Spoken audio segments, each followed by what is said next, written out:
Hello and welcome to the Street Crime UK YouTube channel. Please don't forget to like, share, comment and subscribe.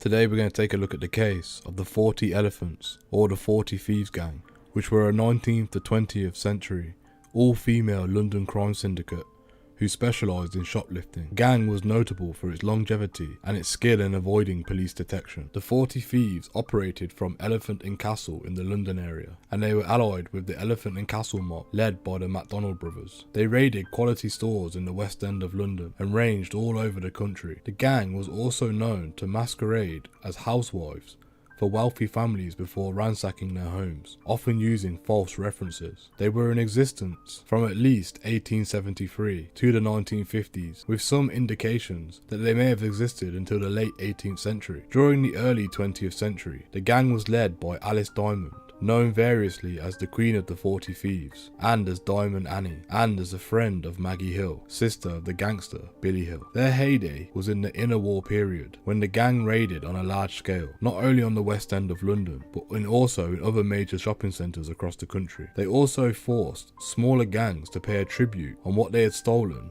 and would punish criminals who did not obey their rules. The gang had its own set of rules and demanded loyalty from its members, and in others of their supply and distribution network. Alice Diamond ruled with absolute authority, with the cooperation of Maggie Hill, Gertrude Scully, the Partridge Sisters, and many others. Over 70 direct members of the gang, operating in the 1920s and 1930s, have been identified. Reports that the gang collapsed when their leaders were jailed for the 1925 Battle of Lambeth were incorrect. The gang was still in existence after World War II, as new family members replaced the old hands. They were often said to be able to meet equal numbers of men in battle, and were admired by their male counterparts in the Elephant Gang for their organisation and expertise. One member of the gang, Lillian Goldstein, or Nee Kendall, was known to the police as the bobbed-haired bandit, the lover of Elephant Gang associate Ruby Sparks, and driver on his smash-and-grab raids.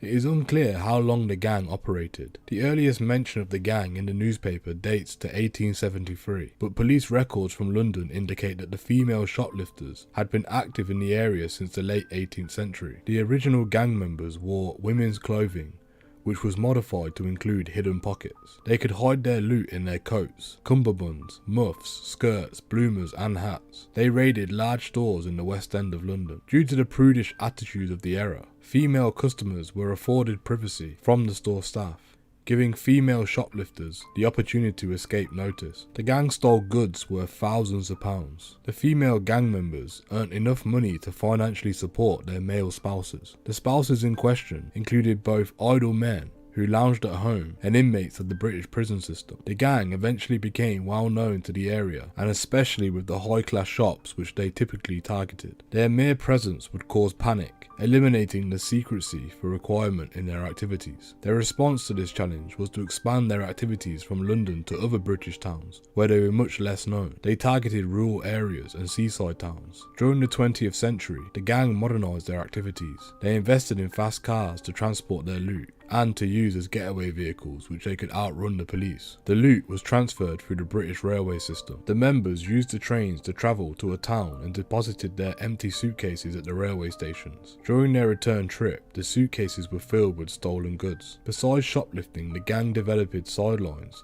such as looting houses and blackmailing individuals. Gang members used false reference letters to get hired as maids and then rob the houses of their employers. They also managed to seduce men into brief affairs and then blackmailed them with threats of ruining their reputations. By the 1920s, the gang members started imitating the so-called Bright Young Things group, whose exploits appeared in popular press. The gang members led extravagant and decadent lifestyles by imitating the exploits of the era's movie stars and flappers. Part of their earnings was used to finance party events and spend lavishly at clubs, pubs and restaurants which the gang members frequented. The gang was particularly territorial of their turf. Other shoplifters who stole from their shops on their turf were forced to pay the gang a percentage of their takings. If the intruder refused to pay, the gang arranged beatings and kidnappings for the offenders until the payment was received. While various gang members were arrested and convicted at times, their prison sentences tended to be short. They could be sentenced to either 12 months or penal labour of 3 years of incarceration. Once released, they returned back to the gang. Several members remained with the gang for a relatively long time. Gang member known as Ada Wellman was initially arrested in 1921 and was still with the gang and arrested for another offence in 1939. While the gang members often stole clothing items, they typically did not wear the stolen clothes. Their loot was distributed to a network of fences, street market traders and pawnbrokers. Part of the stolen clothing items were sold to clothing stores, which simply replaced the labels and modified their designs. Some of the fences associated with the gang were also arrested, but could not be convicted. Ada McDonald was arrested and suspected of offence in 1910. She used the ledgers of a suspected authenticity to convince the authorities that the goods in her possession were the products of a legitimate financial transaction. Jane Durrell, another suspected fence, and her common-law husband Jim Bullock were both placed on trial in 1911. The jury decided that the police evidence against them was insufficient and they were acquitted of the charges and released. One afternoon in 1915, a group of elegantly dressed women arrived in hired cars at the prestigious Selfridges department store in London. They were dressed in furs, jewels and expensive dresses, and the staff treated them as if they would any upscale female customer. Given the error's prudish ways, this meant ignoring the women in order to allow them to try on clothes in privacy. It was only after the women had left that the staff realised these women had shoplifted a fortune's worth of gems, furs and clothing. These were no ordinary shoppers. They were members of London's first documented all-female gang, the 40 Elephants, also known as the 40 Thieves. The 40 Elephants were established in the 1870s when the female thieves of South London organised to remove themselves from the control of the male-dominated Elephant and Castle mob. The men's gang had occasionally worked with women as accomplices, but the smaller role meant that a smaller cut of earnings were given out. Schism was overseen by the artist model and expert thief named Mary Carr, who became the queen of the new gang. The Elephant and Castle gangsters agreed to provide protection and occasional assistance to the 40 Elephants in an exchange for a portion of their earnings. Miss Carr's expertise was in hoisting, stealing goods, then reselling them through fences. The gang's goal was never to retain the items they had stolen, but to become rich by selling them to third parties. Acquired most of their goods through shoplifting, seducing and blackmailing influential men, and conning their way into jobs as housemaids, only to loot the homes where they worked. The gang focused primarily on the theft of gems, jewellery, furs, and fashion items. With the money they made through resale, purchased even more expensive items for themselves, never wearing what they had stolen. Alice Diamond, an even more formidable woman, succeeded Miss Carr as the Queen in 1916. Miss Diamond had been a skilled shoplifter since her childhood. She was known to wear diamond rings as a makeshift brass knuckle. This was her way of displaying her love for glamour and her love for violence. She was striking, powerful, and stood at 5'9", in a time where the average man was probably about 5'6". The other thieves, most of whom were much older, fell in line behind her leadership skills and vision. She intuitively knew the effect of styling could have on their chances for success. And under her influence, the 40 Elephants became known for their decadent excess and trendy, expensive attire. Media attention increased along with their coffers. Miss Diamond effectively reorganised the gang by splitting them into separate cells. This allowed for simultaneous robberies to occur in various parts of the city, dividing the police's attention and catching shopkeepers by surprise. She created a Hoisters Code, a code of conduct that outlined the democratic manner in which the gang had operated, including provisions detailing the equal division of money from the heist jobs, an expectation for the gang to care for family members of an imprisoned thief, and for the women to always provide alibis for each other. Miss Diamond also codified an expectation of absolute loyalty, and it was punishable by ridicule or beating when disobeyed. While her guidelines were strictly enforced, so too were a number of other rules ensuring the smooth operation of the criminal syndicate, such as one forbidding theft or money or boyfriends among the members. The group's shared treasury was used to assist members in trouble and pay for lawyers, as well as to fund extravagant lifestyles. Members in the gang were akin to being part of a union with unusually fair benefits for all. Miss Diamond was ruthless in protecting her gang's territory. Should an outsider steal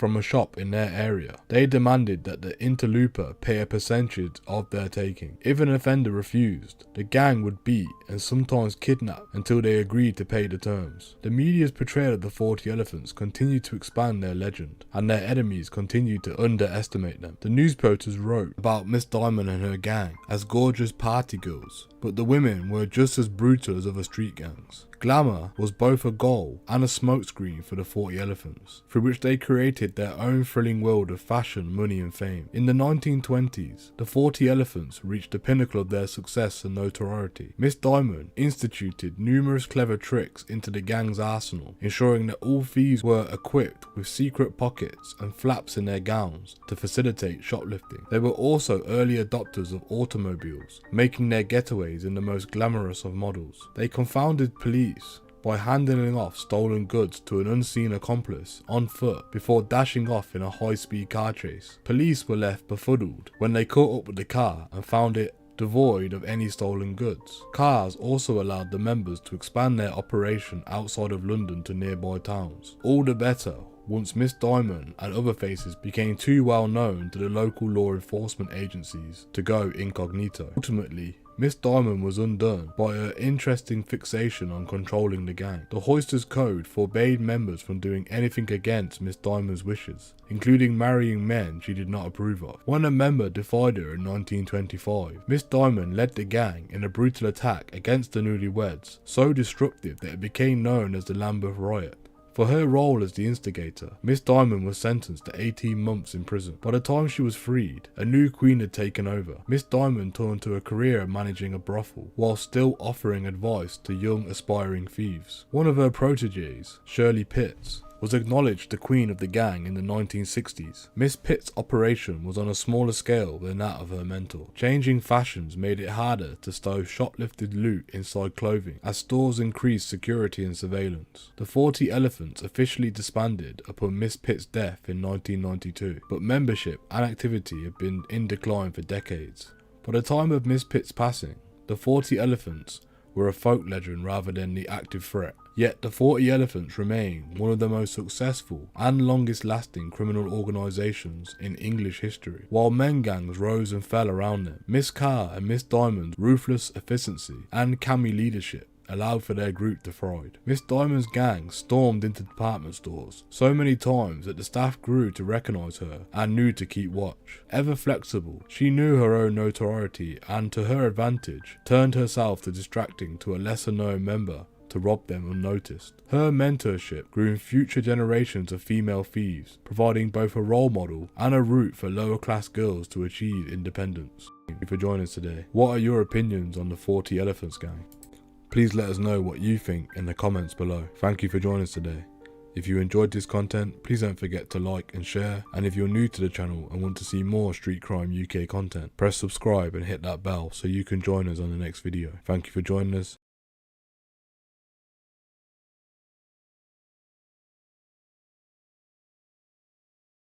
Hello and welcome to the Street Crime UK YouTube channel. Please don't forget to like, share, comment and subscribe. Today we take a look at the case of Carl Dobson, who's a famous grime MC also known as Crazy Titch. Carl Dobson was born on the 31st of January 1983. He is better known as his stage name Crazy Titch. He is a British grime MC who is now serving a life sentence for murder.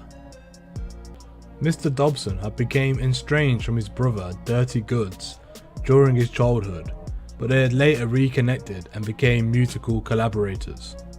Mr. Dobson had gained underground fame due to his membership of a grime collective called Boys in the Hood, which featured the members Dirty Goods, Titch's half-brother, Crazy Titch and Delta Force.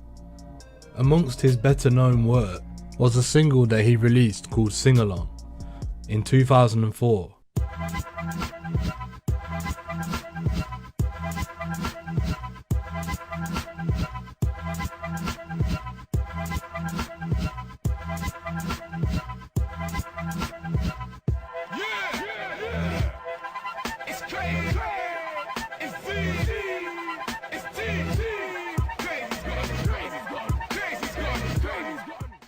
And Gully, in which he collaborated with the Sugar Babes Keisha Buchanan. It's crazy! Mineral connection, yeah! We got the boys in the hood, we got the kids, let's move, 2005! Growing cold, can't control, emotions overflow. Gotta get up, make that money, no time for waiting, honey. Cancel down, my time now. Pick where I'll put it down. Gotta make it girly, no time for wait. Mr. Dobson also produced a mixtape entitled Crazy Times Volume 1 and appeared on the Grind DVD Practice Hours. In 2006, Mr. Dobson had made an appearance as himself alongside many other MCs on Channel 4's show Dubplate Drama. Hey man, what's all this? No! No one don't wanna hear that! That's bullshit! The grime MC Crazy Titch had a reputation for violence during his time in the grime scene. Notorious footage exists of a heated argument between Crazy Titch and another famous UK grime artist who is known as Dizzy Rascal.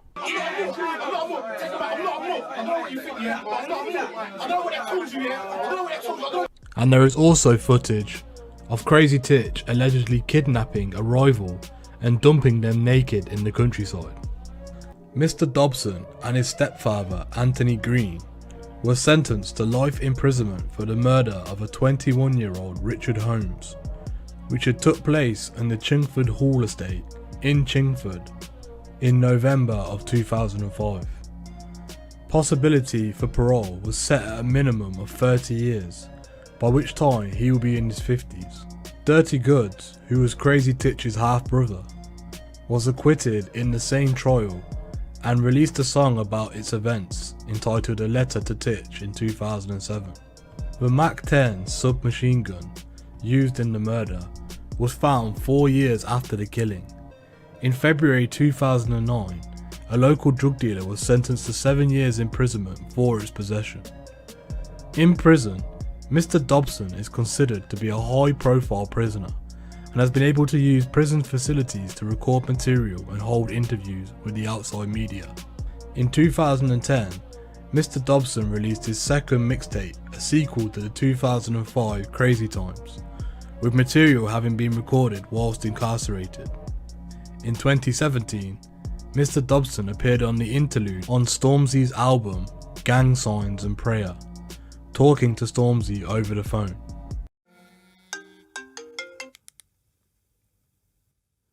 Yo. Yo, gang. Yes, my brother. You still don't sound sure. No, I'm in the booth right now.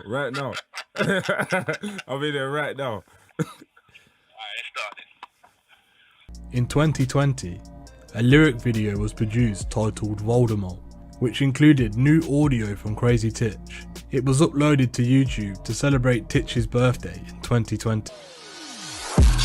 Care not if a man writes hard, man best know that I'm raw. These rappers are just bike arms. What's a man talking for? You can have heart, it's when you... On the 22nd of June 2020, a YouTube channel called Justice for Titch uploaded a video in which Crazy Titch, also known as Carl Dobson, explains briefly details which have led him to be incarcerated and why he feels of why he was wrongly convicted for the crime of murder. Mr. Dobson also asks for anyone who truly believes in him to go and visit his petition page and sign it. As of today, that petition has 14,000 signatures. Rubbish to list up. I think rubbish is a polite way to say, you know, like that, because there was things I was asking that wasn't happening that could have easily proved my innocence or even disprove some lies that was being told in court. The petition was started by Lisa Stepanovic, and it is a petition to be sent to the Criminal Cases Review Commission. On the petition, it says, "Everyone deserves a fair trial.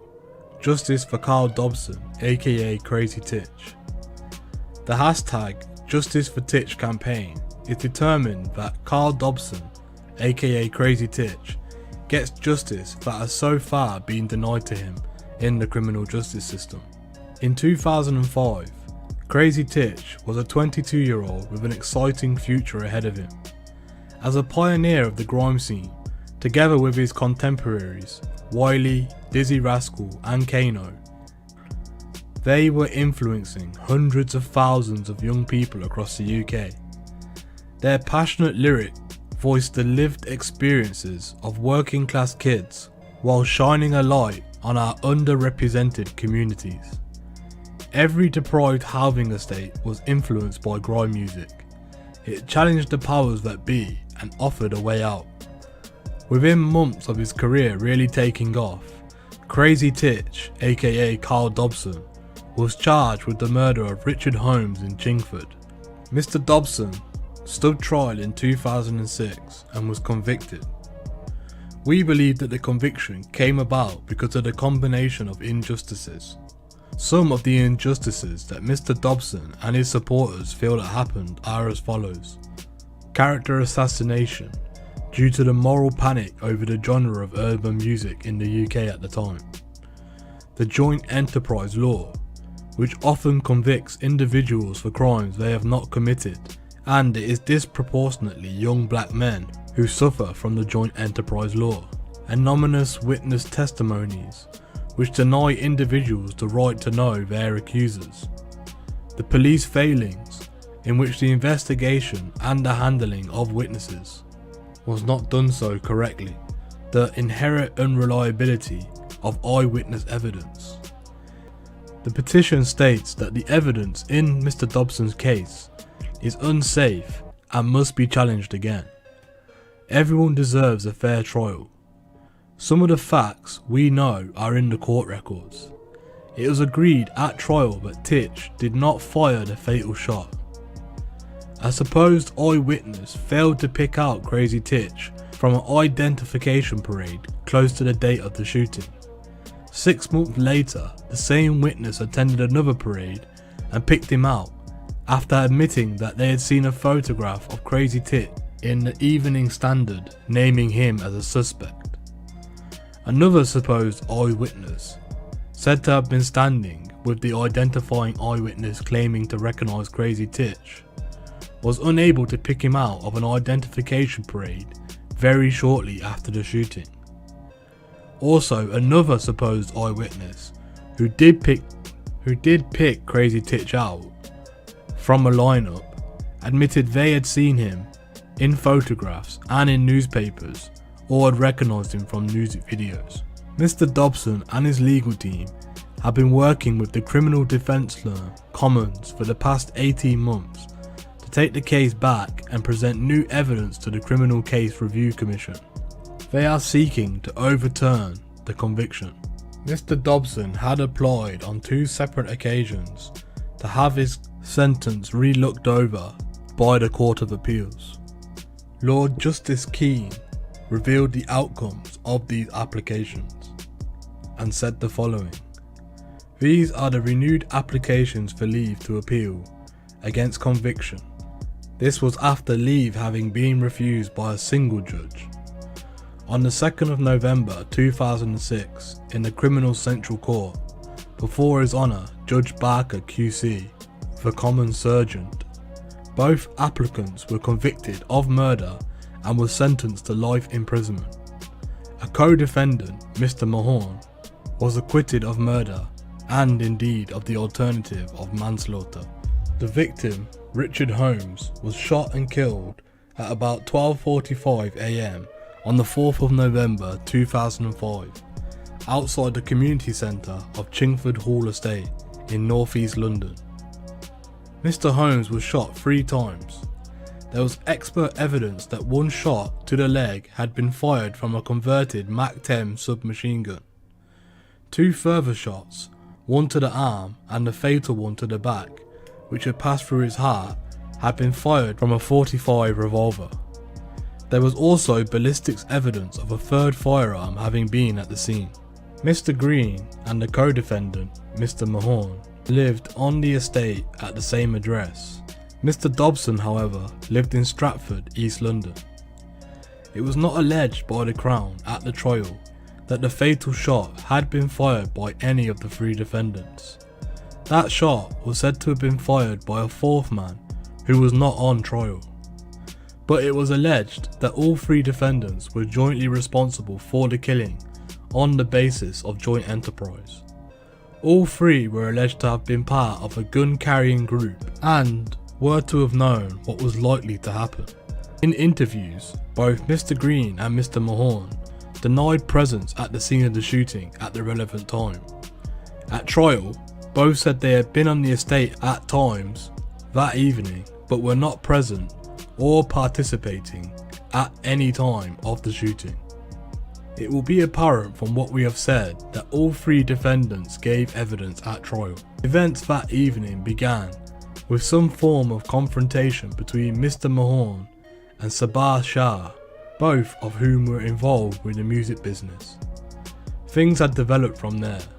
A group of youths, including Mr. Shah and his friend Richard Holmes, went to Mr. Mahorn's address. There was Southside evidence that proved that Mr. Mahorn had telephoned Mr. Dobson and Mr. Green and that they had travelled to the estate along with others. Later that evening, there was a further confrontation between two groups, which ultimately led to the death of Richard Holmes. The prosecution case turned largely on the evidence of three eyewitnesses who gave evidence anonymously and from behind screens. They were referred to as A, B and F. We do not propose in this judgment to take their evidence in great detail, since this application is for leave. Their three accounts varied. In summary, all three named Mr. Dobson, who was known as Crazy Titch, as being present at the shooting and as having the MAC-10 submachine gun. The strength of that identification varied between the three of them. Witness F identified Mr. Dobson at an identification parade on the 2nd of February 2006. In his evidence, he described Mr. Dobson as jumping around, excited and shaking a gun. Witness B failed to identify Mr. Dobson at a parade on the 28th of January 2006, but she did so at another subsequent parade. The basis of that identification was challenged. Witness A's evidence was that Mr. Dobson was there at the shooting, but she had failed to pick him out in a video identification parade in November of 2005. As for the other two defendants, Witness F said that they were both there. He already knew Mr. Mahorn, and he identified Mr. Green at an identification parade. Witness F described the applicant, Mr. Green, as saying to Mr. Dobson about another man, "He's okay." That man was allowed to walk away. Witness A identified Mr. Green as having been with Dobson at the time of the shooting. She was firm about that under cross-examination and said that she was not mistaken. Her evidence was that she did not see Mr. Mahorn there, but she thought that he would have been there. Witness B said that Mr. Mahorn was there, but that Green was not. There was, however, evidence that she had named Green on the night of the shooting as being present. The Crown also successfully applied to use evidence of Mr. Dobson and Mr. Green's previous convictions to show that this was not the first time that they were involved in gun crime. The judge unanimously convicted the applicants, Mr. Dobson and Mr. Green, and unanimously acquitted Mr. Mahorn. Mr. Dobson and Mr. Green now contend that the verdicts in their cases were perverse as being inconsistent with the acquittal of Mr. Mahorn. In addition, and indeed connected with that first point, they both argue that the judge was wrong to allow in evidence of their previous convictions, which may go to explain the willingness of the jury to convict the two applicants while acquitting Mr. Mahorn. The appeal court will deal with these issues first before coming to a separate point raised on behalf of Mr. Dobson. It is convenient to take first the issue of admissibility of the previous convictions, as have counsel today. In his ruling, the judge spelled out the basis for the application by the Crowns as follows. Mr. Dobson was convicted of robbery in August the 27th, 1999, whilst using an air pistol with another in a betting shop. He was sentenced to 5 years detention. This, the prosecution say, is relevant to the matter in issue under section 101D of the Criminal Justice Act of 2003, and it shows that the criminal is willing to commit gun crime and is okay with the knowledge of knowing that a gun is being carried by another man. In the case of Mr. Green, he was arrested in May 1994 in possession of a fully loaded semi-automatic handgun, and in the previous 2 days before he was caught with the gun, had held up 2 petrol stations and a store with the handgun and robbed employees. No one saw Mr. Green with a firearm at the community centre when the murder of Mr. Holmes took place, but the prosecution assert that these offences go on to show a willingness to commit gun crime, and whether he would lend himself to gun crime, and also his knowledge of others carrying loaded weapons. It was also revealed that the 3 robberies and firearm offences on part of Mr. Green were committed in Canada. The judge summarised the arguments on behalf of the defence, which were mainly that the convictions did not help on the central issue of identification, and that the prejudicial effect would outweigh the probative value. In his notes, the judge asked 3 questions to himself. Does the history of the conviction establish that the offender is likely to commit the offences of the kind charged? Does that likeliness make it more likely that the defendant committed the offence charged? And is it unjust to rely upon the convictions of the same description or category, and in any event, will the proceedings be unfair if they are omitted? Having posed the 3 questions, the judge continued as follows. The circumstances surrounding the previous convictions of each defendant are different, and I have considered each case in isolation. The points made by counsel have force, and clearly the admission of this evidence against either will have a substantial effect. I bear in mind that these are single convictions, although in the case of Green there were several offences involving the same firearm. Further, in his case, they were 12 years ago. I have considered the other evidence in the case, as well as the section 101(1)(d) and section 103 of the Act. In my view, although effectively single convictions, the circumstances demonstrate much force in relation to the offence charged, and the age of Green's case does not diminish the importance. The critical issue is whether either of these defendants would lend themselves to an attack with firearms. The likeliness in each case has been established. It goes to the heart of the case, and it would not be unjust for them to be revealed. The provisions of the Act are satisfied that I grant the application to place these matters before the jury, and I have in mind that a careful direction must be given in the summing up. On behalf of Mr. Dobson, Mr. Trimmer QC emphasises that his client's previous convictions was allowed in under section 101(d), which requires it to be relevant to the important matter in issue between the defendant and the prosecution. He acknowledges that the section 103 renders the issue of whether the defendant has a likeliness to commit the offences of the kind of which he is charged, and this is a matter in issue between the defence and the Crown, except where having such likeliness makes it no more likely that he is guilty.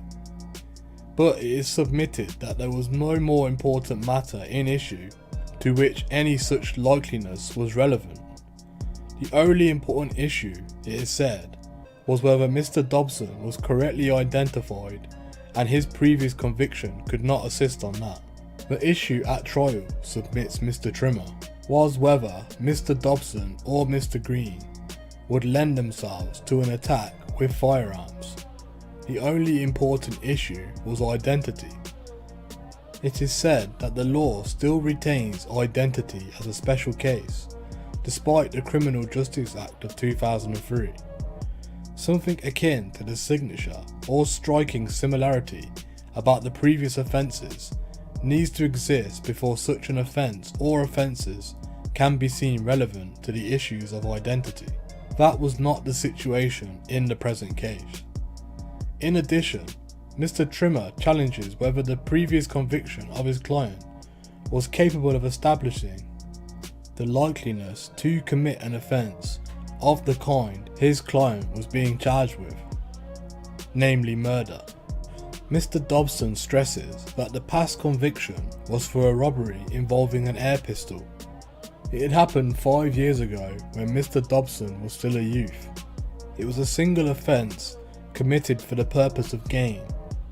Certainly it was not strikingly similar. Finally, on behalf of Mr. Dobson on this topic, it is contended that it is unjust to admit this evidence because of the prejudice that it involved, and the judge failed to give the jury an adequate direction as to its relevance. The judge should have told the jury to exercise great care in how they use this bad character evidence. It should have been tied to the issue of identity. The decision of this court in Turnbull on identification requires the judge to identify what evidence may support the identification of the defendant. That was not done so by the judge here. On behalf of the applicant Mr. Green, Mr. Borelli QC makes similar points on this ground. While adopting what has already been submitted on behalf of Mr. Dobson, Mr. Borelli also emphasises the argument that the likeliness is of no relevance when the defence is one of the alibi and the central issue is the one of identification and the correctness of that identification. It could, it is said, only be relevant if the jury had first been sure that the applicant was present at the scene. While he does not go as so far as to say the previous convictions can never be used to support an identification, Mr. Borelli contends that, in the present case, there were two separate issues in respect of the applicants. First, their presence at the scene, which was denied, and secondly, the participation of the killing if they were present. The likeliness, it is submitted, could only go to the second of those, namely in participation, not in the presence. Furthermore, it is said that the Crown did not seek to have this evidence admitted at trial on the issue of presence at the scene. We turn to consider these arguments. The trial judge posed for himself 3 questions suggested by Rose LJ in Hansen at paragraph 15. When the Crown seeks the admission of such evidence on the grounds of propensity. We have quoted these questions earlier in this judgment and do not need to repeat them. What was also made clear in Hansen at paragraph 15 is that this court will be slow to interfere with a judge's ruling on the admissibility of bad character evidence if the judge has directed himself or herself correctly. It is only if his judgment as to the capacity of the prior events to establish propensity is plainly wrong, or his discretion has been exercised unreasonably, in the Wensbury sense, that this court will interfere. We agree that this is the approach which should be adopted in the court in cases of this kind. On those principles, it seems to us that the judge here was entitled to conclude that the previous convictions in this case and both the applicants were such as to show the propensity to commit gun crime, whether it be a principal or secondary party. In respect of Mr. Dobson, his was a relatively recent conviction involving firearms for criminal purposes. Even though it is only a single conviction, it could, in our view, suffice. In the case of Mr. Green, his convictions for firearm offences and robbery were earlier in time, 1994, but they were several in number and demonstrated a willingness to carry and use firearms for criminal purposes, if only to threaten. One of the offences involved a loaded firearm.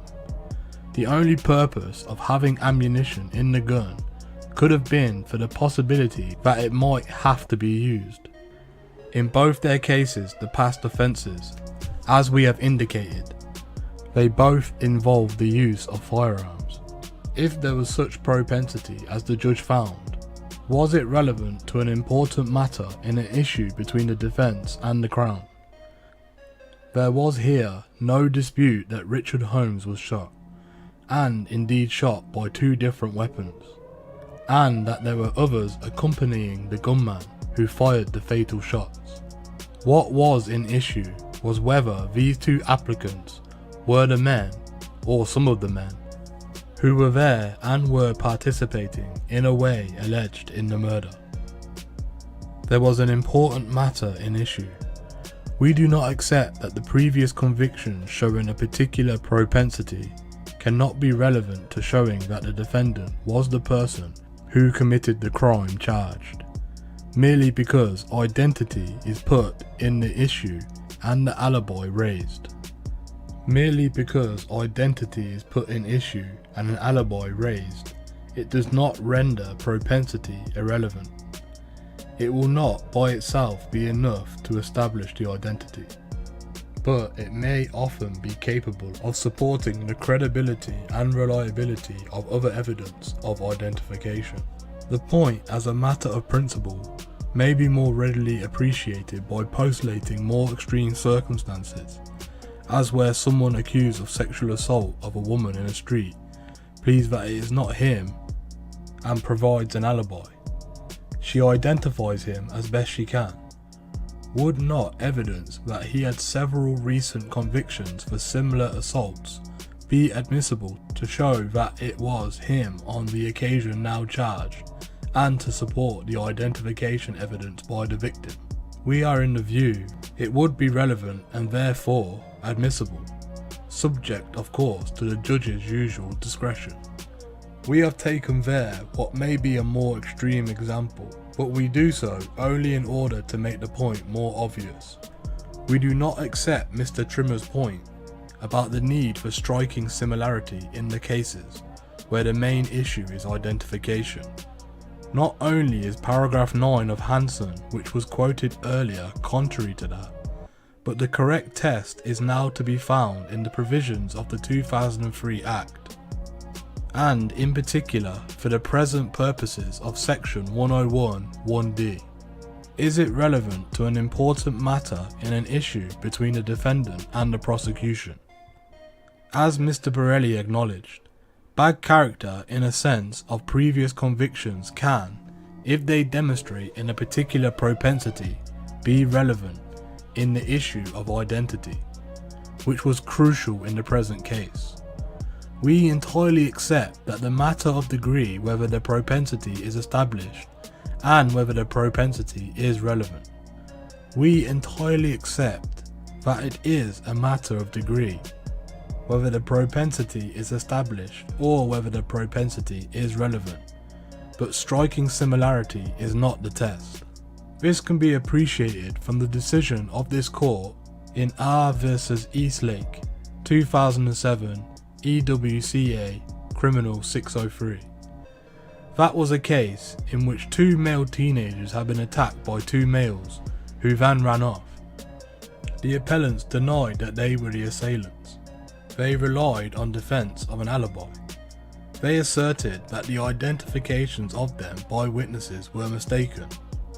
Evidence of previous convictions for assault was allowed to go before the jury under section 101 1D and section 103, and in the event both defendants were convicted. On the appeal, it was argued that since the defence was an alibi, the previous convictions were irrelevant. Such evidence, it was said, did not make it more likely that the appellants were present at the scene.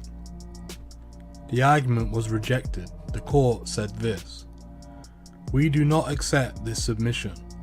The jury had to decide whether the 2 appellants were the 2 young men who committed the offence. The evidence of bad character was capable of establishing that there was a propensity to commit the offence of street violence and to do so together. The evidence was capable of lending support to the conclusion which the Crown invited the jury to reach. namely that the two appellants were correctly identified as those who committed the attack. This is so even though there is no dispute in the trial that those who committed it, whoever they were, acted as aggressors. We agree with that conclusion for the reasons which we have already indicated. Such evidence may go to show that the witness or witnesses identifying a defendant as present or participating is correct in doing so. Mr. Trimmer, on behalf of Mr. Dobson, sought to distinguish Eastlake on the basis that it was a case of striking similarity. We cannot agree with that. The previous offences which were there were simply ones of street violence. It is true that in one instance the two accused had in the past acted together, but no emphasis had been placed by the trial judge on that particular fact. R vs Purcell 2007 EWCA Crim 2604 is another instance where previous convictions were held to have been properly admitted to support an identification and to rebut a defence of an alibi. Implicit in what we have just said is that we reject Mr. Borelli's argument that the evidence of propensity was only relevant in the present case of the participation of the killing, as opposed to the presence. Just in Eastlake, the propensity in question was capable of supporting the identification of the applicants as being present and participating in the offence. Indeed, it seems to us somewhat artificial in the present case to separate those two matters of present and participation. What the evidence of propensity was capable of doing was supporting the eyewitnesses' evidence of identification. In short, that what they said they had seen was correct. In other words, had they identified the right people? We can see no merit in the argument that the Crown only sought the admission of this evidence on the issue of participation and not on the presence. This is far too narrow of a reading of the judge's ruling. The judge said that this evidence of character goes to the heart of the case. Patently by that, he meant whether the two applicants were present and whether they were involved in the offence of killing. So far as the exercise of his discretion on the justness or the otherwise of admitting these convictions is concerned, we can see no basis for saying that the judge's decision fell outside the range of decisions properly open to him on the evidence. It was not Wensbury unreasonable. He had directed himself in accordance with the proper principles. As to his decisions to the jury, the judge gave the requisitive, careful directions about the previous convictions, along the lines indicated in Hanson and Edwards, 2005, EWCA Crim 1813. Amongst other things, he emphasised that, by themselves, previous convictions could not establish guilt. He also made it clear that the jury could not convict wholly or even mainly on the strength of those previous convictions. In our view, he did not need to go no further than he did. Given our conclusion on the relevance on the previous convictions to both the presence and the participation, no specific direction about the relevance of those convictions to the defence of alibi was required. The judge gave the normal direction about the Crown having to disprove the alibi, and indeed repeated it a second time in the course of his summing up. It seems to us that it must have been obvious to the jury that his directions about the possible relevance of previous convictions were relevant to the issue of identity. We say that because it was a central issue in the case. It follows that we can see no proper basis for an appeal on this first and indeed main ground which is put forward on behalf of each of the applicants, Mr. Dobson and Mr. Green. Connected with that, but also said to be an independent ground of appeal on its own right, is the issue with the inconsistent verdicts. It is submitted on behalf of both applicants that the convictions of these applicants is so inconsistent with the acquittal of Mr. Mahorn as to render them unsafe. As a matter of oral submissions, that is the point which has been particularly emphasised by Mr. Borelli, but we take it on board in respect of both of these applications. It is submitted that the cases at trial against Mr. Mahorn and Mr. Green are inextricably linked. We have been taken in some detail through the evidence of the three main eyewitnesses. It is said that to have convicted Mr. Green but acquitted Mr. Mahorn was perverse. As we have indicated already, this overlaps to a degree the other ground, the admission of the previous convictions, in that it is said that the admission of Mr. Green's previous convictions must have been what made the difference, since Mr. Mahorn had none that were put before the jury. The same in effect is said on behalf of Mr. Dobson. In dealing with this as a specific ground, we remind ourselves of the well-established approach as a matter of law to the contention that verdicts are inconsistent and unsafe as a consequence. The legal principles apply whether one is talking about different verdicts on counts faced by the same defendant or different verdicts in respect to two or more defendants. The essential principle is that it is necessary for the appellant to establish that there is a logical inconsistency in the verdicts, in the sense that no reasonable jury, applying their minds to the facts, could have reached those verdicts. It is not enough that it seems surprising that the jury returned the verdicts that they did, or that the appeal court itself might not have returned such a combination of verdicts, had it been sitting as a jury. If there is a possible legitimate chain of reasoning which could explain the apparent inconsistency, this court will not interfere. It is open to a jury to believe a single witness on part or all of her or his evidence, but not accept another part. Those are the established principles. Indeed, this is prayed in aid, of course, of the submissions on his behalf. All of that is true.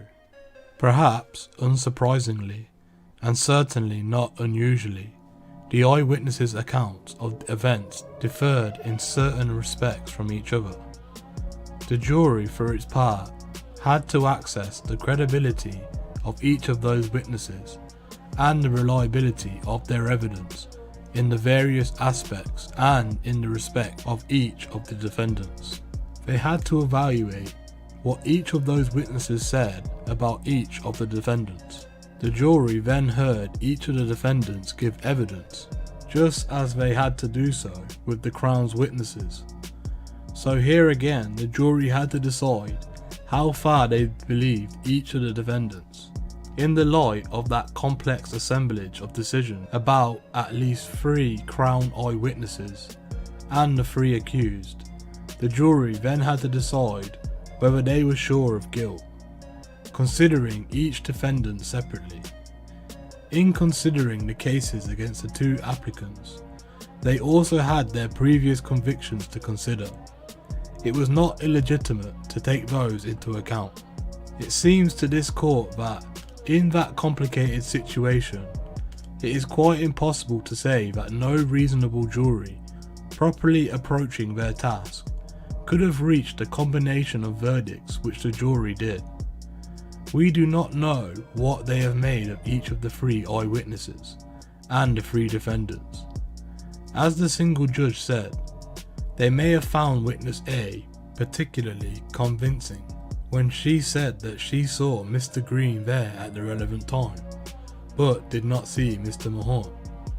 That indeed was a point made on Mr. Mahorn's behalf to the jury by his counsel. All 3 eyewitnesses said that Mr. Dobson was there and with a submachine gun. The evidence in the case was patently complex. That being so, we could see no prospect of a successful appeal on the basis that the verdicts were logically inconsistent and therefore perverse.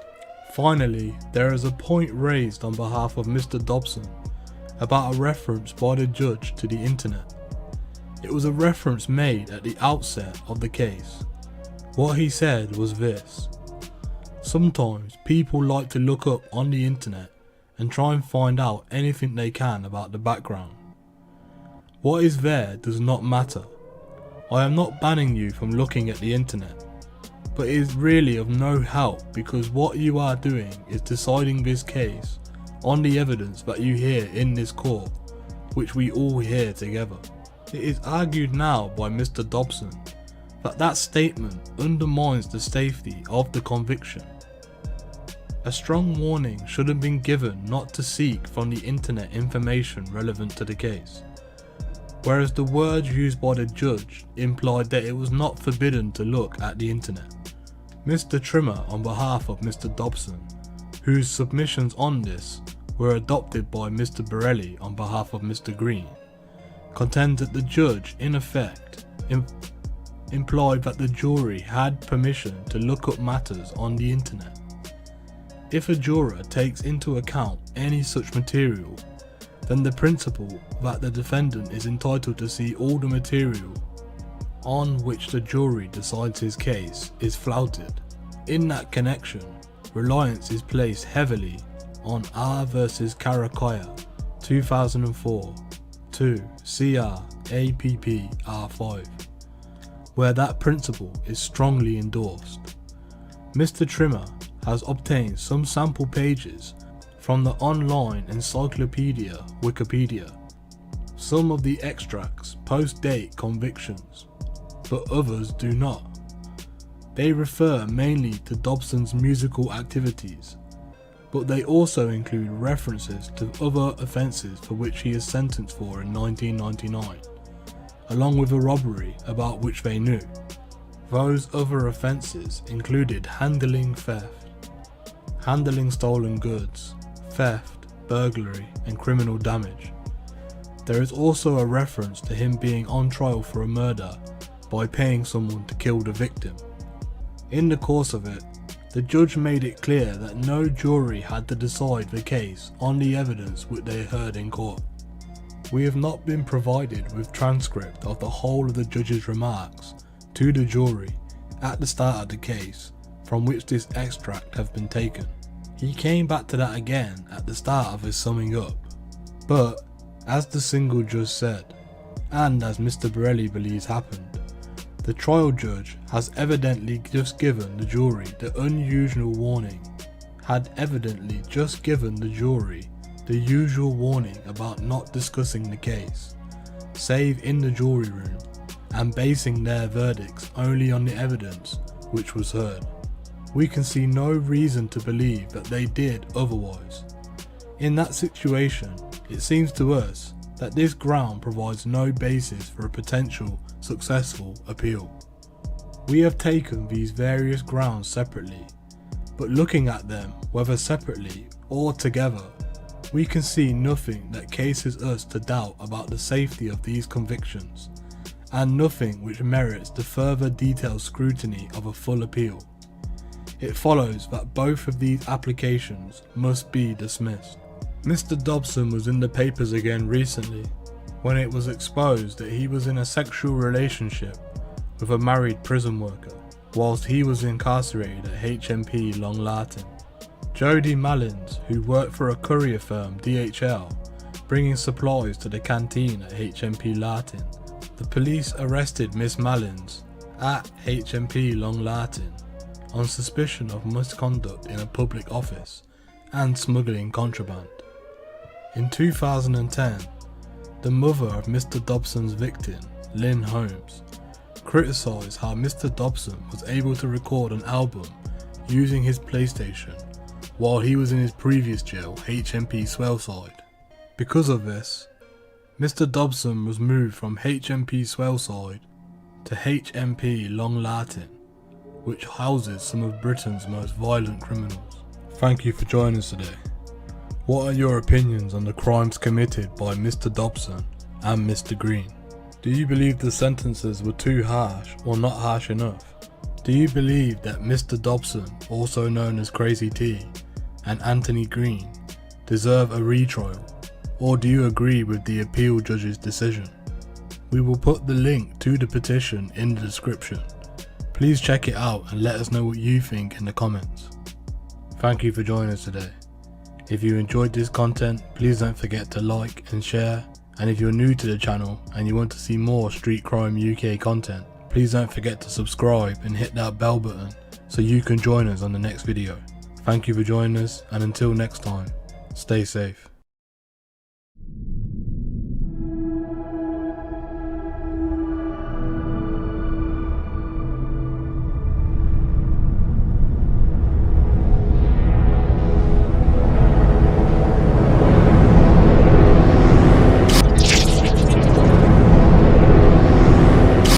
Hello everyone, welcome to the Street Crime UK YouTube channel.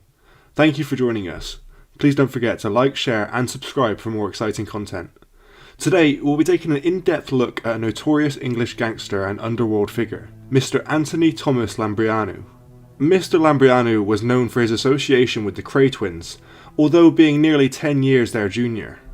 Anthony, who was better known as Mr. Tony Lamrianu, was an underworld figure who achieved a peculiar 20th century celebrity status for his association with two of Britain's most notorious criminals, Reggie and Ronnie Kray. In his time, he had been a violent career criminal who had been attracted to the glamour and easy pickings of the Kray crime syndicate, but he acquired more status and respect for his loyalty to the Krays, even after they were dead, than for any of his criminal exploits. Born in Bethnal Green in 1942, Mr. Lamrianu grew up around Howland Street, Fitzrovia, London, with his father Christos Lamrianu, a Greek Cypriot, and Lillian Lamrianu, an Irish Catholic, who married in Camden on the 24th of June 1965. Having spent 5 years of his childhood in the County Durham town, Mr. Lamrianu was proud of his northeast roots. Then moving to Soho, he was then soon evacuated to the Midlands during the war with his brothers. His father Christopher was a Cypriot who had been sold into slavery at the age of 12. He had escaped in Egypt and arrived in England as a teenager. He found work during the First World War in a Newcastle munitions factory, after which he trained as a chef in London. A highly successful gambler in the late 1930s, Christopher Lamrianu brought a restaurant in Charlotte Street in the West End. At this time, he was also drafted into the RAF and was sent to work in the same Newcastle munitions factory, where he met and married Lillian, the daughter of a strict Roman Catholic farming family from Consett. By 1945 he had acquired another restaurant in Charlotte Street and seemed set for prosperity. However, 2 years later a rat was discovered in one of the restaurants and Christopher killed it by pouring boiling water over it. At the High Court he was found guilty of animal cruelty and was forced to sell the restaurants to pay the massive legal costs. The family fortunes took a nosedive from which they were never able to fully recover. Christopher picked up whatever casual kitchen work was available, but this did not prevent the family enduring a spell in a South London workhouse. In 1949, the Lamrianu family was rehoused in a flat in a bomb-ravaged Haggerston, not far from Tony's birthplace in Bethnal Green. Despite Lillian's ferocious defence of her sons, immersed in poverty and the detritus of war, the Lamrianu brothers quickly acquired a reputation as tough guys and petty thieves. As a child, Tony was not averse to hard work, and from the age of 8 he had supplemented the family purse by working for a coal merchant and by selling sheets of race results. By the time he left school at the age of 14 to work for a local bed manufacturer, the Lamrianu brothers, despite their hard-working, strict and religious parents, were well established as thieves and fighters, and a more exciting world of dance halls, violence, scams and gangs beckoned them. Tony Lamrianu left the bed factory and made his money from thieving and protection, and eventually received his first conviction for burglary in 1960. The violence became more extreme and Mr. Lamrianu thrived as an all-purpose moneymaker, stealing, running protection rackets and working as both a bookmaker's runner and a thug who would do most tasks at £50 per day. He received another conviction in 1961 for housebreaking, resulting in a 3-year probation order. Mr. Lamrianu, who was born in the East End of London, was the third of 5 sons born into his family. However, despite Mr. Lamrianu's strict upbringing, he and his brothers soon began to develop a reputation as thieves and fighters who eventually progressed into UK gangland crime. Named after saints, Mr. Lamrianu's life was far from saintly.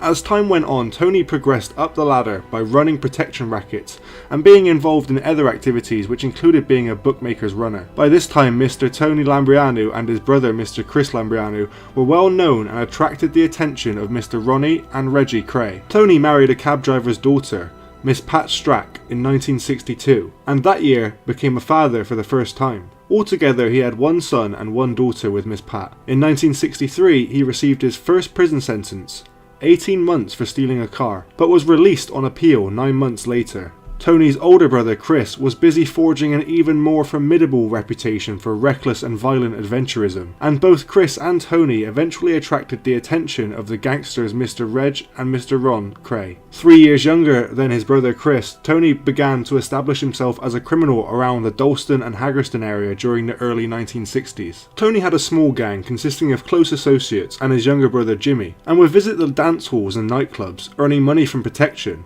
and other criminal acts, where he would be earning around £140 a week. The twins and the Lamrianu brothers were aware of each other as early as the late 1950s, but had not become close associates until the latter end of the 1960s. Mr. Lamrianu lived with his wife Pat just off of Bethnal Green Road in Blythe Street, where he became a fringe member of the notorious London gang, the Therm. By the early 1960s, the Krays were well established in the east and west ends of London, and were always on the lookout for up-and-coming criminal talent. The Lamrianus would also appreciate the benefits of association with such a potent brand as the Kray twins, and they found that they could make good money with minimal effort by just merely uttering the twins' name. In 1965, Tony received a prison sentence of 30 months for assault with intent to rob. By 1967, Tony Lamrianu had 6 convictions, including shopbreaking and assault with intent to rob. He was released from his last prison sentence in November 1966, and on his release became closely associated with the event that was to mark the demise of the Kray firm.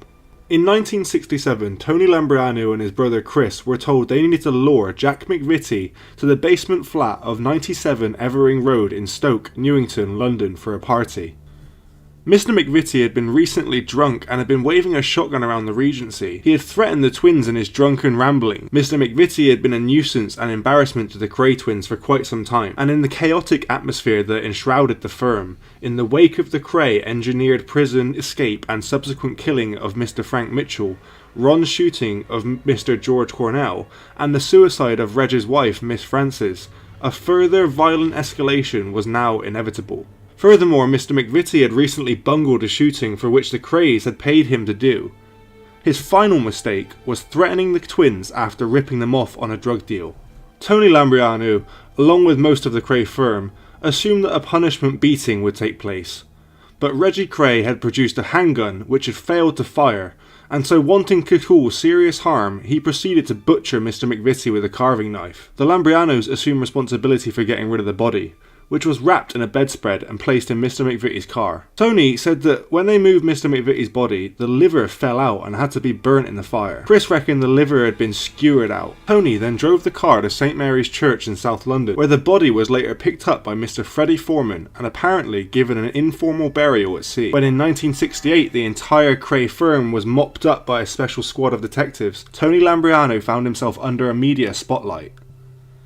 The ensuing trial at the Old Bailey saw several key members of the firm turn Queen's evidence informants, while the Lamrianu brothers remained staunch, tight-lipped throughout all proceedings. The brothers received life with a 15-year recommendation before being considered for parole. Many members of the firm turned Queen's evidence and testified against the twins, but Tony and Chris stood by their principles and defended their honour by remaining silent and completely loyal to their gang bosses. Mr. Lamrianu served 15 years in jail for his part in the murder of Jack the Hat McVitie in 1967, when he was aged 26. At the start of his sentence for his part of the murder of Mr. McVitie, Tony was a 26-year-old father of 2, and he was about to serve some very hard time. 3 of his 15 years were spent in punishment blocks as a result of various assaults, riots, and thefts. For a decade, the Kray twins ruled the East End with an iron fist, sipping champagne with Miss Judy Garland and Miss Barbara Windsor, while leaving a trail of blood and broken bones in their wake. And East End gangster Mr. Tony Lamrianu was the man forced to clean up that mess. It was a dark and dangerous job. Mr. Lamrianu and his brother Chris were close to shooting 2 police officers to escape after the Krays forced them to dump the body of hitman Jack the Hack McVitie in October 1967. The infamous murder forms the chilling climax of the much anticipated new film about the twins, which stars Tom Hardy as both Ronnie and Reggie Kray. Ex-EastEnders star Jimmy Foreman remembers them looking after him at the snooker hall while his father Freddy, an enforcer for the twins, did their dirty work. The Lamrianu brothers reluctantly agreed to help the Krays driver, Ronnie Bender, take the body south of the river and dump it on a railway line, so a train would obliterate it. But Mr. McVitie's body was too big to fit into the boot of his car. Tony would drive Mr. McVitie's car with the bleeding corpse on the back seat. Chris was following in his car with Mr. Bender. Mr. Lamrianu says that he was hoping the nightmare wouldn't get any worse, but it did. They were sitting at a red light when a police car with 2 officers pulled up behind Tony. They thought they were going to pull him over. Chris had a gun in his pocket, so there he was, ready to kill 2 policemen and orphan their kids to save himself. Luckily, the police car turned off at the next junction, and Tony was allowed to drive on until the car ran out of petrol outside a church in Rotherhithe, deep in Foreman's territory.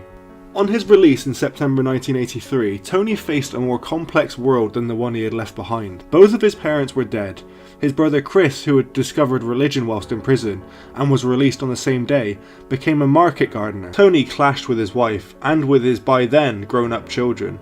Divorce and serious illness followed, and in the late 1980s, Tony Lamrianu began a relationship with Miss Wendy Mason, whom he later married. Tony Lamrianu was a passionate keeper of the Kray flame and was willing to defend their most indefensible crimes. He campaigned for the release of the twins, and even after their deaths was always available to speak to the mass media in never less than glowing terms on their behalf. He often spoke of a set of underworld ethics that now seem as dated as bowler hats and bubble cars. He was most eloquent about traditional family values.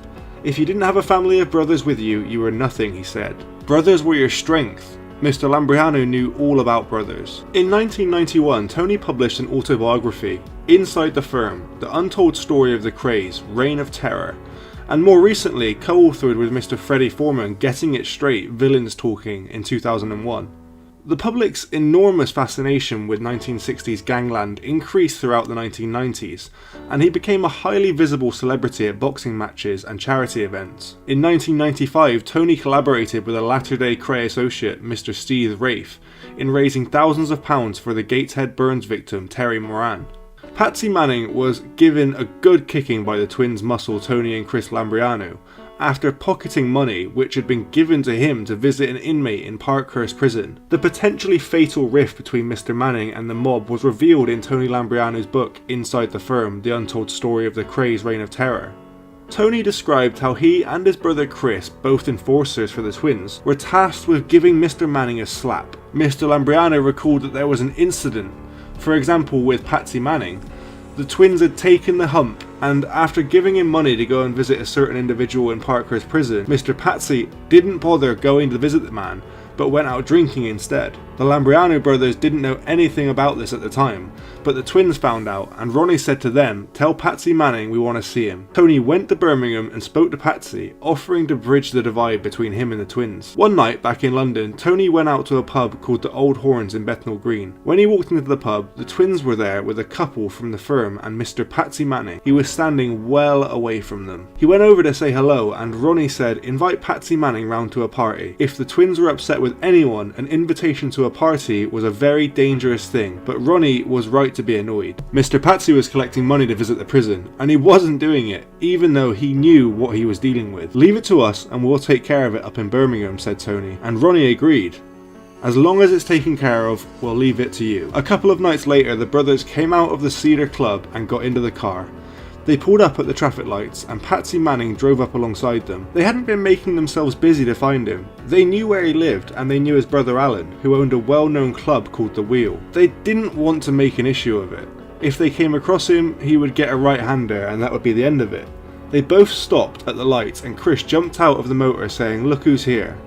He got in beside Mr. Patsy, and they followed Tony to Patsy's flat. They went indoors, and Chris gave him a dig which bust his eye open, telling him, "You know why you're getting this, over the man you should have been visiting, and you're taking the dough off everyone for."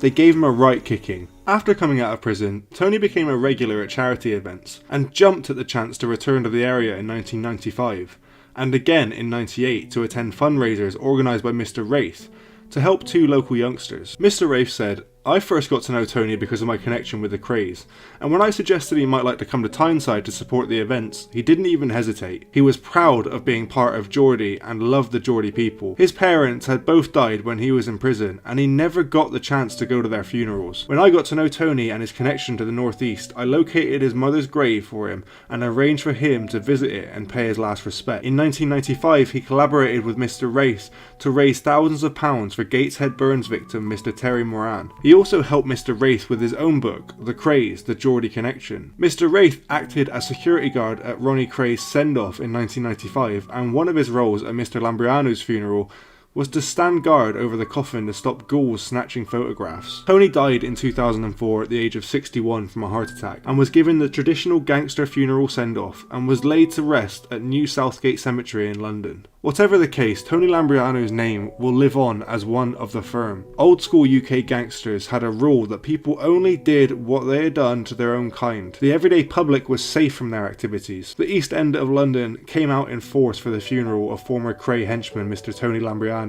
Mad Frankie Fraser, Charlie Richardson and Freddy Foreman all paid homage to him. A white wreath spelling out the single word gentleman was on one side of the hearse, with a floral tribute reading good man on the other side. Tony was an old school gangster, and films like Lock, Stock and Two Smoking Barrels and Snatch probably used Tony as an inspiration. When he was released from prison, he could have tried to piece his life back together, but he did the reverse and decided to maintain the gangster image, regularly going to celebrity parties. Crime had been his life, and in 1991 he published an autobiography, Inside the Firm, and in 2001 co-wrote with Freddy Foreman Getting It Straight, Villains Talk. The gangster's ex-wife, Pat, also revealed in an exclusive interview that Mr. Lamrianu was a fall guy for the Krays, who then betrayed his underworld loyalty. It would have been a false move to testify against Ronnie and Reggie Kray at their murder trial, so fellow mobster Tony Lamrianu kept his mouth shut and spent 15 years in jail. In an exclusive interview, she opened up her secret stash of letters from jailed Mr. Lamrianu. One says, "Pat, I will mention it just this once and never again. I'm innocent of this charge,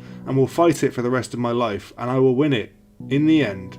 Wait and see." Pat tells how she was left to fend for herself with their 2 children when the Kray twins were jailed, and she was abandoned by the mob. Pat, who was 73 at the time, said Tony always said that he was innocent. He was told to take Jack to the party so he could sort out an argument with the Krays. He had no idea that they were going to kill him, but he just kept quiet. He always said, "You can't be a grass in the East End of London." Tony felt that he was a fall guy for the Krays. The Lamrianus were given the job of taking small-time crook Mr. McVitie to a flat in Stoke, where they thought the Krays planned to give him a beating for failing to carry out a hit. Instead, Reggie attacked Mr. McVitie with a carving knife whilst Ronnie held him. Tony Lamrianu was given the job of disposing of the body. It was the culmination of a decade of violence for the Kray twins, who ruled London's East End while mixing it with stars, sipping champagne with actresses such as Judy Garland and Barbara Windsor.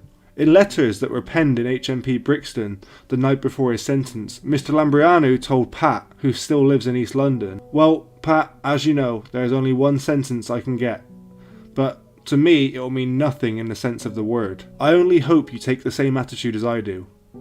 Pat, please God, be strong and have courage, as I'm sure you have. The road ahead is going to be tough, but it will smooth itself in the end." Pat was just a naive 16-year-old schoolgirl when she met Tony at the Tottenham Royal Dance Hall in 1958. She remembers an easygoing and quiet young man. 4 years later, in August 1962, they tied the knot during a modest ceremony at the Old Street Register Office. But when Mr. Lamrianu met the Kray twins with his brother Chris over a drink at the Regency Club in Hackney, their lives went into a downward spiral. The Krays, with their associates and their empire of pubs and clubs, became the focus of a huge police probe led by a top cop, Leonard Nipper Reid. Pat said, "I remember when he was arrested. I'd been working overnight as a cleaning supervisor and got home at 6 a.m. At 10 a.m. the doorbell rang and I looked at the window and there were police cars and police everywhere. I knew it was serious, and that's when my normal life just finished. That night changed my life forever." To this day, Tony said, don't worry, I'll sort it," but he never came home. Nipper Reid offered him the chance to help the prosecution, but like Tony always said, there was no way you could be called a grass living in the East End. Pat said when Tony was released from jail in 1983, he wasn't the same man. Prison had taken its toll. She said that he became abusive and attacked her repeatedly. She filed for divorce and got a restraining order the following year. Despite the Krays' glamorous reputation, Pat remembers them not as Robin Hoods, but as cheats intent only on their own gain. She said, "It angers me now. They ruined my life. We had nothing. We'd go to the laundrette to keep warm and they never gave us anything. We were abandoned. Everyone thought that because Tony went to prison, people would say, 'You must be alright, he was with the Krays.' Don't tell me they never looked after you, but they never did. Not a single penny changed hands. Staying loyal to the Krays didn't help at all. People said that they were the Robin Hoods of Bethnal Green, but that was nonsense. Not in my eyes. They were out for themselves. I blame the Krays for everything." What do you think about the crimes committed by Mr. Lamrianu? Do you agree that he should have kept his loyalty towards the Krays? Let us know what you think in the comments below and stay tuned for more interesting videos coming your way. Don't forget to watch the videos on the twins, Mr. McVitie and Mr. Foreman, to understand the full picture. And as always, stay safe. Hello everyone, welcome to the Street Crime UK YouTube channel. Thank you for joining us. Please don't forget to like, share and subscribe for more content. Today we take a look at one of the most infamous UK criminals to ever exist in the UK criminal underworld. From his early years as a gangster in London to his later career in writing, charity work and acting, along with all the controversies.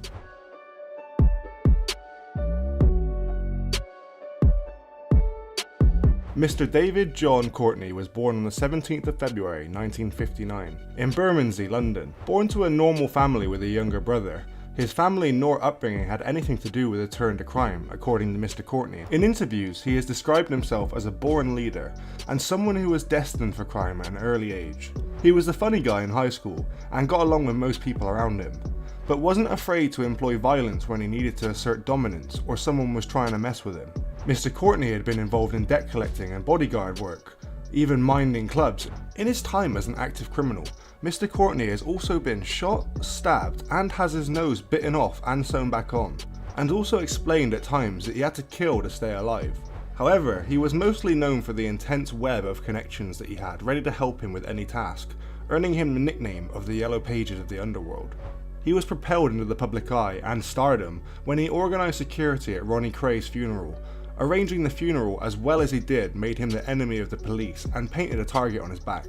A man who was able to organise the most serious organised criminals up and down the UK wasn't something the police were just going to bat an eye at. Newspapers painted him as the heir to the throne and used him as a visual for the face of organised crime in the UK. Overwhelmed, Mr. Courtney attempted to back off and stop the titles from being thrown at him, which is when he wrote his first book, Stop the Ride, I Want to Get Off. And without meaning for the situation, he did begin to become more organised in his methods. Instead of bursting into people's apartments to demand money, he had to be quieter and sneakier about it. The police had painted a target on his back and warned anyone that worked with Mr. Courtney that they needed to watch out. Soon after, he was the star of a 3-part observational documentary called Dave Courtney's Underworld, which followed him during a police corruption case. He was eventually found not guilty of the crime, and the documentary shows him celebrating with his friends and family. Mr. Courtney has had an illustrious career outside of crime. With his acting to writing, his acting career consists mostly of television documentaries and his appearances as himself, and he has directed a movie called Hell to Pay, which he also starred in. He had a role in the 1990 movie The Krays. It has also been claimed that Mr. Courtney may have been the inspiration of Vinnie Jones's character in Lock, Stock and Two Smoking Barrels. Mr. Courtney is the author of 6 books, all of them very interesting and entertaining to read, with 4 of them reaching #1 bestsellers. Stop the Ride, I Want to Get Off in 1999, Raving Lunacy in 2000, Dodgy Dave's Little Black Book in 2001, The Ride's Back On in 2003, and Fuck the Ride 2005, and Heroes and Villains in 2006. Interestingly enough, the books amassed major success with little to no marketing on the parts of the publishers. Due to certain laws, it could be constructed as glamorizing crime to display posters everywhere of the book, which is prohibited. The cover depicts him smoking a cigar, which is also limited in its advertising in the States. In 2002, while he was driving, Mr. Courtney was forced off the road in a suspected gang hit. His car was forced off the road by another vehicle and went somersaulting over the highway at 70 miles an hour. He was left for dead with a broken pelvis, a punctured lung, 4 broken ribs and a broken foot, with bruised kidneys. Mr. Courtney was pulled over by police on October 29, 2007. because the red BMW that he was in had the illegal vanity license plate reading Bad Boy 1. Officers searched his car and found a singular live bullet in his pocket, along with a number of other prop weapons. He claimed it was all for one of his shows to at-risk youth, but he was still taken into custody. He claimed it was blank ammunition, and he was extremely surprised to learn that in fact it was real. However, he was able to talk himself out of a jail sentence by showing the judge how he had reformed as a criminal, and now worked on convincing young men who are on dangerous paths that the crime doesn't pay, and had a slew of charities writing in as character witnesses. The judge presiding over the case, Judge Ticehurst, ended the sentencing by saying it perhaps undermines your street credibility and your stage performance that you cannot distinguish between a real round and a fake round, but perhaps that's not for me to say. He was given an 18-month sentence and a conditional discharge. Later in 2009, in May, Mr. Courtney reportedly owed £400,000 to creditors, including £250,000 in taxes. After filing for bankruptcy, auditors started searching Mr. Courtney's home, Camelot Castle, for assets, and discovered 3 illegal guns. He claimed they were simply used as props for his charity shows and belonged to his wife, who owned a company called Proper Job. However, this didn't change the fact that some of his weapons were prohibited, and he was still on conditional discharge for the possession of a bullet. He spent time on remand in prison, but was eventually cleared of the charges by a jury. The gun that had been prohibited, a Brocock air cartridge pistol, had been legal just a few years earlier when Mr. Courtney claimed to have come into possession of it, but was banned due to the ease in which it could be modified into a cartridge-firing weapon. On October the 30th, 2011, Dave Courtney pled guilty to attacking his wife, Jenny, in their home. He served his sentence for his attack in Belmarsh Prison.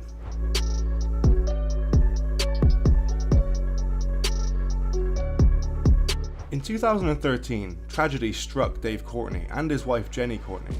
Mr. Courtney's stepson, Jensen Pinto, 23, was shot at point-blank range whilst he had been talking on the phone outside of his girlfriend's house. It was a suspected revenge hit over a drug feud that had left the whole family grieving, including his 2 younger sisters. Things hadn't been smooth for the Pinto Courtney family in the upcoming months to Jensen's murder, which led to Dave Courtney being a suspect in the murder. Mr. Jensen was a drug dealer and had started lashing out repeatedly and flying into rages after taking steroids. Mr. Jensen and Mr. Courtney had even gotten into fistfights, but eventually resolved their issues with one another. In a show of restraint, Mr. Courtney publicly begged anyone seeking vigilante justice to let police find out who did it. Dozens of gangsters from Sheffield, Cardiff and Liverpool offered to help him find who did it, but he graciously turned them down, saying, "I don't want to carry on the cycle of violence."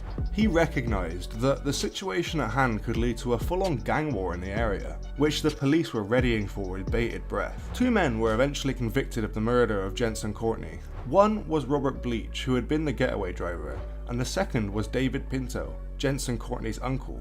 They were given lifelong sentences and told to serve them with a minimum term of 31 years before being considered eligible for parole.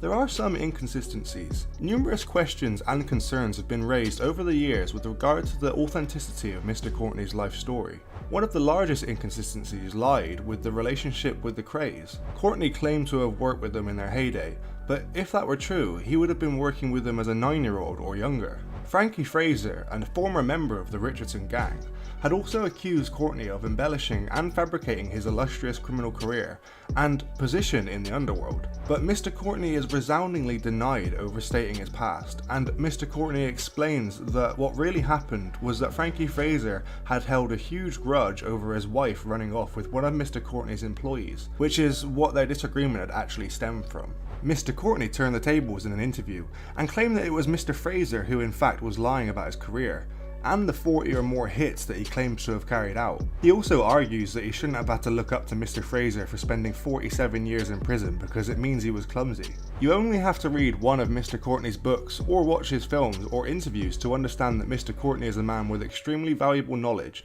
and given the right platform could change the life of many of the troubled youth who might be heading down the wrong path, and give them a push in life in the right direction in the UK today. Regardless of personal opinions on Mr. Courtney and his stories from the past, it doesn't change the fact that he's built a successful career and helped change lives. He now works with various charities promoting staying on the right side of the law and using the catchphrase "crime doesn't pay." He claims that by sharing his stories he's not attempting to make the world of crime sound appealing. He says, "I'm not trying to glamorize crime, I'm trying to glamorize Dave." Truly, this man is deserving of the OBEs he's given himself, which stands for one big ego. Thanks for joining us today. If you enjoyed the video, don't forget to give it a like and a share, and leave any thoughts or suggestions you have in the comments section. We love to read through them all. And if you're new but enjoy UK true crime content, then subscribe to see when our newest video releases. And as always, stay safe. Hello everyone, welcome to the Street Crime UK YouTube channel. Thank you for joining us. Please don't forget to like, share and subscribe for more content. Hello and thanks for joining us today. Today we take an in-depth look into a very dangerous and notorious UK criminal. A man who possessed immense strength, but it was to be this strength that caused his fellow criminal associates to turn on him. Francis Samuel Mitchell was born on the 19th of May 1929 and was also known as the Mad Axeman. Mr. Mitchell was an English criminal who was a criminal associate of the Kray twins, although he was later murdered at their request.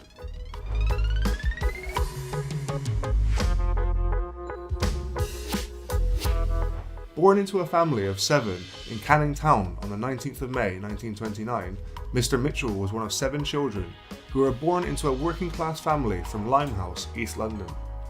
At the age of 9, he stole a bicycle from another child from his local area, for which he was taken before a juvenile court and put on probation. As an adult, Mr. Mitchell possessed great physical strength, and he liked to demonstrate it to others that he knew by showing off his ability to lift a grand piano off the floor, or being able to pick up 2 fully grown men. When he did this, he would lift up 1 man in each hand.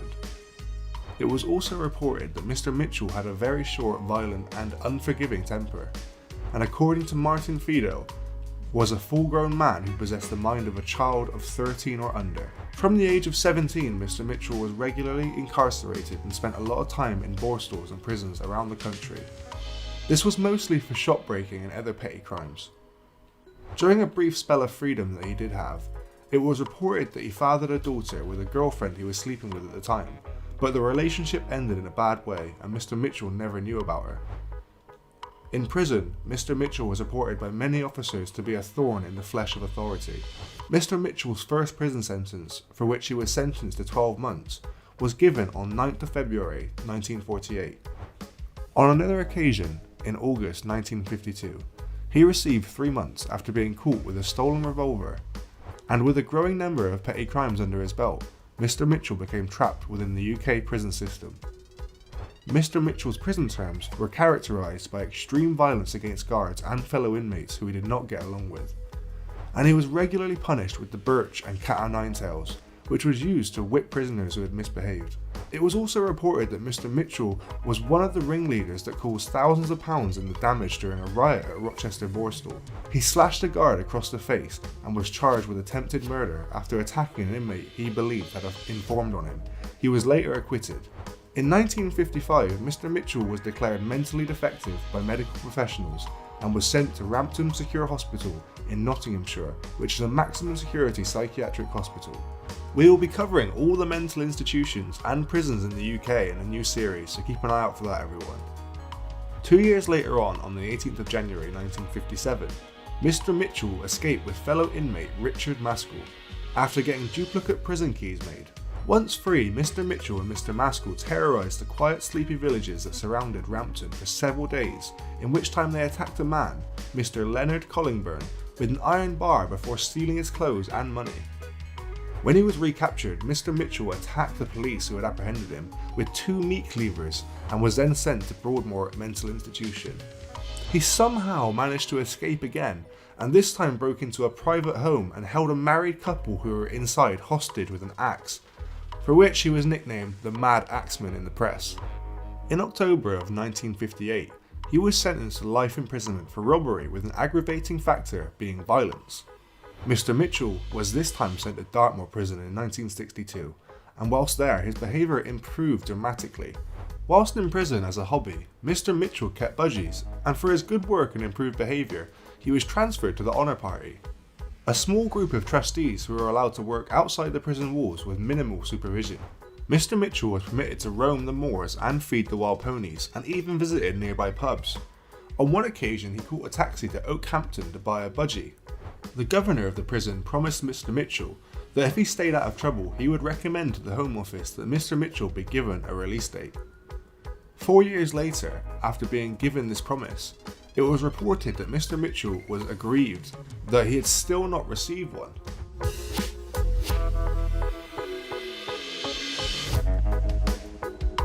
Mr. Mitchell had become good friends with Ronnie Kray when they served a sentence together at Wandsworth Prison in the 50s. During Mr. Mitchell's trial for attempted murder, Ronnie Kray had hired Mr. Mitchell, a top barrister, for him and paid for him to have a new suit fitted. Ronnie Kray was keen on breaking Mr. Mitchell out of prison, thinking it would help him to publicise his grievance and earn a release date, as well as enhance the Kray's standing in the underworld. Reggie Kray recalled that he was, at first, very reluctant to the idea, but finally reasoned that if nothing else, it would stick two fingers up to the law. Reggie Kray visited Mr. Mitchell at Dartmoor in disguise and informed him of the plan on the 12th of December 1966. While with a small work party on the moors, Mr. Mitchell asked the sole guard for permission to feed some nearby Dartmoor ponies. Mr. Mitchell's request was granted. He walked over to a quiet road where a getaway car was waiting for him, containing associates of the Krays. Inside the car was Mr. Albert Donahue, Mad Teddy Smith, and Billy Exley, and they all drove to London together. Once in London, the Krays put him up in a flat in Barking Road, East Ham, which was at the time owned by Lenny Dunn. It was over 5 hours before Mr. Mitchell was reported missing to the authorities. Mr. Mitchell's escape made national news and led to a political storm over the relaxed security that was given to a man who was described in the press as Britain's most violent convict. And the subject of privileges that should be granted to somebody as dangerous as Mr. Mitchell whilst in the prison system was debated in the House of Commons. A large manhunt ensued, with 200 policemen, 100 Royal Marines, and a Royal Air Force helicopter searching the moors. With the aid of Teddy Smith, Mr. Mitchell wrote to national newspapers, and his plea to be granted a release date was printed in the Times and the Daily Mirror. However, the then Secretary Roy Jenkins was not willing to negotiate with an escaped criminal and would not review his status at all until Mr. Mitchell was back in custody. Mr. Mitchell soon became a problem for the Krays, owing to his physical strength and short temper. He was a very difficult man to try and keep under control. He was unwilling to give himself up and return to the prison, and was not allowed to leave the flat in case he was recognised. The Kray twins feared to release him back into the public, or even turning him into the police themselves, as he could implicate them in his prison escape. Mr. Mitchell felt insulted that Reggie Kray had only visited him in person once, and was particularly upset that he could not visit his parents despite them living nearby. He grew increasingly agitated and began making threats against the Krays. In an attempt to help him blow off some steam, they brought a woman to the flat who went by the name of Lisa Prescott. Miss Prescott was a blonde nightclub hostess with an amazing figure, with whom Mr. Mitchell fell in love very quickly. This did not help the Kray twins, if at all anything it only caused further complications to the situation. It appears that this was the final straw for the Krays, who now decided that the only solution was to get rid of Mr. Mitchell.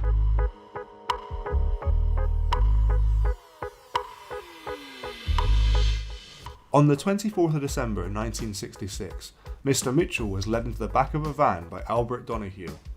Thinking he was to be taken to a new safe house in the countryside where he would meet up with Ronnie Kray, he jumped in without any worries. There was almost another argument when he realised that Lisa would not be coming with him, and Mr. Donahue persuaded him that it was safer for her to follow later on. Waiting in the van were several men, among them Freddy Foreman and Alfie Gerard, who were both armed with revolvers. Once the van doors were closed and the engine started, they opened fire on Mr. Mitchell, killing him. Mr. Donahue thought that 12 shots were fired before Mr. Mitchell died. His body was never recovered. Mr. Foreman later revealed that Mitchell's body was bound with chicken wire, weighted down and dumped in the English Channel. Reggie Kray had later told that helping Mr. Mitchell escape from prison was one of his biggest mistakes that he had ever made. In 1968, the Kray twins and various accomplices were arrested and put on trial for an array of offences, including the murders of George Cornell, Jack McVitie and Frank Mitchell. We have videos on our channel on both George Cornell and Jack McVitie, So if you'd like to see them, go check them out and don't forget to subscribe so you don't miss our new videos. Their attempt to convince gang member Albert Donahue into confessing to killing Mr. Mitchell led to him instead becoming a witness for the Crown, and this meant Mr. Donahue would be testifying against them. Ronnie, Reggie and Charlie Kray, along with Freddy Foreman, were all acquitted of Mr. Mitchell's murder. This was due to a lack of evidence and the perceived unreliability of Mr. Donahue's testimony. Reggie Kray was however found guilty of conspiring to effect Mr. Mitchell's escape from Dartmoor, for which he received a 5-year sentence to run concurrently with his other sentences.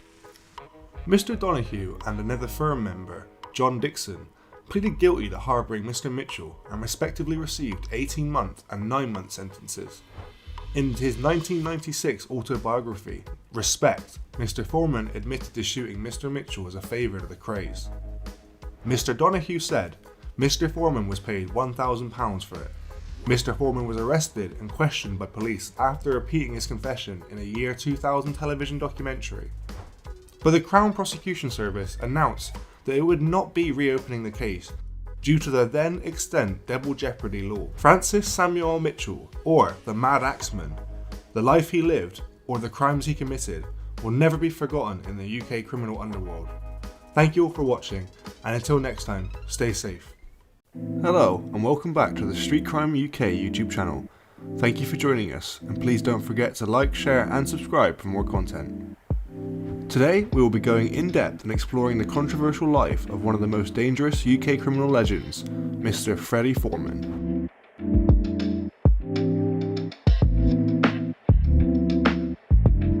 Freddy Foreman was born and bred in East Side London at 22 Sheepcote Lane in a terraced 2 up and 2 down torn and tattered house. Born to an Irish cab driver who worked tirelessly to make ends meet, Foreman grew up alongside boys from the neighbouring Irish households. The entire neighbourhood resembled a torn down impoverished farm, with little to exaggerate.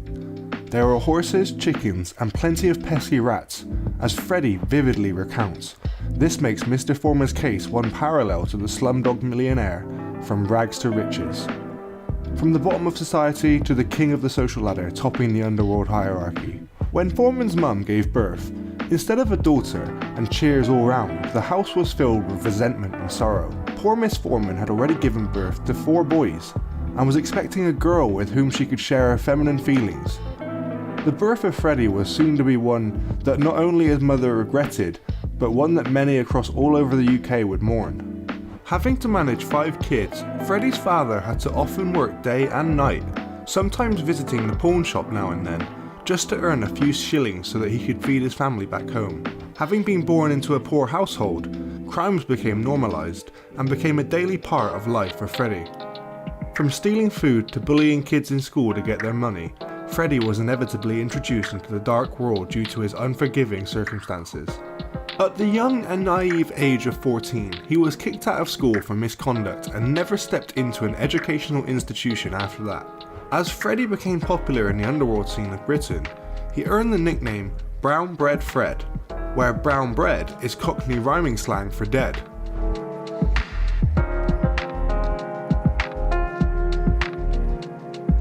On the 3rd of September 1939, France and the United Kingdom retaliated to Germany's invasion of Poland with an ultimatum to Germany to cease military operations.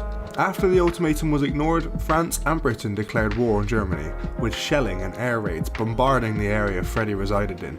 2 of Freddy's older brothers were sailors in the Royal Navy, and they were whipped up from their homes onto the front line within hours of the declaration of war. This soon turned out to be the key event that shaped the fairly innocent Freddy into a notorious criminal feared by young and old.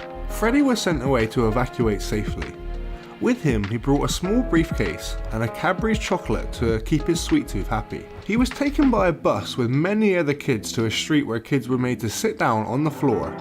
Adults picked one by one as the curious kids sat watching. You probably guessed it, but all of them were being fostered. Freddy was the last child left sitting down, as all the other kids had found new homes already. Whether Freddy was subsequently adopted still remains a mystery to this day. As war raged on, at the backdrop of both sides fighting relentlessly, Freddy moved to a new residence. Having been detached from his family, living conditions here were far more absurd. Even though he had a bunk bed for himself, there were no mattresses, and in their place was wire mesh that made streaks on his skin as it pressed against his body each night. In a corner of the room sat a small little bucket where Freddy had to urinate and defecate, and where privacy was nothing but a myth. Crime became a very normal activity for Freddy during these tormenting days. It had become a way of life for him. Freddy worked in a meat market and did numerous other odd jobs, and through these jobs he obtained contacts and acquainted himself with anyone on the wrong side of the law, from petty thieves to drug lords. He would do wage snatches from people walking in the streets, conduct armed robberies firing revolvers and little remorse, and even hijacked lorries and ferried cash between banks. Freddy was slowly gaining a reputation and establishing himself as a gangster. One fine morning, as Freddy was about to step out of the hallway into the porch area, he heard a huge bang right in front of his house. A bomb had just been detonated right in front of his eyes. Though he was unscathed, the scene in front of his eyes was bloody. However, on the corner of his eyes, Freddy saw a young teenage girl with her clothes ripped apart due to the explosion. Freddy even mentioned in an interview that the sight of the girl in knickers was simply erotic.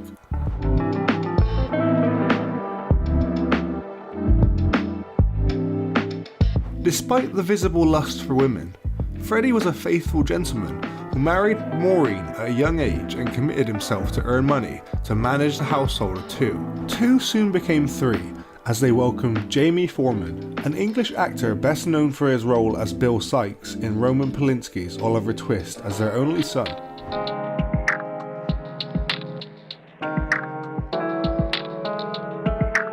One of the biggest crimes committed by Freddy was the murder of Thomas Ginger Marks in January of 1965. It is widely believed that Ginger Marks fell into a trap laid out for Jimmy Evans, the small-time villain who had shot Freddy Foreman's brother George in the groin over an affair sometime before. Evans was the original target when Foreman accidentally killed Ginger Marks. Shockingly, the body of Ginger Marks has never been found and is assured to have been buried in the depths of the English Channel, beyond New Haven. The murder remained one of the greatest London underworld mysteries, till Freddy owned up to the actions after his court acquittal through an autobiography in the late 90s. According to Freddy Foreman's recount of events, Marks misheard the call and thought it was him that was being beckoned. Jimmy Evans hid behind Marks and used his body as a shield to dodge the bullets fired by Freddy, and hid himself under a vehicle, sacrificing and assuming Ginger Marks for his selfish crimes. However, Evans rubbished the account of Freddy, claiming that Freddy opened fire from 6 feet away and not in a position to mistake Marks for him. Even in the dark, Marks was 6 feet 4, whilst he was 5 foot 8.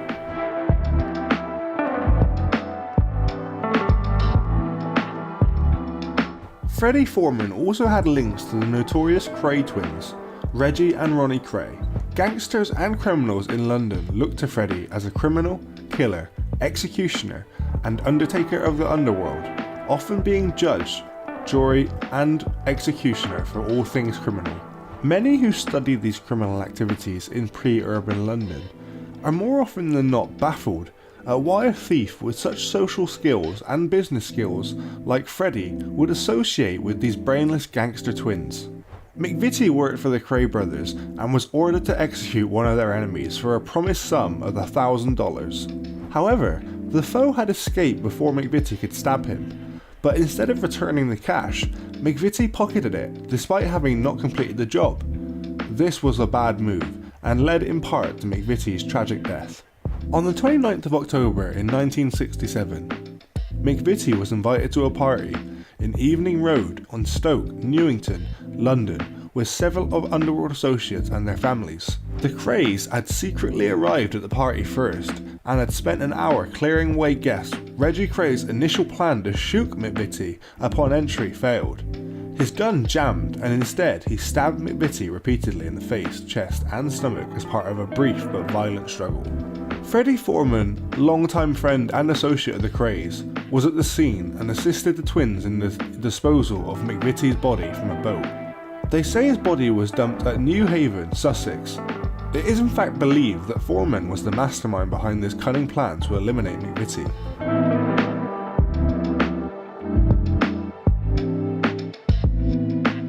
In the early 80s, Freddy moved to the US and lived in a straight life for 2 years. There, he set up a legitimate business, a games room, with state-of-the-art games machines. He was one of the first people to have a Pac-Man machine and loaned out games to his customers, both young and old. However, these 2 years away from any sort of crime was short-lived, as he soon went back to his usual life with one of the biggest moves yet.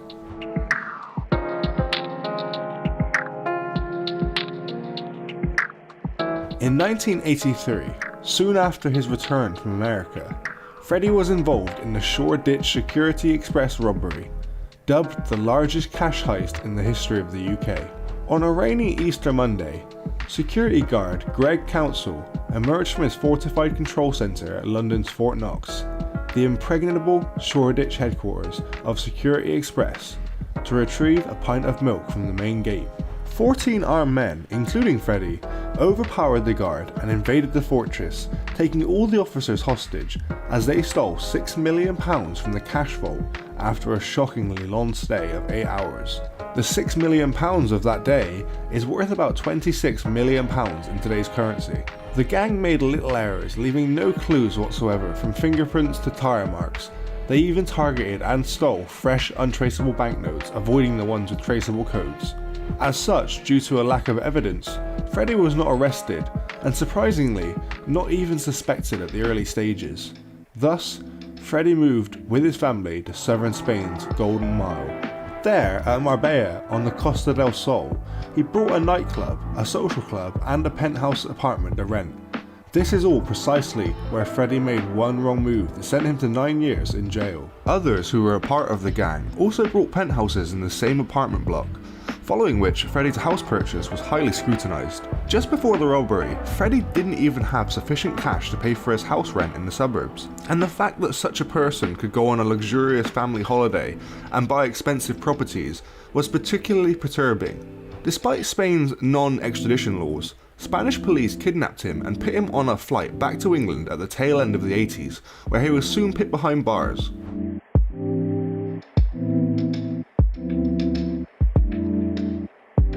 Freddy Foreman wrote an autobiography called Respect, Autobiography of Freddy Foreman, Managing Director of British Crime, originally published in 1996. Freddy Foreman's admission in this book was that he was responsible for the gangland killings of Ginger Marks and for the disposal of Jack the Hat McVitie's body along with the Kray twins, made headlines around the world.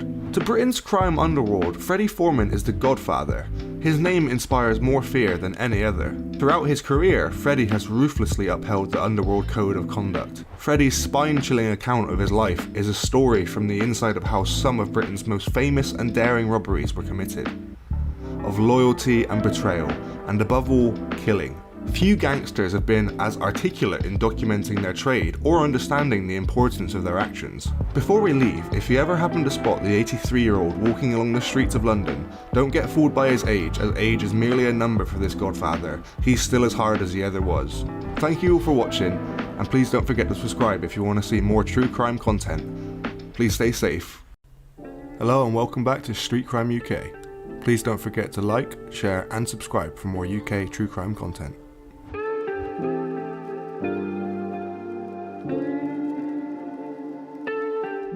Today we look at Mr. Bobby Cummings. He was born to a family of 8. Mr. Cummings grew up in a tight-knit community in North London. His father worked as a bricklayer, and both of his parents were on the straight and narrow, meaning that they never committed crime. In his own words, crime wasn't seen as crime, it was survival. Petty theft was used to feed families, and as long as you didn't steal from your own, it was allowed. Despite the underlying danger, the community remained close. Everyone's doors were always open to each other, and you always had a meal waiting for you. It was a culture of taking care of your own, and this idea of supporting those you saw as your own persisted in Cummings' ethos for decades. Cummings was slapped with his first criminal offence when he was just 15 years old. After witnessing 2 policemen roughing around with a group of kids his age, he simply commented that there should be an adult present. This resulted in the men planting a cutthroat razor on Cummings and hauling him into the station. Faced with pleading guilty or going to juvenile detention, he pled guilty at the begging of his father, who refused to believe that the police had done him in. The story made local news and Cummings subsequently lost his job due to his new criminal record. Enraged, Cummings made a vow that if the world wanted to see him as bad, then he would show him how bad he really could be.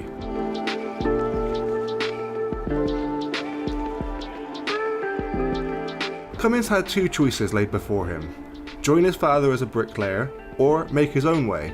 Having left school at 16, Cummings didn't have the education to do anything else, so Cummings chose the latter option and thus started his criminal career. Meeting with the local firms, Cummings was quick to establish himself as a powerhouse, helping organise the previously jumbled up groups on the condition that it would be on his terms. In the 60s, 70s and 80s, crime in North London was much more organised than its modern counterparts today. A complex web of interpersonal relationships between groups allowed for quick dissemination of information, techniques, and the quick discovery of young people they could possibly recruit. The structured system allowed for a sort of criminal code of ethics to be kept in place. No killing members of the media, the general population, or the government. And there were rules surrounding the actual hit, such as making sure it wasn't done in the presence of wives or children. It was through this web of contacts that, after proving himself and earning their respect, Cummings obtained his notorious sawn-off shotgun, which he affectionately named Kennedy. The power that came with wielding a firearm and his growing reputation drew the attention of the older gangsters, who took him to be a hitman. During the time he was trained to be a hitman, Cummings was taught to tamp down his emotions and dehumanize his targets. Most importantly, he realised that not all of the hitmen he interacted with were heartless cyborgs with antisocial personality disorders. Many of them were, in fact, like him, had learned to numb themselves to their actions out of survival rather than insanity. They were groomed into the role by the older group and taught to view their targets as rats rather than as humans. Those killings weren't personal, it was just work to him. He also saw his actions as a necessary evil. There were times where a full-blown gang war was on the horizon, and those orchestrating the violence needed to be taken out before they were successful. The one death that Cummings says he continues to live with is the accidental death of a hostage during a bank robbery, who choked on his own gag. The near clinical amount of preparation involved in the hits went past just conditioning the hitmen in training. They learned how to change their modus of operandi, consistently to avoid being detected by law enforcement. They would read books and watch interviews of hitmen that had been cool and learn how they had been cool. Some even go into jail to learn from the best directly. When preparing for a hit, they would stalk their targets, learning their daily patterns as they searched for their witness's weak spot, something that they could exploit. Moments where they were alone and vulnerable, or how to make it look like an accidental death, even down to poison and insulin overdosing. Cummings became one of the UK's youngest bank robbers at the age of 16. He was sent to jail for armed robbery, where he found himself being brutalised by the people rather than rehabilitated. It was the opposite effect of what should have happened. Instead of being shown the error of his ways and the path that he was headed down, he realised that the only way to solve violence was with more violence. He quickly learned that being tough gave you a voice in the world, and continued his criminal education with the Kray twins. When he left jail, the rage inside of him had just grown and grown. He showed no signs of wanting to quit crime, and his notoriety had only grown since leaving prison. He began extorting restaurants for protection money. Some of the attacks he actually orchestrated himself, and all of this was at the age of 17. He moved on to fearlessly threatening larger gangs to stay away from his neighbourhood when they tried to move in. And Cummings was known for introducing himself with a £1 note and a bullet on the table, promising one or the other based on the loyalty shown to him. Eventually, Cummings found his way to prison to serve a 12-year sentence for offences including manslaughter and bank robbery. During this time, he became labelled a Category A prisoner due to his constant rule breaking. He started numerous riots and sit-ins while loaning money to fellow prisoners at exorbitant interest rates. He even went so far as to hold a governor hostage with a blade, after they refused to do anything about the abuse being inflicted upon them by the inmates and by the correctional officers. Cummings spent time jumping around maximum security prisons, but was eventually cordoned off with the rest of the most dangerous inmates at Parkhurst. It was here that he called to negotiate a truce between the notorious Reggie Kray and Charlie Richardson, and where things began to change.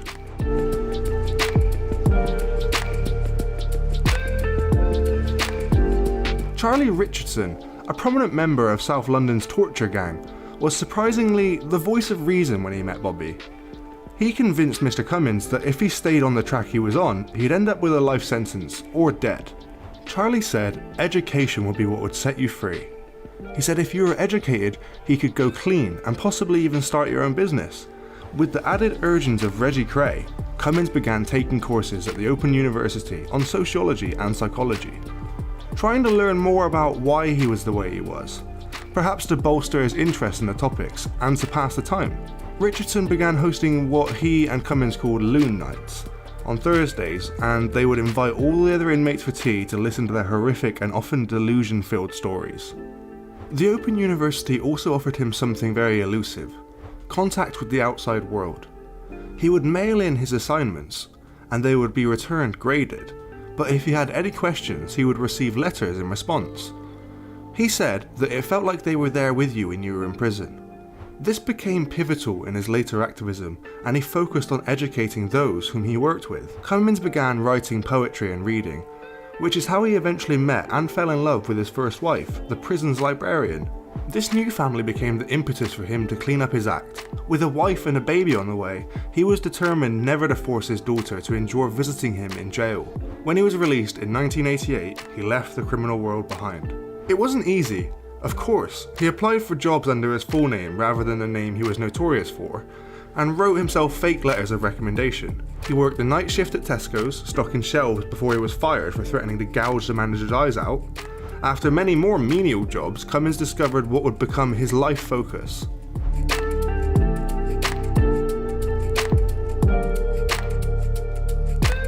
At the request of an old parole officer, Cummings spoke to two troubled teenagers who were on a path similar to the very one he'd found himself on decades earlier. Something clicked in Bobby, and he began speaking to more and more delinquents and fellow ex-convicts, encouraging them to stay on the clean path and helping where he could. The old sense of community that had been a pinnacle of his childhood stirred. It's my kids and they're dying in the streets, my mothers that are crying in the slums, and the politicians are still lying. He became Volunteer of the Month at the charity that he was working with, and as soon as he could start his own charity, Cummings became a chief executive of the charity Unlock, which worked to uphold the rights of convicts in all areas of civilian life and liberties. They championed police amendments and additions, and created directories of banks, insurance offices, universities, and other institutions that didn't discriminate against people with previous criminal convictions. However, Mr. Cummings stepped away to work more directly with people.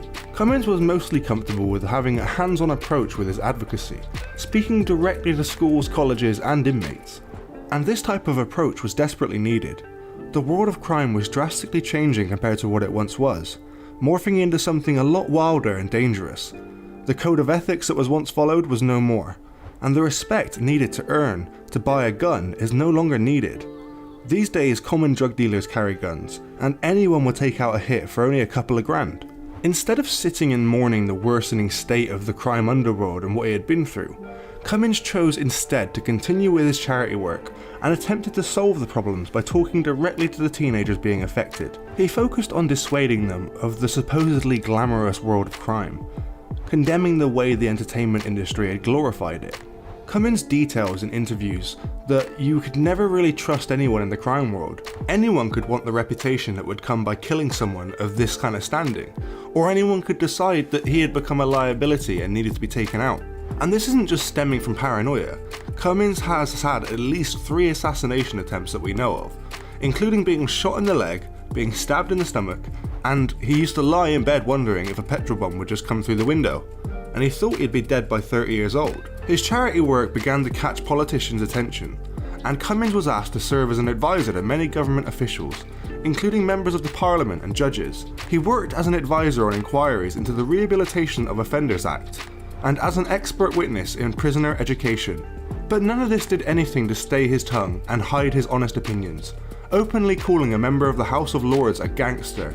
He never hid his distaste at working with people who would rather invest in bombs than in children's futures. And this bluntness was what inevitably made him an excellent advisor.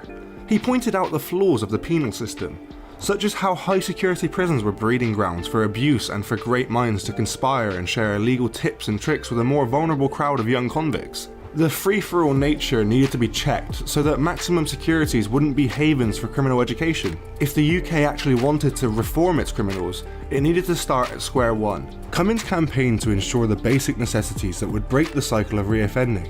At this time, banks could refuse to open accounts for ex-convicts or give them loans, and jobs could discriminate, and insurance could be denied. Access to education was crucial in Cummings' mind, and he advocates for the education to inmates. After leaving Unlock, he started his own charity, Midas, with Charlie Richardson, the man who first helped him get on the right track. He continues to work with his charity to promote the education of the former offender community and to help with employment opportunities. For his work, Mr. Cummings was awarded an OBE by Queen Elizabeth II.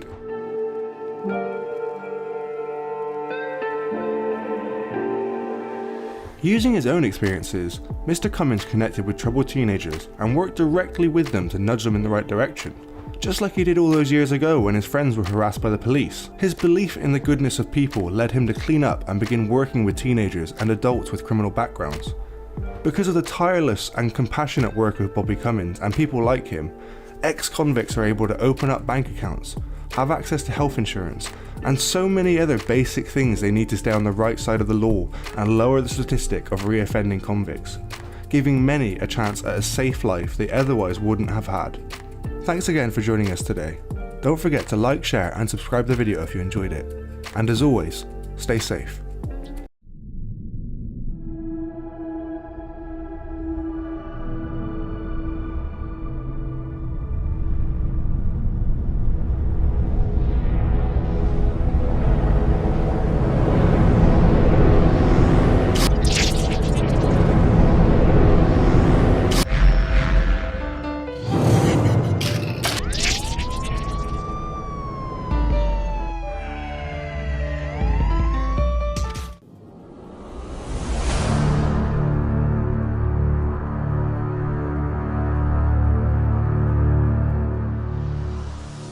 Hello and welcome to the Street Crime UK YouTube channel. Please don't forget to like, share, comment and subscribe. Today we take a look at one of the most notorious Yardi gangsters to ever exist in the UK criminal underworld. Known as one of the UK's most dangerous prisoners, this man still strikes fear into anyone who crosses him to this day. Today we take a look into the infamous story of Gary Lloyd Nelson, a man who opened fire at a van driver who drove too close to him and shot another man during an argument at a nightclub, was sentenced to 8 years in jail at the Old Bailey. Gary Lloyd Nelson, who was 26 at the time and working as a security guard, was found guilty of possessing a firearm with intent to endanger life and of possessing a firearm in a public place. Builder Gary Keywell said that in September 1993 he had been driving behind Mr. Nelson in South London. He grew impatient as he followed Mr. Nelson's BMW, which had slowed down at every junction. The pair had exchanged obscene gestures to one another, but the builder became nervous when he saw a girl in the passenger seat of Mr. Nelson's car reach into the footwell and hand him something. Mr. Keywell said, "I thought it was getting a bit silly, so I decided to turn right." Then Mr. Nelson leaned out the window and pointed his right arm at me. I heard a cracking noise and I ducked down behind the dashboard. I felt the thuds of bullets hitting the van. From the rate of fire, I would have said it was an automatic weapon, said Mr. Keywell. Mr. Keywell added, "I was very shaken." The court heard how earlier another man escaped injury when Mr. Nelson allegedly shot him in a nightclub, but the bullet hit the zip of the pouch he was wearing around his neck and very luckily ricocheted off. William Boyce, who was prosecuting, told the court that in June 1993, Mr. Nelson had fired shots at Mohammed Massaquoi in the street after an argument over a woman. The pair next met at the SW1 club, where Mr. Nelson walked up to him and said, "Remember me? I'm the guy who was buzzing shots at you," before pulling a pistol from his waistband and opening fire, hitting me in the legs, thighs and buttock. Mr. Massaquoi had gave evidence at Mr. Nelson's trial, but was in custody awaiting trial himself on another charge of attempted murder. He was found dead in the prison soon after.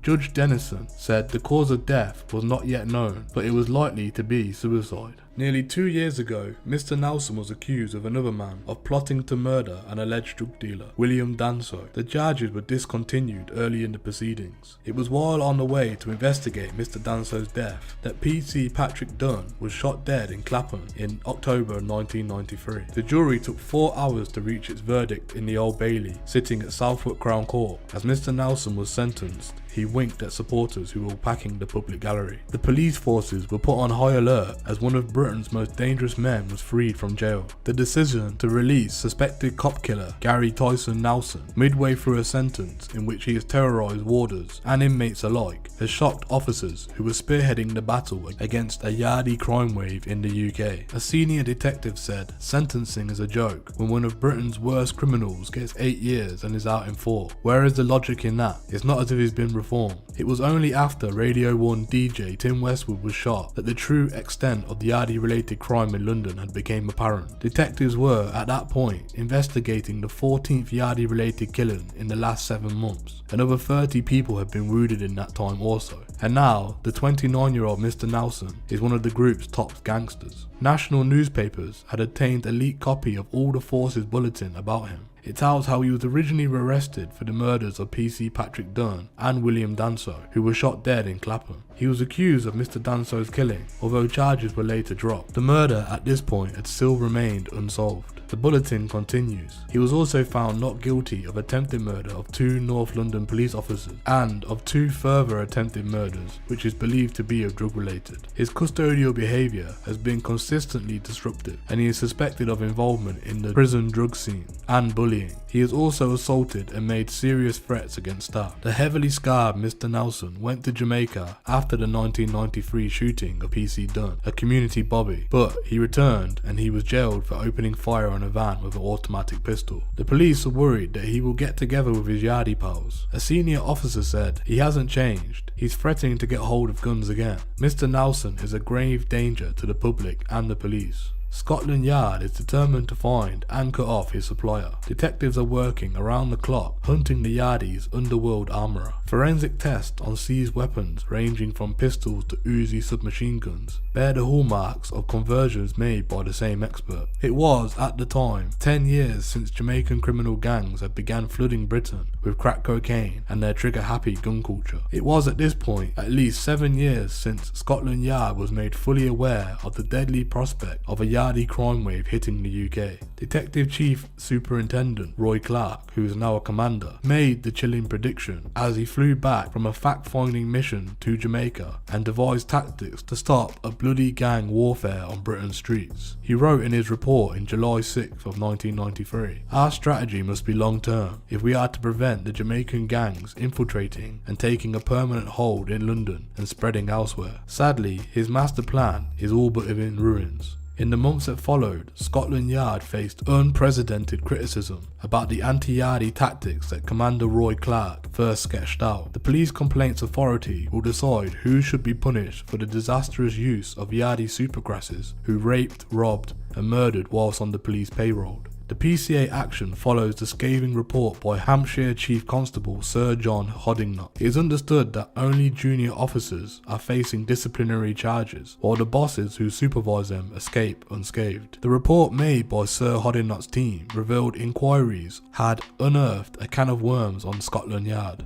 Detectives and immigration officers now fear they will be made scapegoats in a Stephen Lawrence-style whitewash operation. They claim senior officers wanted them to fail because of the political sensitivity of targeting black criminals in racial hotspots like Brixton. In a statement which had been leaked, one officer said, "I was told, you've got a nice thing going for you. Trips abroad, conferences, hire cars, just don't rock the boat." It became clear to me that our unit had been formed as a knee-jerk reaction to the spat of murders and shootings.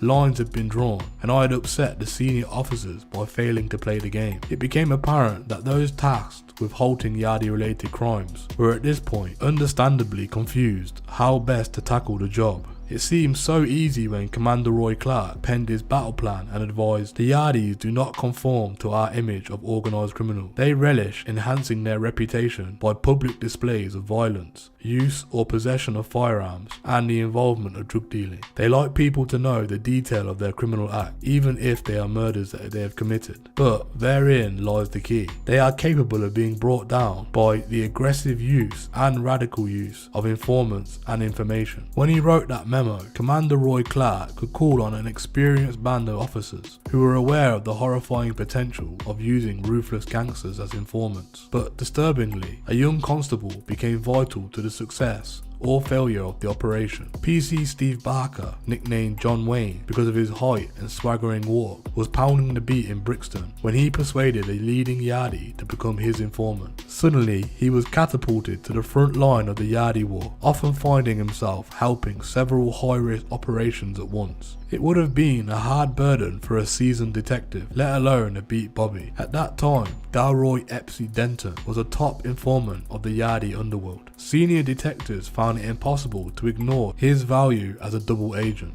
One officer told Sir John's team, "I was impressed by Mr. Denton's knowledge of Jamaican criminals, both in Jamaica and in the UK. From intelligence reports received by PC Barker, I'd no doubt he had committed serious offences of violence in Jamaica, but he now appeared to be an isolated figure attending a bricklaying course at college, with little money but keen to make extra as an informant. I discussed my findings with my line manager, and I was given the authority to recruit him." Mr. Denton had taken advantage of our weak immigration laws. It would have been unprofessional and morally wrong not to have taken advantage of this situation and use him as an informant in order to arrest persons of more danger to the public than himself. Unfortunately, Mr. Denton's recruitment carried a heavy price tag. Disaster struck when he was arrested and charged with having an inappropriate relationship with a 15-year-old schoolgirl. The case was dropped, then another bombshell dropped. In a frenzied attack, Mr. Denton, who was at this time 38, stabbed the woman to death, slashing her throat 18 times. Scotland Yard's #1 informant was described in court as a sex-fueled psychopath. More soul-searching followed, with the news that Eaton Green, another Yardi informant, had helped to rob 150 party guests in Nottingham at gunpoint. After his trial, it emerged that he was a serial killer who had confessed to 12 murders in Jamaica. To find out more about Mr. Green, give our History of Nottingham series a watch, where we take an in-depth look into organised crime in Nottingham. Meanwhile, one of the Met's most successful Yardi hunters was forced into early retirement. Now, former Superintendent John Jones sits at home deeply worried about the Yardi explosion. He says of the rookie cop PC Barker, "I hope he doesn't become the fall guy for all of this. He was working really hard for at least 3 different police squads. He is not to blame for the mess. I don't think that nowadays there is the know-how or the experience at the top. Officers are wary of getting involved in black crime because of the racial overtones. There is a lot of pussyfooting attitude today. Things went horribly wrong, but middle management should take responsibility. Unfortunately, it's the junior ranks who take the risk and the blame." Described in court as a psychopathic killer who strode away laughing moments after shooting dead a man who disrespected him, and a police officer who came to the scene by chance, was jailed for 35 years. 12 years after the brutal double murder was committed. Gary Nelson, who was at the time 36, and was dubbed one of Britain's most dangerous gangsters, was found guilty of the murders of security guard William Kwame Danso and PC Patrick Dunn in Cato Road in Clapham, South London in October 1993. Mr. Nelson, whose police sources believe is responsible for more murders, is already serving life after police found his hitman kit in 2003. He refused to leave his cell in Belmarsh Prison in South East London to hear the verdicts at Woolwich Crown Court next door, sentencing him to life. Mr. Justice Wilkie recommended he serve at least 35 years. PC Dunn's brother, Steve Dunn, a former pastor, and Gifty Van der Puy, Mr. Danzo's sister, said they forgave Mr. Nelson for his actions. But another of the policeman's brothers, Ivan Dunn, said outside the court he, referring to Mr. Nelson, loved the gun and lived by the gun, but he did not have the moral courage to face us when he was being sentenced. I do not forgive him for what he has done, and I never will. Detective Chief Inspector Steve Richardson, who led the investigation, said, "He is undoubtedly one of the most dangerous men in the country, and it is to be hoped that he is never released." Infatuated with guns, Mr. Nelson called his Browning 9mm semi-automatic pistol "my special thing." With a violent record stretching back to his early teens and links to one of London's most infamous crime families, he accumulated a fortune which he spent on a luxury apartment, top-of-the-range cars and designer clothes. He was a hitman, but he was so much more than that, a Scotland Yard source said. Hitmen are at the bottom of the criminal food chain, taking orders. Mr. Nelson was at the very top, giving them out. He killed whoever he wanted, or he arranged to have them killed. Nicknamed Tyson, he shares the US boxer's physique and trigger hairline temper. Under the new rules admitting bad character evidence, the jury was allowed to hear details of his previous convictions, including the occasion on which he opened fire on a man who overtook his car. The incident epitomizes the extreme fatality of a man who carried out the Cato Road shootings just 7 weeks later.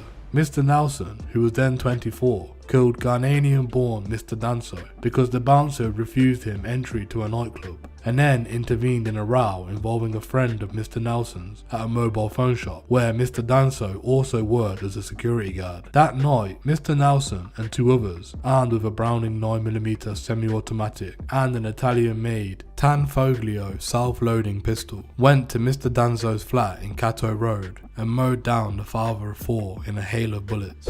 By coincidence, PC Dunn, who was 44, a former maths teacher who had joined the police 4 years previously, arrived on his bicycle to deal with a minor domestic dispute at a house opposite. Hearing gunfire, PC Dunn, who was dubbed Dixon of Dock Green for his friendly manner, rushed into the street, and Mr. Nelson, who was carrying the Tanfoglio, fired a single shot into his chest, killing him instantly. Witnesses heard the trio laugh and fire a celebratory shot into the air as they walked to a waiting car. Mr. Nelson was charged with the murders 5 weeks later, but the case was dropped due to lack of evidence. His aunt, Rose Nelson, led a group of women in a bizarre middle-of-the-night expedition to retrieve the guns buried in Wandsworth Cemetery, near where he lived at the time, but they could not find the guns. However, 5 months later, police dug them up, guided by an anonymous phone call by one of the women and lipstick crosses on the grave. There was still not enough evidence to charge Mr. Nelson, who was soon back in jail for the road rage incident, but he continued to inspire fear in all he knew, especially from his prison cell.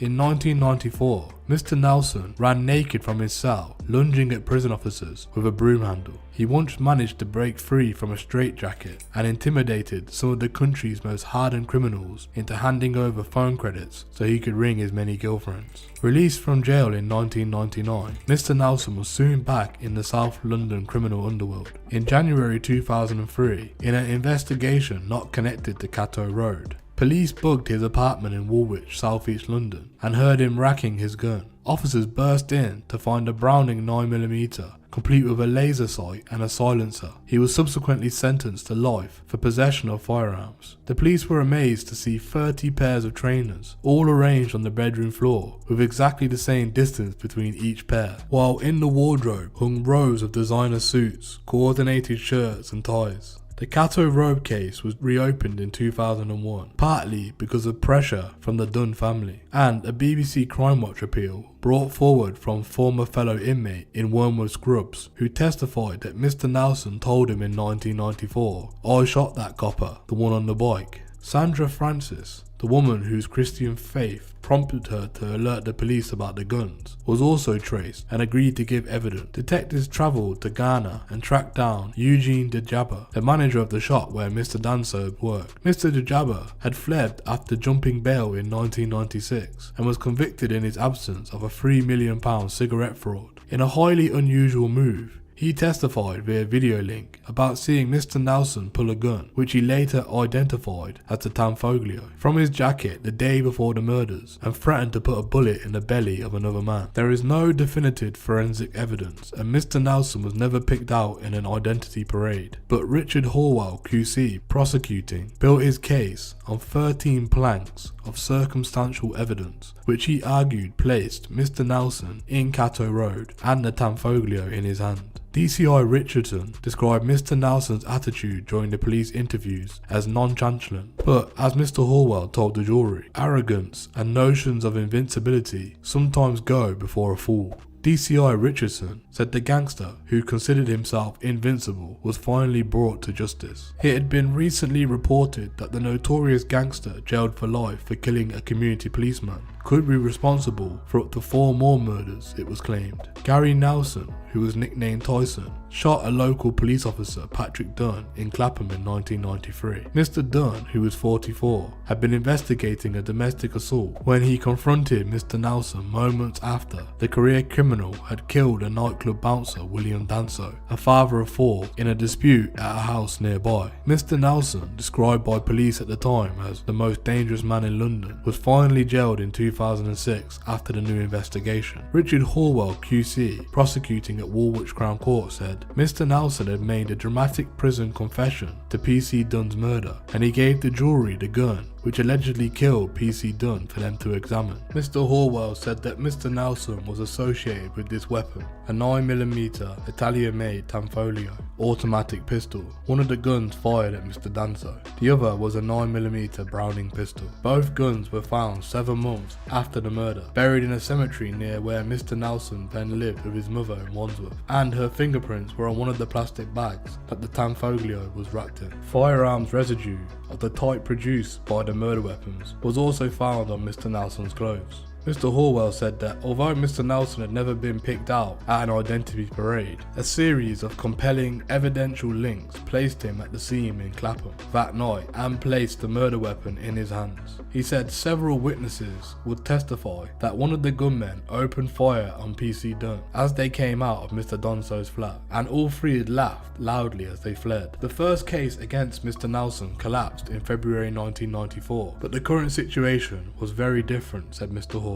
Mr. Nelson had previously argued with Mr. Danso, who had refused him entry to Brixham Academy, where Mr. Danso was a doorman, and Mr. Nelson's close friend, Tony Francis, had been involved in a row with Mr. Danso at the top shop where he worked as a security guard just hours before he was murdered. The prosecutor said that recent changes in the law allowed the jury to hear evidence of his bad character, including how he'd fired shots at another driver in a road rage incident a month before the 1993 murders, and of firearms and violence convictions in the years 1985 to 1990 and in 2003. He said that Budgie Stokes, Mr. Nelson's cellmate in Wormwood Scrubs in 1994, would testify that Mr. Nelson told him, "I shot the copper, the one on the bike." Mr. Stokes, an ex-soldier, has waived his right to any reward for the capture of PC Dunn's murderer. A former Met officer who was involved in the original inquiry told of his personal battle to snare the South London gangster and said he believed the criminal was behind as many as 3 to 4 more killings.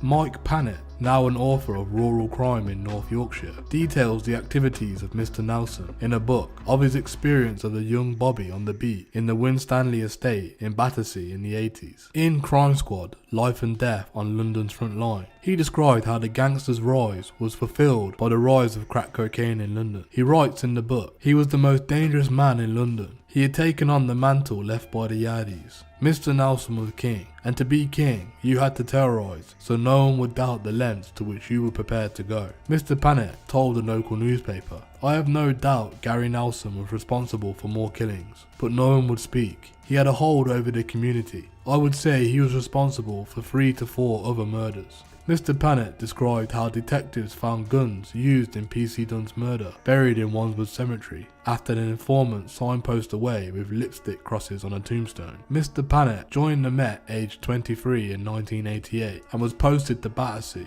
then top of the city's crime league tables. He says, "It was a tough place. I was there when crack cocaine was just taking over. I could see people becoming more violent. I'm appalled to see gun and knife crime is still high in London. But we were also seeing a huge shift in crime online and gang culture is as strong as ever." Scotland Yard had helped the snitch get a light sentence, despite suspecting him of supplying the guns used to murder one of their own officers and a security guard. Gangland informant Brimore Lindop was arrested with enough firearms to equip a small army by detectives probing the shooting of PC Patrick Dunn and civilian William Danso, who was 31. It was revealed that Mr. Lindop was sentenced to just 2 years after his Metropolitan Police handler briefed the trial judge that he was a valued snout. The handler had run Mr. Lindop for 4 years by then. As a result of the findings, Mr. Danso's family has called for the Met Police Commissioner, Cressida Dick, to launch a full independent public inquiry. PC Dunn, who was 44, a mature recruit to the Met, was attending a domestic incident in Clapham, South London on his bicycle when he heard gunshots across the street on October 20th, 1993. Gary Nelson, then 23, had shot Mr. Danso on his doorstep and was fleeing with two other men when he shot PC Dunn in his chest and left him to die. Witnesses reportedly heard Mr. Nelson laughing as he fled from the brutal killings, causing a shockwave across Britain. Officers discovered that Mr. Lindop had worked with the retired police dog handler to supply weapons used by Mr. Nelson, but never pursued the investigation. Instead, he faced two separate charges of possessing a huge cache of guns and ammo, which earned him 2 years in jail. Mr. Lindop told one source that he'd feared a lengthy sentence. Mr. Danso's family said, "We are deeply distressed to hear the evidence that suggests that a corrupt retired Metropolitan Police officer and a police informant supplied the guns used to murder our father. Our family calls on Dame Cressida Dick to refer this matter to the Independent Office for Police Conduct for independent investigation with full support and cooperation from the MPS, and to account to us and the public as to whether there has been an institutional cover-up." Retired Met Detective Sergeant Steve Morris, who confirmed Mr. Lindop's link to the PC Dunn murder weapons, echoed the family's sentiment. He said, "I find it repugnant that Mr. Lindop was never brought to justice for supplying weapons that killed PC Dunn and Mr. Danso. What message does this send to those risking it all on the front line of policing? The only way to resolve this very serious issue is to have a full independent public inquiry with teeth into the actions of the Metropolitan Police." Mr. Morris said it was an open secret that Mr. Lindop was supplying guns, but police took no action. PC Dunn was a former maths teacher who had retrained just 4 years before he was shot dead. As well as hearing Mr. Nelson laughing, witnesses reported seeing him firing shots into the air in apparent triumph after the killings. The hitman, who was named Tyson after the US boxer, was arrested weeks later. In November 1993, Richard Watts, who was 34, was charged with 2 murders. Mr. Nelson and Anthony Francis, 28, were accused of conspiracy to murder Mr. Danso. The charges were dropped due to lack of evidence in February 1994, though justice would eventually catch up to Mr. Nelson. Around the same time, a Browning semi-automatic pistol and an Italian-made Tanfoglio self-loading pistol used in the attack were discovered at Wandsworth Cemetery close to Mr. Nelson's home. Detectives claimed they had received an anonymous tip-off from a woman and were guided to a stash by lipstick crosses on gravestones. Separately, Finchley Flying Squad was working on Operation Carlag, a probe into the guns. Officers raided Mr. Lindop's yard in Dagenham, East London in March 1994. Mr. Lindop and his friend, a former police driver, Norman Fellows, later pleaded guilty at the Old Bailey to possession of 10 illegal firearms. But according to court documents, the pair were caught with far more. Mr. Fallows, who was 51, also feared a long sentence, but was jailed for just 15 months despite possessing assault rifles, telescopic sight and silencers, as well as 44 boxes of ammo. He also took detectives to 3 Smith & Wesson revolvers and a semi-automatic pistol hidden in a stream in Hainault County Park, East London. Mr. Lindop, then 46, had a loaded handgun in his pocket when he was arrested.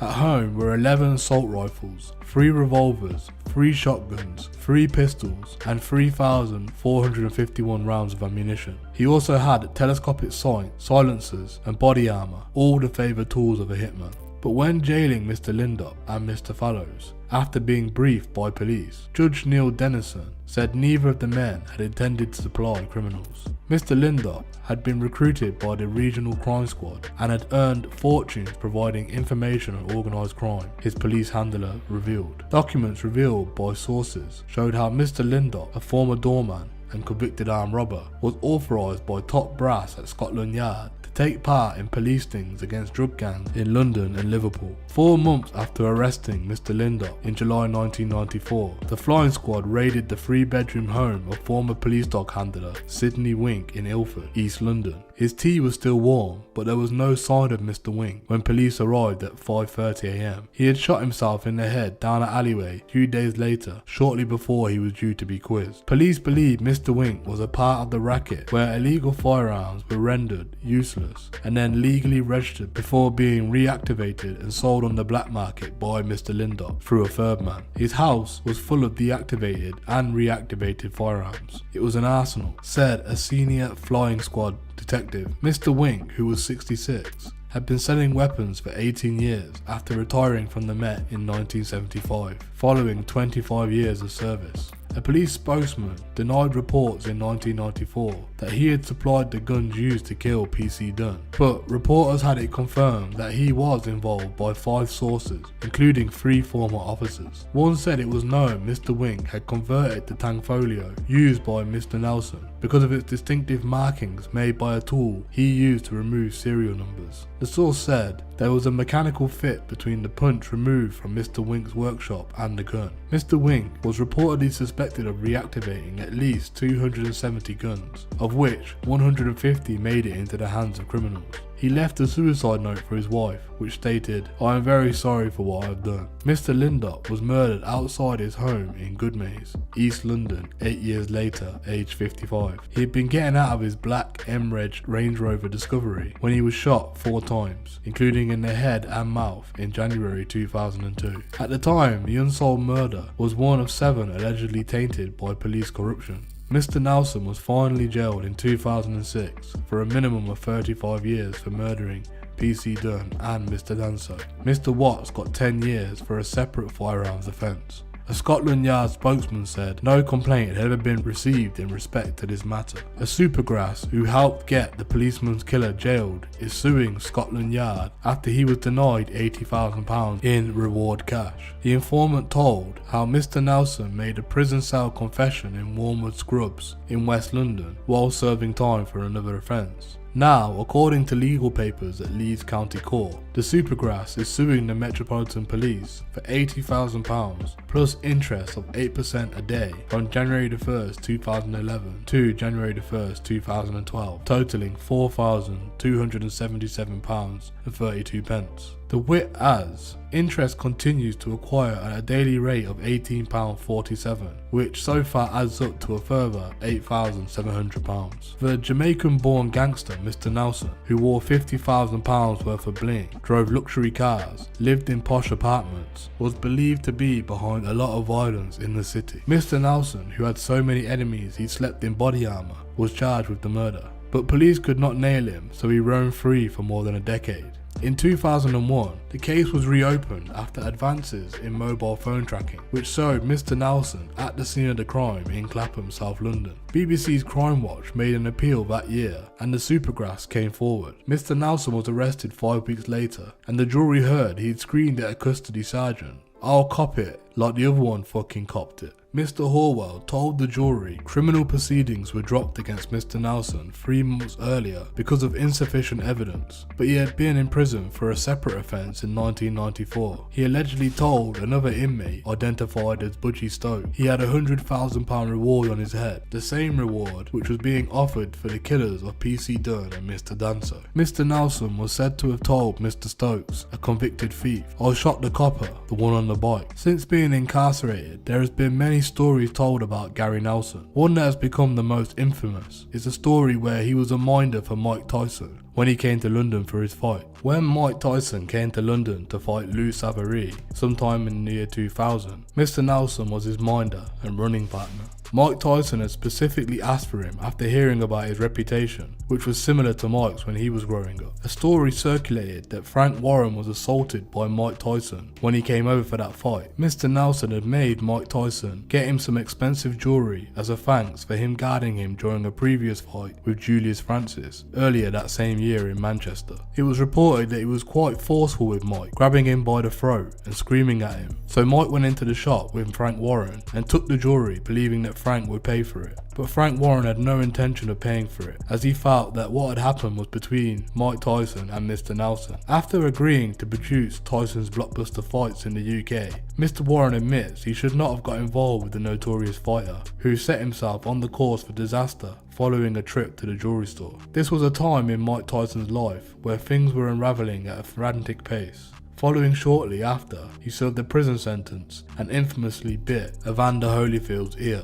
It was my fault what happened, in as much as I shouldn't have got involved with Mike Tyson business, Mr. Warren began. The first time he came over to England, there was no problems. He was great. Then he went into a jeweller's and I came out of an invoice for about £2 million.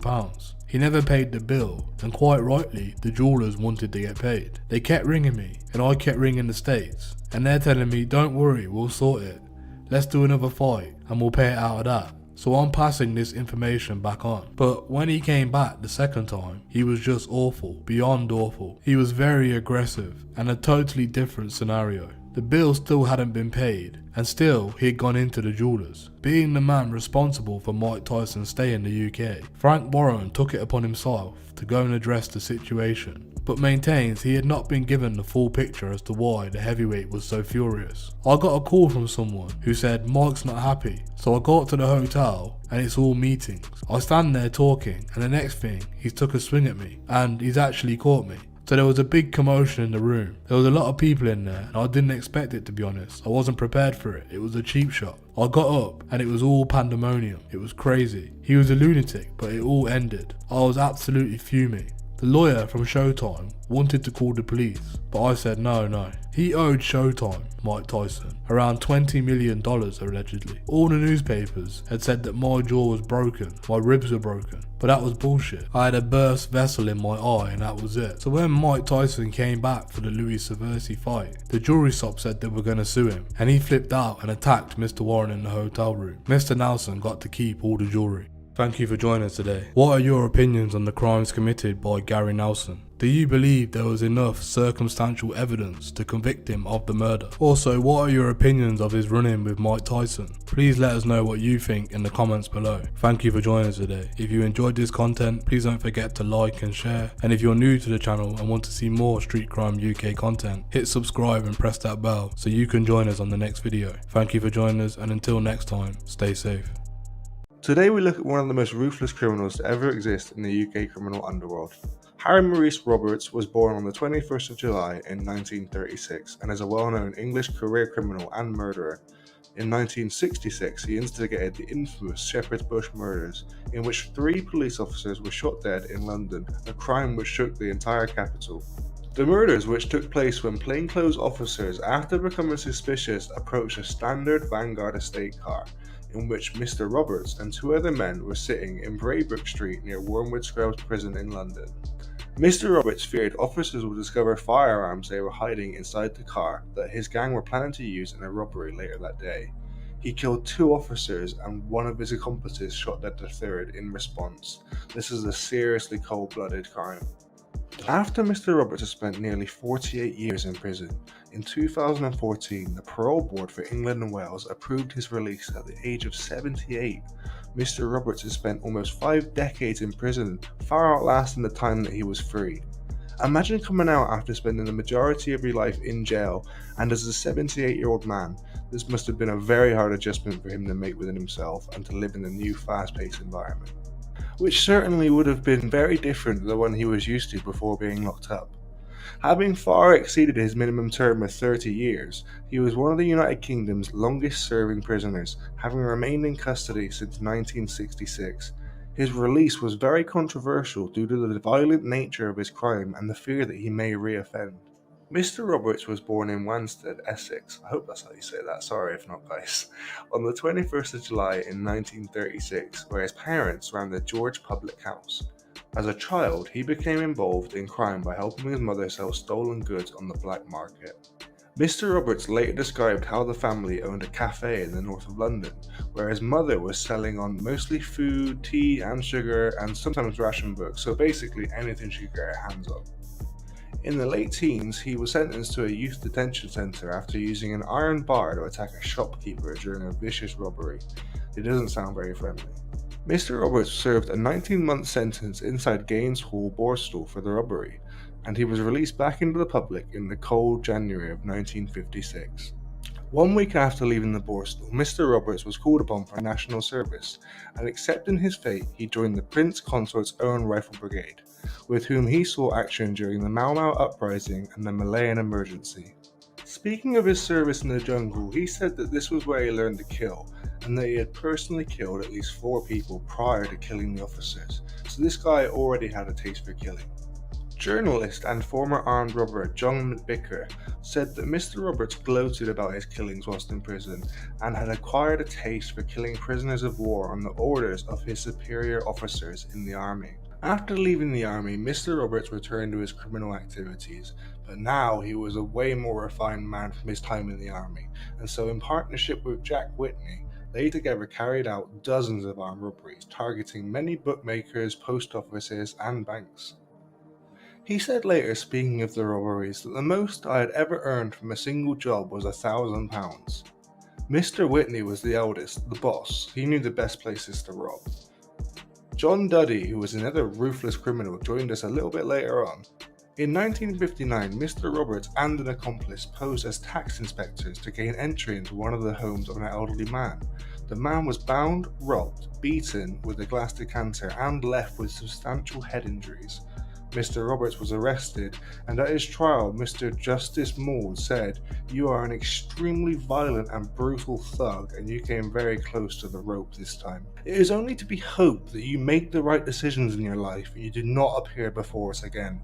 Mr. Roberts received a sentence of 7 years for the crime. Following the shootings of the 41-year-old police constable Geoffrey Fox, the Detective Sergeant Christopher Head, who was aged 30, and 25-year-old temporary detective constable David Womwell, who were all shot dead in Shepherd's Bush, West London. Mr. Roberts hid in Thorley Woods near Bishop's, Stortfordshire, Hertfordshire, to try and avoid capture from the police who were hunting him by the hour. He was familiar with the area as he had frequented there as a child. A £1,000 reward was offered for any information leading to his arrest. Mr. Roberts used his extensive military training to evade capture for 96 days, a bit like Rambo then. But he was finally caught by police whilst he was sleeping rough in a barn at Blaunt's Farm near Bishop Stortford. Mr. Roberts was convicted of all 3 murders and sentenced to life imprisonment with a recommended minimum term of 30 years. The murders occurred just 8 months after the Murder Act of 1965 suspended the death penalty in England, Wales and Scotland, and substituted a mandatory sentence of life imprisonment. So he was very lucky, as he most probably would have qualified for the death penalty for being convicted of killing 3 police officers. While in prison, Mr. Roberts made several unsuccessful attempts to try and escape. In 2001, he was moved to an open prison where rules are more relaxed and some prisoners are allowed to come and leave from the prison. Mr. Roberts was returned to a closed prison within months after allegations that he was involved in a drug dealing and contraband smuggling operation.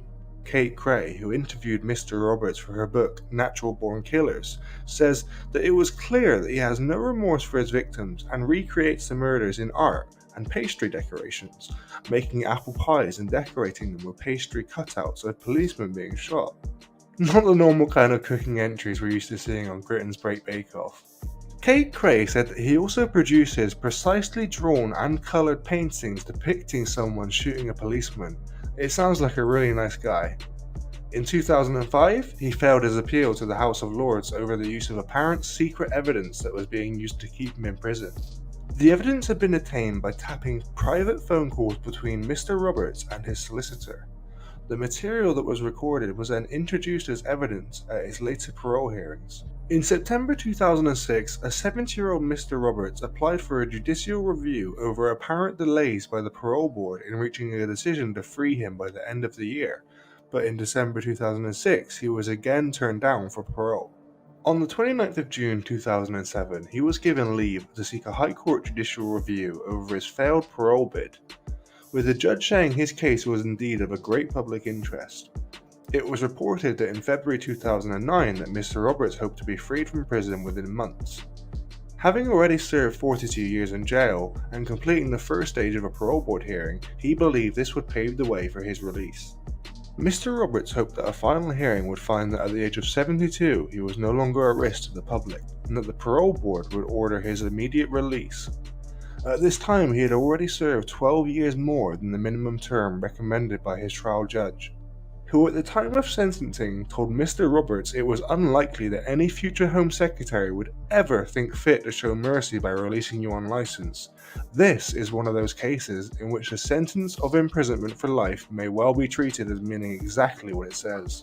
It was recognised that government ministers were concerned that any decision on the matter would provoke public fury and that Mr. Roberts' safety may be put at risk. But the parole board would nonetheless be powerless to halt the release. Supporters of Mr. Roberts had previously claimed that successive Home Secretaries had blocked his release for political reasons because of fears of public backlash. Peter Smith, chairman of the Metropolitan Police Federation, said that there would be a widespread anger among serving and former officers. Legal sources said that they believed that the parole board was likely to recommend that he was eligible for an open prison as a way of preparing him for release. In April of 2009, it was alleged by the owners of an animal sanctuary where Mr. Roberts was working on day release scheme that he made violent threats to them. And in October of 2014, the parole board for England and Wales approved his release but stated it would be an unspecified later date. Mr. Roberts was released on 11th of November 2014 after serving 48 years in prison from the 15th of November 1966. Mr. Roberts' name has been used by many years by those looking to antagonise the police. They would do this by shouting loudly popular nursery rhymes and football chants and editing some of the words to include Mr. Roberts' name. One of which was, "He shot 3 down in Shepherd's Bush, our mate Harry," to the tune of "London Bridge is Falling Down," which originated with groups of young people outside Shepherd's Bush police station after Mr. Roberts had been arrested. There have been many artistic representations of Mr. Roberts over the years.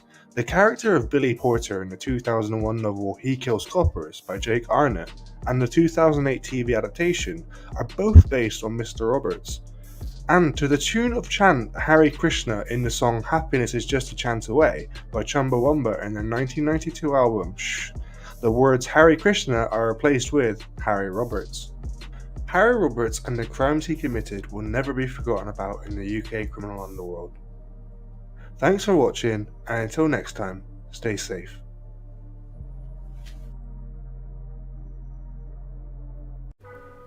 Hello everyone and welcome to the Street Crime UK YouTube channel. Please don't forget to like, share and subscribe for more content. Today, we're going to look at one of the most dangerous and well-known criminals to ever exist in the UK criminal underworld, Mr. James Alfred Moody. He was born on the 27th of February 1941, a very different Britain to the one we see today. He was a well-known and well-feared English gangster and hitman whose career spanned for more than 4 decades. During his criminal career, he had run-ins with notorious gangsters of such caliber and infamy as the Mad Frankie Fraser, the Kray twins, the Richardsons, all of which we've covered in previous videos if you'd like to check that out. Now, he was described by local police detectives as an extremely professional individual and an extremely intimidating character, so sounds like a nice guy. Now, it is well known at the UK criminal underworld that Mr. Moody's specialty was robbing armoured trucks, and he used a chainsaw to saw through the side of security vehicles, so the guy was either a genius or he had a really good chainsaw. Now, this was a practice that a lot of the high-ranking British criminals would use back then to get their organised criminal careers off the ground. Mr. Moody was born to a mother who was a wartime evacuee from Camberwell in London. His father was killed during World War II after his ship was torpedoed by a German U-boat. Mr. Moody was an enforcer for the Richardson gang and was known to do freelance work for the Krays. He was considered by many of his peers to be at one time the hardest man in London, although I imagine there are a few crooks out there who would have something to say about that. In the 70s, he joined a team of organised criminals to form the Chainsaw Gang, which sounds to me like something straight out of a horror film. The gang went on to become that decade's most successful group of armed robbers. This gang really cleaned up in the 70s, enabling them to live a nice, comfortable lifestyle. Mr. Moody was convicted, along with his brother Richard, of manslaughter in 1967 for the killing of William Day, a young merchant Navy steward. He was released in 1972, but was sent back again in 1979, this time on remand to the notorious Brixton prison to await trial for another armed robbery. This guy kept himself quite busy. His cellmate whilst in Brixton prison was the provisional IRA member Gerard Tweet, who himself is an interesting character, and we're going to go more in depth into this guy's life soon in another video, so keep an eye out for that, guys. Now, the two men, the fellow robber Stan Thompson, all escaped Brixton Prison on the 16th of December 1980, which put them to the top of Scotland Yard's most wanted list. Now, it is also alleged that Mr. Moody had been paid £10,000 by the IRA, which would have been valued roughly today at just shy of £136,000, just to help get Mr. Tweet out of the prison system. Fleeing to Northern Ireland, Mr. Moody worked with the Provisional IRA. It was there that Mr. Moody coined the expression of awarding someone an OBE, which stood for one behind the ear, or a shot in the head, a play on the OBE award. The expression was reportedly used by killers in Belfast for the next decade or so he was a real trendsetter. Mr. Tweet, being a prominent IRA member, was later arrested in Dublin on other charges. Still on the run, Mr. Moody returned to London in the late 1980s, where he was now known as Mick the Irishman. Now, he was also wanted by the Royal Ulster Constabulary and the British Security Services.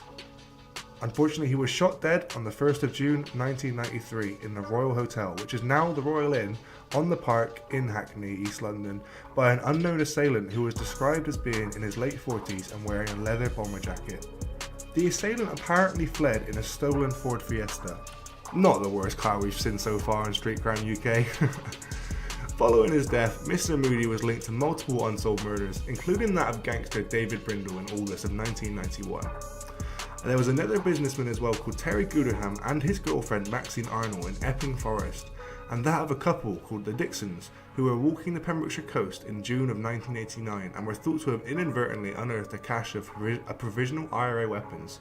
There was also speculation he was involved in the murder of the car dealer Nick Whitting, found in Rainham, Essex in 1990.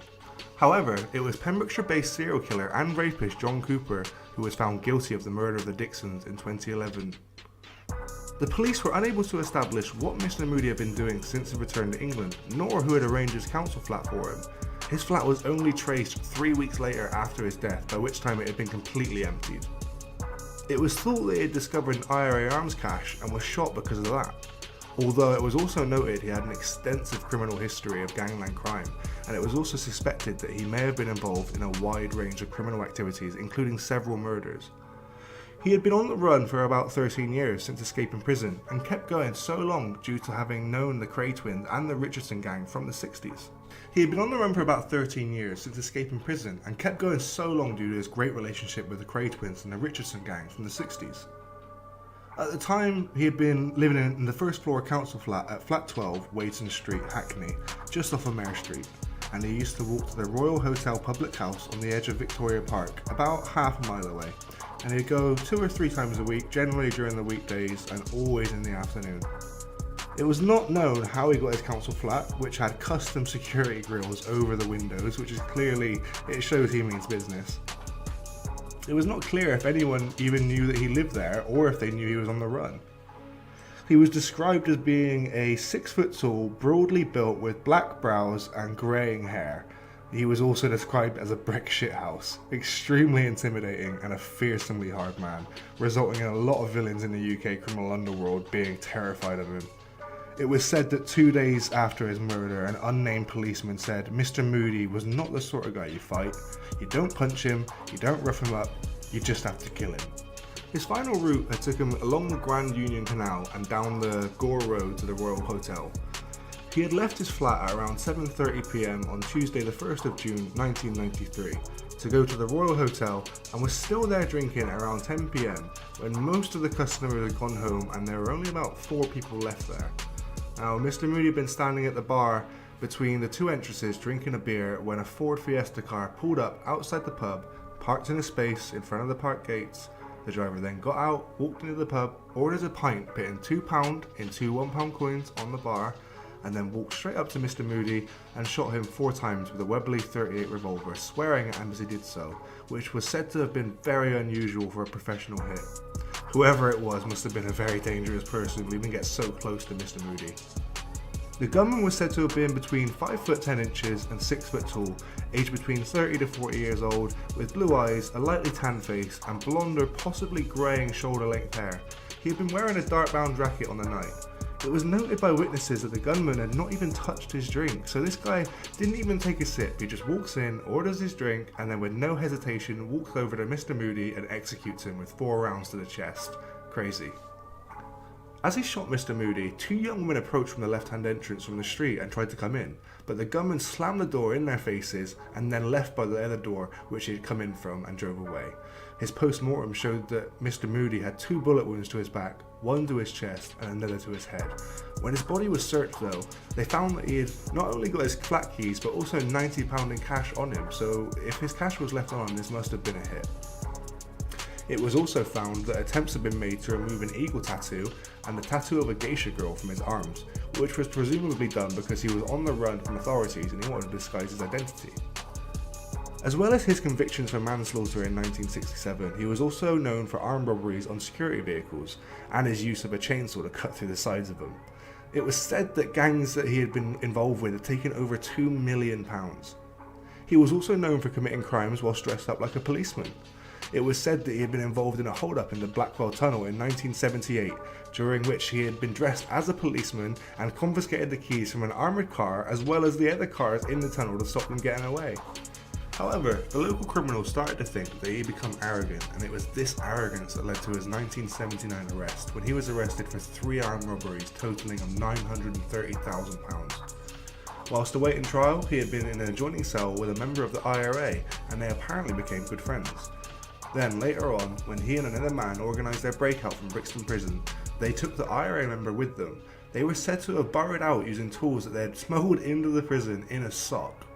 It was reported that following his escape from Brixton Prison that numerous crimes and a handful of murders were attributed to him, including the 1991 murders of David Brindle and Stanley Silk, who were shot at the Bell Pub in East Street, Walworth, and whose murders themselves are currently unsolved. It was also suggested that he had been responsible for the shootings of Terry Guderham and Maxine Arnold, who were shot in a Mercedes-Benz car in Epping Forest in 1989. It was also suggested that shortly after his murder, that he had been involved in the murder of Peter Dixon and Gwenda Dixon, who were at the time on holiday in Littlehaven, Pembrokeshire, in June 1989, which was near an arms dump. However, that murder was later attributed to John William Cooper, who was convicted for it, as well as other murders in May of 2011. However, there were no suspects or arrests in Mr. Moody's murder. A gangster that later wrote a book that touched on Mr. Moody's murder wrote that when you're dead, you get the blame for everything. He said that following Mr. Moody's murder, he was blamed for numerous crimes up and down the country, including the murders of Peter Dixon and Gwenda Dixon on the premise that they had discovered an IRA weapons cache, and that because Alfred Moody had escaped with an IRA member, that must be he was involved. The author noted that dead people can't sue you, so people say whatever they like. He said that in the case of Peter Dixon and Gwenda Dixon, that it was easy to connect Mr. Moody after his death, but he also noted that alternatively, it could just have easily have been Father Christmas. Now, Jimmy Moody and the crimes he committed will never be forgotten in the UK criminal underworld, and I want to thank everyone for watching, and until next time guys, stay safe. Hello everyone, welcome to the Street Crime UK YouTube channel. Thank you for joining us. Please don't forget to like, share and subscribe for more content. Today we look at a UK gangster whose story will never be forgotten about. Mr. John Dennis Arthur Bindon was born on the 4th of October 1943 and was an English actor and bodyguard who was known to have very close links with the UK criminal underworld.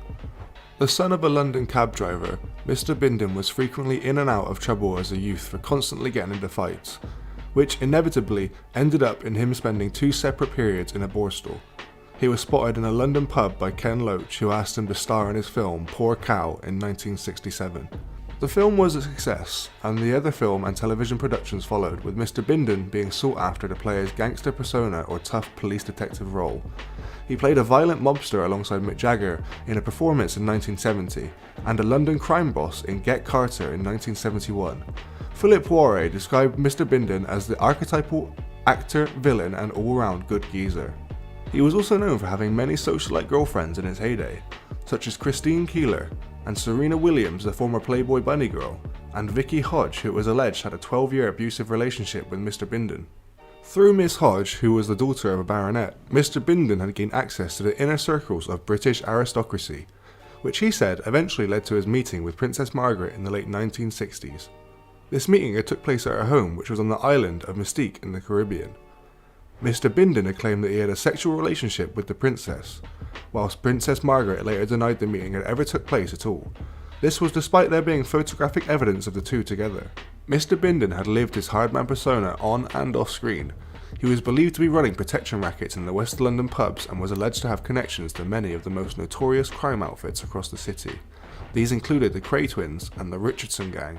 In the late 1970s, in addition to acting work he was doing, he decided to provide security for many actors and musicians, most notoriously for Led Zeppelin on their 1977 US tour. However, it was on this same tour that he was sacked for having a fight backstage. In 1978, Mr. Bindon was put on trial for the murder of well-known London gangster Johnny Dark. Mr. Bindon pleaded self-defense and was acquitted of the charge, but the case damaged his reputation in the entertainment industry, and that incident, along with it being known it was very difficult to work with Mr. Bindon by directors, meant his acting career started to decline.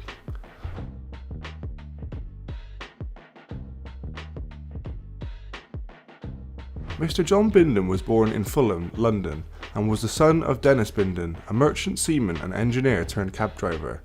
He was the second eldest in a working class family of 3 children. Mr. Bindon went to Henry Compton School in Fulham, but left at the age of 15, where he was given the nickname Biffo for always starting or getting into fights. As a teenager, he served time in a boar stall for possessing live ammunition. After jobs ranging from laying asphalt to dealing in antiques, with his best friend for several years being the glamorous and now infamous international antiques dealer Mr. John Hobbs, Mr. Bindon, however, eventually pursued a career in acting.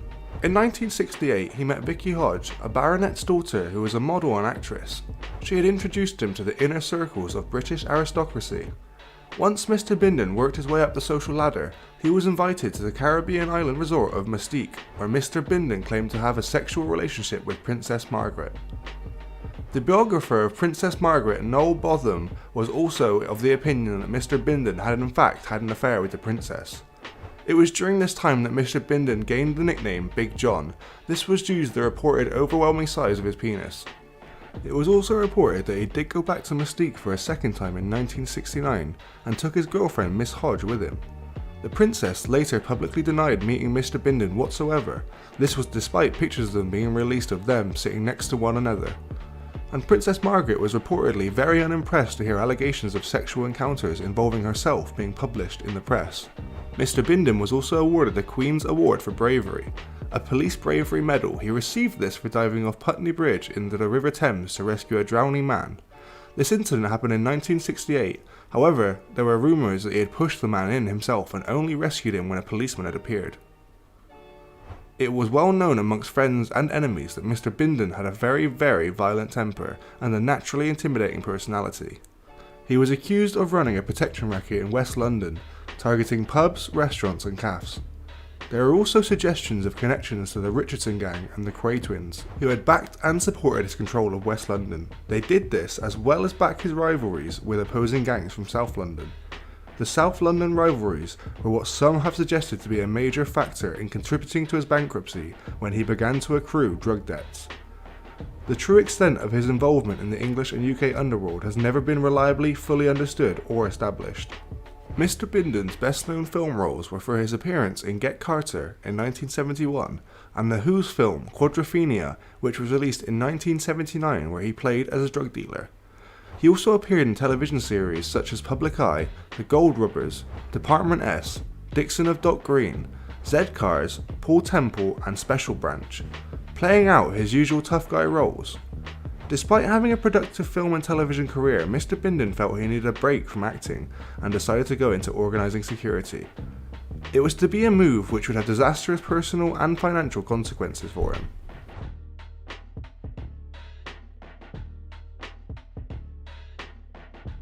In early 1977, Mr. Bindon was hired by Peter Grant on advice from tour manager Richard Cole as security coordinator for the rock group Led Zeppelin during their upcoming concert tour of the United States.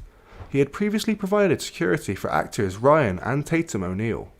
An incident involving Mr. Bindon occurred at the band's concert at the Oakland Coliseum on 23rd July 1977, near the end of their US tour. Upon arrival at the stadium, it is alleged that Mr. Bindon pushed a member of the promoter Bill Graham's stage crew out of the way as the band entered via a backstage ramp.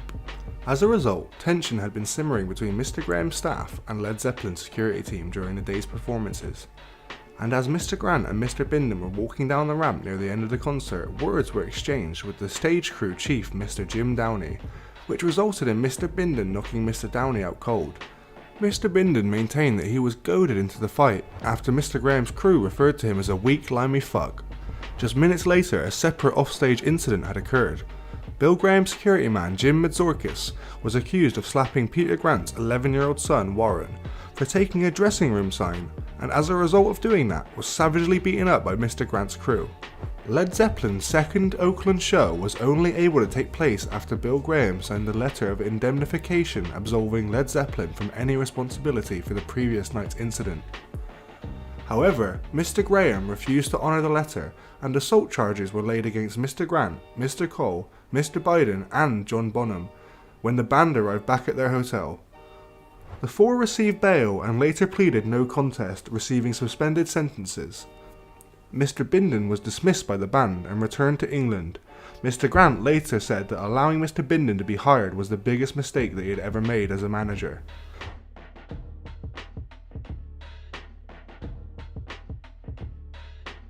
In 1978, Mr. Bindon became involved in a fight with John Dark, a well-known London gangster. This fight took place outside the Rainley Yacht Club in Fulham, London. Mr. Dark was stabbed 9 times, resulting in his death, and Mr. Bindon managed to flee to Dublin with his own knife wounds covered up. He gave himself up to police and was subsequently tried at the Old Bailey in October 1979. The prosecution claimed that this was a £10,000 contract killing over drugs, with the fight as a cover for the death.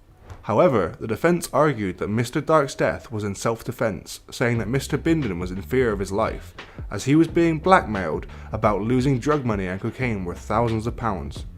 Mr. Bindon was acquitted of Mr. Dark's murder in November 1979. It was reported that the substantial appearance of actor Bob Hoskins as a character witness at the trial helped sway the jury's verdict, and that the judge, Sir William Mars Jones, had been sympathetic towards Mr. Bindon in his summing up and unhappy with the rebag of witnesses who had been produced by the prosecution. The media reports of the trial, along with the Oakland incident, seriously damaged Mr. Bindon's reputation. There were, at the time, many other various allegations of a similar violent nature outstanding against him, and he found it increasingly difficult to find any work in the entertainment industry. This was additionally attributed to his reputation for being difficult to work with on set, as much as to his alleged connections to organised crime. It was reported that during the 1980s, Mr. Bindon became a much more reclusive figure, spending much more of his time at the Belgravia flat. He died on the 10th of October 1993, aged 50. Some news sources reported that he died from cancer, and other sources state that he died of an age-related illness, and we were unable to find any definitive answer. John Bindon, the crimes he committed and the life that he lived will never be forgotten in the UK criminal underworld. Thanks for watching, and until next time, stay safe. Hello and welcome to the Street Crime UK YouTube channel. Please don't forget to like, share and subscribe for more content. Today we look at one of the most ruthless and undisputed fighters to ever exist in the UK criminal underworld. On the surface, Leonard John McClean made his name in the 60s as nothing but another poor boy growing up in harsh socio-economic demographics, another faceless man in the gritty streets of the East End of London. However, in reality, Mr. McClean was to be an extremely powerful and well-respected man, with experience in multiple professions throughout his lifetime, which were to give him the necessary experience that would be needed to rise to the top of the violent world that was emerging in the UK criminal underworld. An unlicensed boxer, a bouncer, a bodyguard, and businessman and actor, Mr. McClean was often associated with the elite of the UK criminal underworld, especially with the likes of the Kray twins and Charles Bronson, and most famously Roy Shaw. Lenny McClean was one of Britain's most infamous gangsters and everybody knew not to mess with him. Mr. McClean quickly became known worldwide as a very large and extremely dangerous man. Mr. McClean was well known for continuously doing whatever it took to live up to the infamous title as the undisputed king of the cobbles.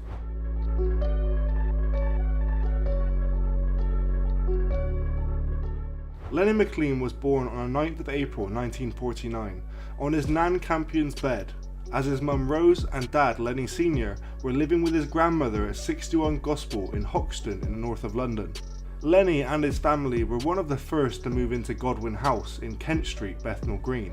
Lenny had grown up with his brothers and sisters Linda, Barry, Lorraine and Raymond. It was hardly the highest of societies. A bleak landscape of factories, poverty and a strong sense of community, but with limited opportunities for anyone outside of crime. Leonard McClean Sr. was earning good money as a crook, helping bookmakers selling knockoff gear, and was extremely successful as a con man, doing whatever he could to make a bit of extra money for his family. Mr. McClean Sr. had been a Royal Marine during the Second World War, but had a major heart operation a year before joining.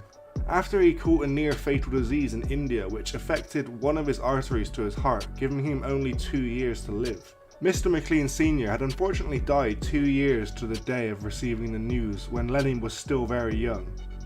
Mr. McClean Sr. was buried in Stamford Hill in the Albany Park Cemetery.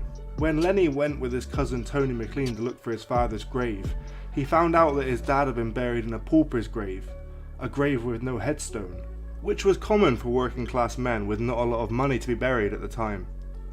His mother Rose, being a very attractive woman and now left alone to raise a family, had tried her best to raise the family alone, but during this time there was not a lot of support for a single mother who had been left alone to raise a family, but she did her best. However, as time went by, one man in particular was helping out a lot, and he'd been starting to make advances toward Rose for quite some time. Well, eventually Rose gave in and things started to get serious. Rose eventually brought this man home and introduced him as Uncle Jim, and said that Uncle Jim would be helping out now and looking after everyone. Although everyone was wary at first, he soon brought everyone gifts and was always playing games, and was to begin with at least a nice new addition to the family. However, things were about to change. Uncle Jimmy's real name was Jim Irwin, and as soon as he and Rose had tied the knot and became married, Jim Irwin became a completely different man. Mr. McClean and his younger brothers suffered greatly at the hands of their alcoholic stepfather, Mr. Irwin, who did not hesitate once he moved into the family house and put his hands on his stepsons and their mother during his years of drunken violent rages. Mr. Irwin broke Lenny's legs when he was 5, and broke his jaw when he was 6. When he was 7, he broke all of his ribs. He bashed a young Mr. McClean around right about until he was 12. Mr. McClean explained in his biography. This was a completely different society to the one we know today, and there was no child line for children who were in trouble to ring. In fact, you had to be quite well off to even have a house phone. Lenny even explains that his mother knew what was happening, but being a single mother with 5 children, this man was paying the rent and putting food on the table. Unfortunately, it was a time where little opinions existed for single parents. Worse still for one in a terrible domestic abuse situation. Mr. McClean had suffered several broken bones at the hands of Mr. Irwin. However, when Mr. Irwin had now gone a step too far and dared to attack Mr. McClean's infant brother with a belt, when Mr. McClean's nan found out, she called her brother Lenny's great uncle, Mr. Jimmy Spinks, who was himself a notorious local gangster, weighing in at 21 stone and standing at 5'9".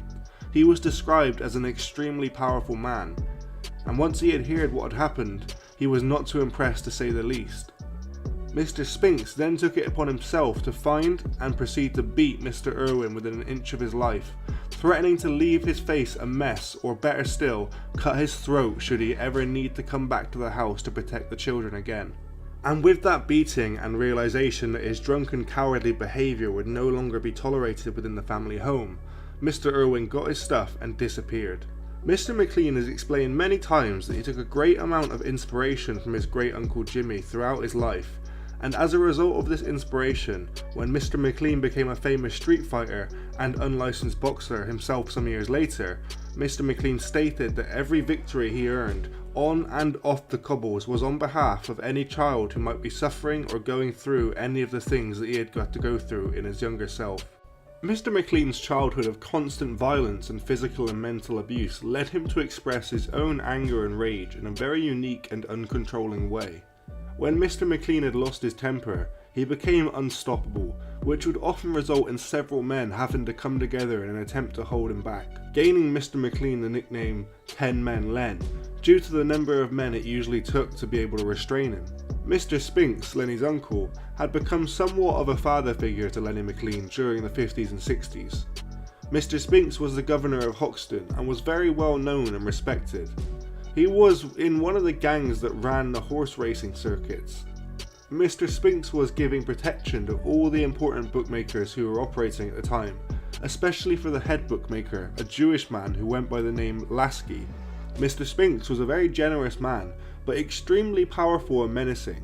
Mr. Spinks was always dressed immaculately, and it was commonplace to see him in a white shirt, tie and a big hat, with a Crombie overcoat and the pinstripe suit, always the finely dressed gangster.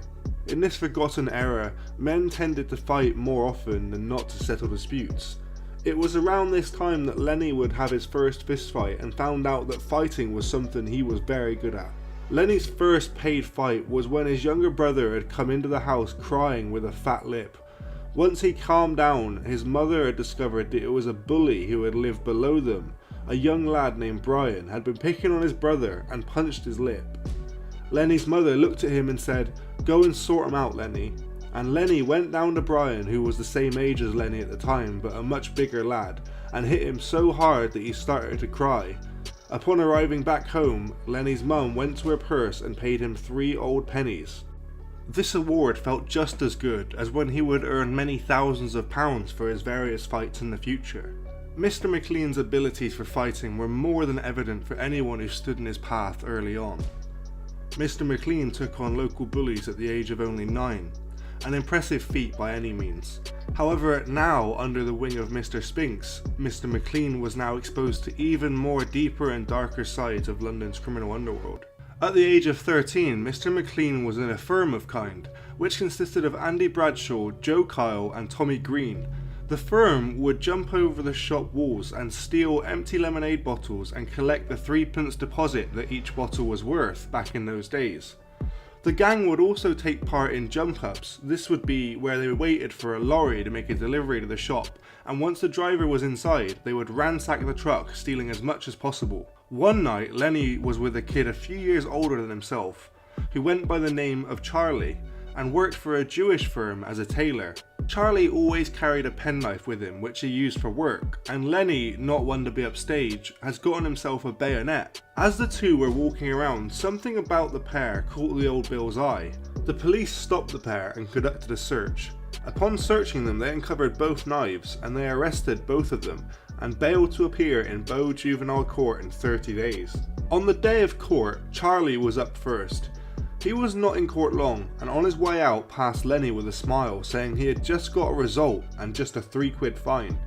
When Lenny went up against the judge, he was sentenced to 3 years in an approved school. Mr. McClean was then took to Stanford House, where he would be assessed and designated to an approved school to serve his sentence. When Lenny got to Stanford House, he was told by others that people were calling him out and saying that he was afraid. Lenny told the people to send a message back saying that he wasn't afraid of anyone. One afternoon, a Friday, when the people who were staying at Stanford House were allowed to play out, Lenny was approached by the leader of the gang who ran the school, and a small scuffle broke out, but was interrupted by the teachers. The teacher said, "You know the rules, if you want to fight, it's in the ring. Meet at the gym at 3 o'clock or both of you are on detention." Mr. McClean did not know at the time, but all fights within the school were settled inside a boxing ring on a Saturday afternoon, where the whole school would be there to watch. Mr. McClean beat the gang leader in 2 rounds, and both fighters were called to the desk to collect their prize, which was an apple or an orange. The winner got to pick first. The two became close friends, and both went on to run after escaping from the school one day. But after 2 days of walking with no food and no money, they decided to give themselves in.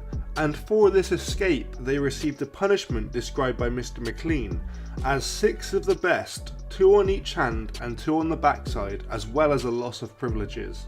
All in all, Mr. McClean had served 18 months and was released by the age of 15. He had now reached the end of school age, and it was now decided to find a job after Mr. McClean was fired from his first legitimate job after locking his manager in the toilet as a prank. Mr. McClean realised that he had to do something else and turned back to the streets, committing petty crime to make a living. Lenny and his cousin Tony had gotten involved in a scam robbery of a shoe shop. Everything went well, but once the word had gotten out about the scam, Others tried muscling in and the entire scam was exposed and the police got involved. Mr. McClean was back in front of the court, this time with his cousin Tony. Accompanying Lenny and Tony were Lenny's mum Rose, Lenny's grandmother who had raised Tony, as well as Lenny's uncle Bobby Warren. Bobby Warren is the dad to the now infamous boxing promoter Frank Warren, which has made Lenny and Frank cousins. Bobby Warren was also known as a quiet man who never took liberties. He was certainly no stranger to prison, and had ended up serving 7 years back in the 50s along with Mad Frankie Frazier for being involved in the murder of Jack Spot. At the time of the murder, Mr. Warren had worked and was a good friend of Albert Dimes, who had controlled most of Soho and its criminal underworld. For the shoe shop scam, Lenny and his cousin Tony received time in Borstal, Wormwood Scrubs, and inside the prison, Lenny was subjected to many fights, not just for himself but to protect his cousin Tony too. Eventually, after proving to be too much for the prison staff, the pair were shipped out to Holsby Bay Borstal on the Suffolk coast. While serving time at Holsby Bay Borstal, Mr. McClean met and became good friends with David Fraser, the son of Mad Frankie Fraser, and was sat in the association room when it was announced on TV that the Richardson gang had been sentenced, a gang that David's dad was a part of. Upon release from Borstal, Lenny made his way back home and was greeted like he had never left. Most people thought he had just been away on a job earning a bit of extra dough, and although they were all wrong, they were right about one thing, and that's exactly what Mr. McClean intended to do, to get back on the graft and start earning some real money. Lenny had made a few mates and started robbing shops for clothes and other items that they could sell back on the streets or markets at Hoxton or Roman. When the gang had stolen the items, they gave them to a man called Tommy the Talker, who would get rid of everything for a good price. Some of the robberies would have the gang up until the early hours of the morning, and Lenny would be in bed when he eventually got home well into the afternoon. One afternoon, Lenny felt a bang on his head so hard he thought the ceiling had collapsed. When he opened his eye, he realised it was not the ceiling, but in fact Jim Irwin, who was shouting, saying, "It's 3 o'clock, this isn't no hotel." Now at this point, Mr. McClean was a big lad, and already had a lot of fighting experience, beating up half the bouncers on the West End. So this was a big mistake, and Lenny got up and beat Mr. Irwin up, and Mr. McClean says in his autobiography that if the room hadn't been bigger, his mum had not come running upstairs, he would have seriously hurt Mr. Irwin that day. His mum agreed that he had it coming, but pleaded with him not to hurt Mr. Irwin again. Lenny agreed on one condition, that Mr. Irwin never picked his hand on anyone in the house again. Around this time, Lenny started drinking in the Standard on Kingsland Road, and one night was having a drink with the governor's son, Sid, when in came a beautiful young woman with blonde hair. Lenny went over and introduced himself, and found out her name was Val. Lenny asked her for a drink, and the rest is history. The pair had dated for around 12 to 14 months, and when Lenny was 20 and Val was 18, they both decided to get married at Mayor Street Registry Office over Hackney Way, and after a party at Lenny's mum's place, they were happily married. The newlywed couple found a place to live in George's Square, round the back of Old Street, and had rented out 2 rooms. Val asked Lenny to find a proper job so that they could have some security in the future, and so Lenny took a job in a clothes factory in Curtin Grove, not far from his house. Mr. McClean explains how the money he was paid was not the best, but he managed to find a few extra little earners at work to top his wages up. However, it wasn't long until these little earners got McClean in a bit of trouble, and he ended up losing his job. Mr. McClean reportedly described his family as his rock, and he's explained many times that his family existence helped him to reject a life that was solely devoted to crime, showing a slightly softer side from his usual cold demeanour. Lenny's wife Val has stated that he was so different from his image and was devoted to the kids and me. We were a little separate world that he kept away from all the violence and fighting. With his kids, Mr. McClean's volatile nature became truly evident, as his mental illness showed in his actions towards his kids. Mr. McClean would buy Kelly 30 chocolate Easter eggs, but fly into a rage if she chewed her dinner too loudly. He lacked control of his emotions and would often switch quickly, which she suggested had her and her family living in fear. In her own book, daughter Kelly, a mother of 2, explained that she had been diagnosed with bipolar disorder, and says doctors told her that Mr. McClean likely had a version of the disorder himself, which would explain the erratic behaviour and the anger presented heavily in Mr. McClean's fighting and lifestyle. 2 years later, Mr. McClean took a dark turn following his mother's death. Turning to drink, Mr. McClean made it his mission to cause trouble in as many pubs as he could, violence being the only manner in which he could express himself.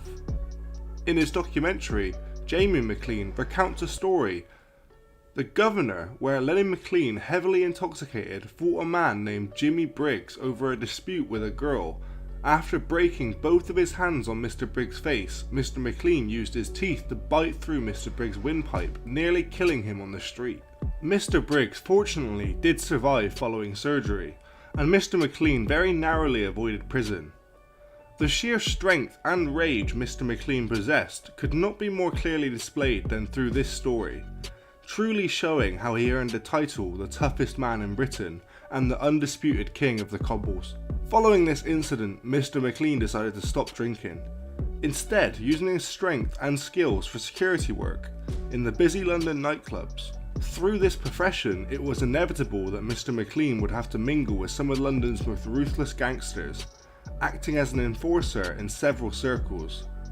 Following his retirement from fighting, these circles included those of celebrity and criminal underworld. It wasn't until Mr. McClean was 26, however, that he was introduced to fighting.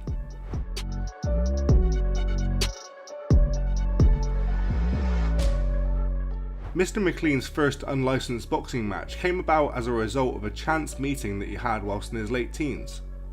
When his car broke down in Blackwell Tunnel, he abandoned it and went to buy a replacement from a local criminal associate known as Kenny Mack, a gypsy used car salesman who worked in Kingsland Road, Hackney. Lenny brought a car and drove away, only to find out that the replacement would quickly fail too. A very angry Mr. McClean returned to Mr. Mack later that day to demand his money back. But instead of refunding Mr. McClean, Mr. Mack offered to give Mr. McClean a brand new car in exchange for him fighting in one of Mr. Mack's unlicensed boxing bouts that was to be taking place later that night in Mack's yard. Mr. McClean's immeasurable strength was too much for his opponent, who it was reported had lasted less than a minute against Lenny, earning Mr. McClean £500 cash and a new car, a considerable prize at the time. Soon thereafter this first fight, Mr. Mack and Mr. McClean became friends, with Mr. Mack acting as Mr. McClean's manager on several occasions in future fights. When Frank Warren formed the National Boxing Council in the 1970s, it allowed the toughest underground fighters in Britain an opportunity to compete legally. However, Lenny was Frank's cousin, and in recent years Mr. Warren has spoken extensively that in his eyes Mr. McClean was a terrible bully, even though Lenny gave Mr. Warren his first chance to promote a fight, and most probably gave a young Mr. Warren a considerable amount of protection in a very violent and unpredictable world. Mr. McClean faced a problem a lot of fighters face when they want more money for all the risk that they have taken, and this still happens to this day, but you can imagine the percentages of pay cuts were a lot worse back in the beginning. However, Frank was now calling the shots, and Mr. McClean was burdened with an extensive criminal record. One that ensured that along with his cousin, who was the head of the Boxing Council board, that Mr. McClean would never in any circumstance have an opportunity to become a licensed boxer. As such, Mr. McClean was left with no choice but to enter the world of unlicensed boxing, and he quickly became one of its biggest stars and built up somewhat of a fearsome reputation in the industry. Throughout his fighting career, Mr. McClean had upwards of 2,000 fights, with Lenny himself predicting some 4,000 fights under his belt over the 4 decades that Mr. McClean had been active, both inside and outside of the ring. On one occasion, Mr. McClean was flown to New York on a special request to fight a Mafia Don's champion, a 24 stone, 6 foot 8 inch unbeaten unit who was called John McCormick. However, Mr. McClean's sheer strength rendered him unconscious in minutes, with Lenny hitting him so hard that he managed to break both his hands during the fight. Over all his fights, one opponent in particular stood out. That was his legendary nemesis, Mr. Roy Shaw. A firm hatred began between the two, and Mr. Shaw had an equally brutal and ruthless reputation for violence to Mr. McClean, spending his adult life in prison, as well as in Broadmoor, having been declared too insane to function in a normal prison setting. Whilst Mr. McClean had become an underworld enforcer and unlicensed boxing powerhouse, his name was feared up and down the country. Mr. McClean's reputation for being a psychopath only furthered his career, referring to himself as the Governor, a name which ironically Lenny McClean's stepfather had also used. A fact which was like a red rag to a bull to Mr. McClean, using both these factors to build a reputation for himself into the undisputed king of the cobbles. For Mr. McClean, as soon as Mr. Shaw was released from prison, he would become an obvious foe, and for Mr. Shaw, if he wanted the title as the hardest man in Britain, well, he had to beat Mr. McClean to claim the title. In their first meeting, Mr. McClean was woefully unprepared for what came from an older and more skilled fighter, Roy the Mean Machine Shaw, and lost quickly to Mr. Shaw in his first fight, but was hasty to arrange a rematch, but this time things would be a lot different. Lenny had now realised that his anger and brute strength was not always going to be enough in a fight, and he would now have to actually train for a fight, something Lenny had never done. It now became clear to Mr. McClean that if he trained, he could be an even better version of himself. In the rematch, Mr. McClean was a completely different fighter and destroyed his opponent, this time having actually trained for his fight in a makeshift gym. Lenny, at one point, hit his opponent so hard that in the second round Mr. McClean had knocked Mr. Shaw completely out of the ring, disqualifying Mr. Shaw almost immediately. In their third match, Mr. Shaw hardly stood a chance against the now well-trained and very well adapted to a new style of fighting Mr. McClean, who did not hesitate to exhibit his newfound strength that he could come to be known for against his old enemy Roy Shaw. As a nearly unconscious Mr. Shaw was helped to his feet, Mr. McClean could be heard shouting from the ring, "I'm the Governor," taking Mr. Shaw's nickname. The name is the one only given to the best fighter in the UK. Lenny was the Governor and never lost the title.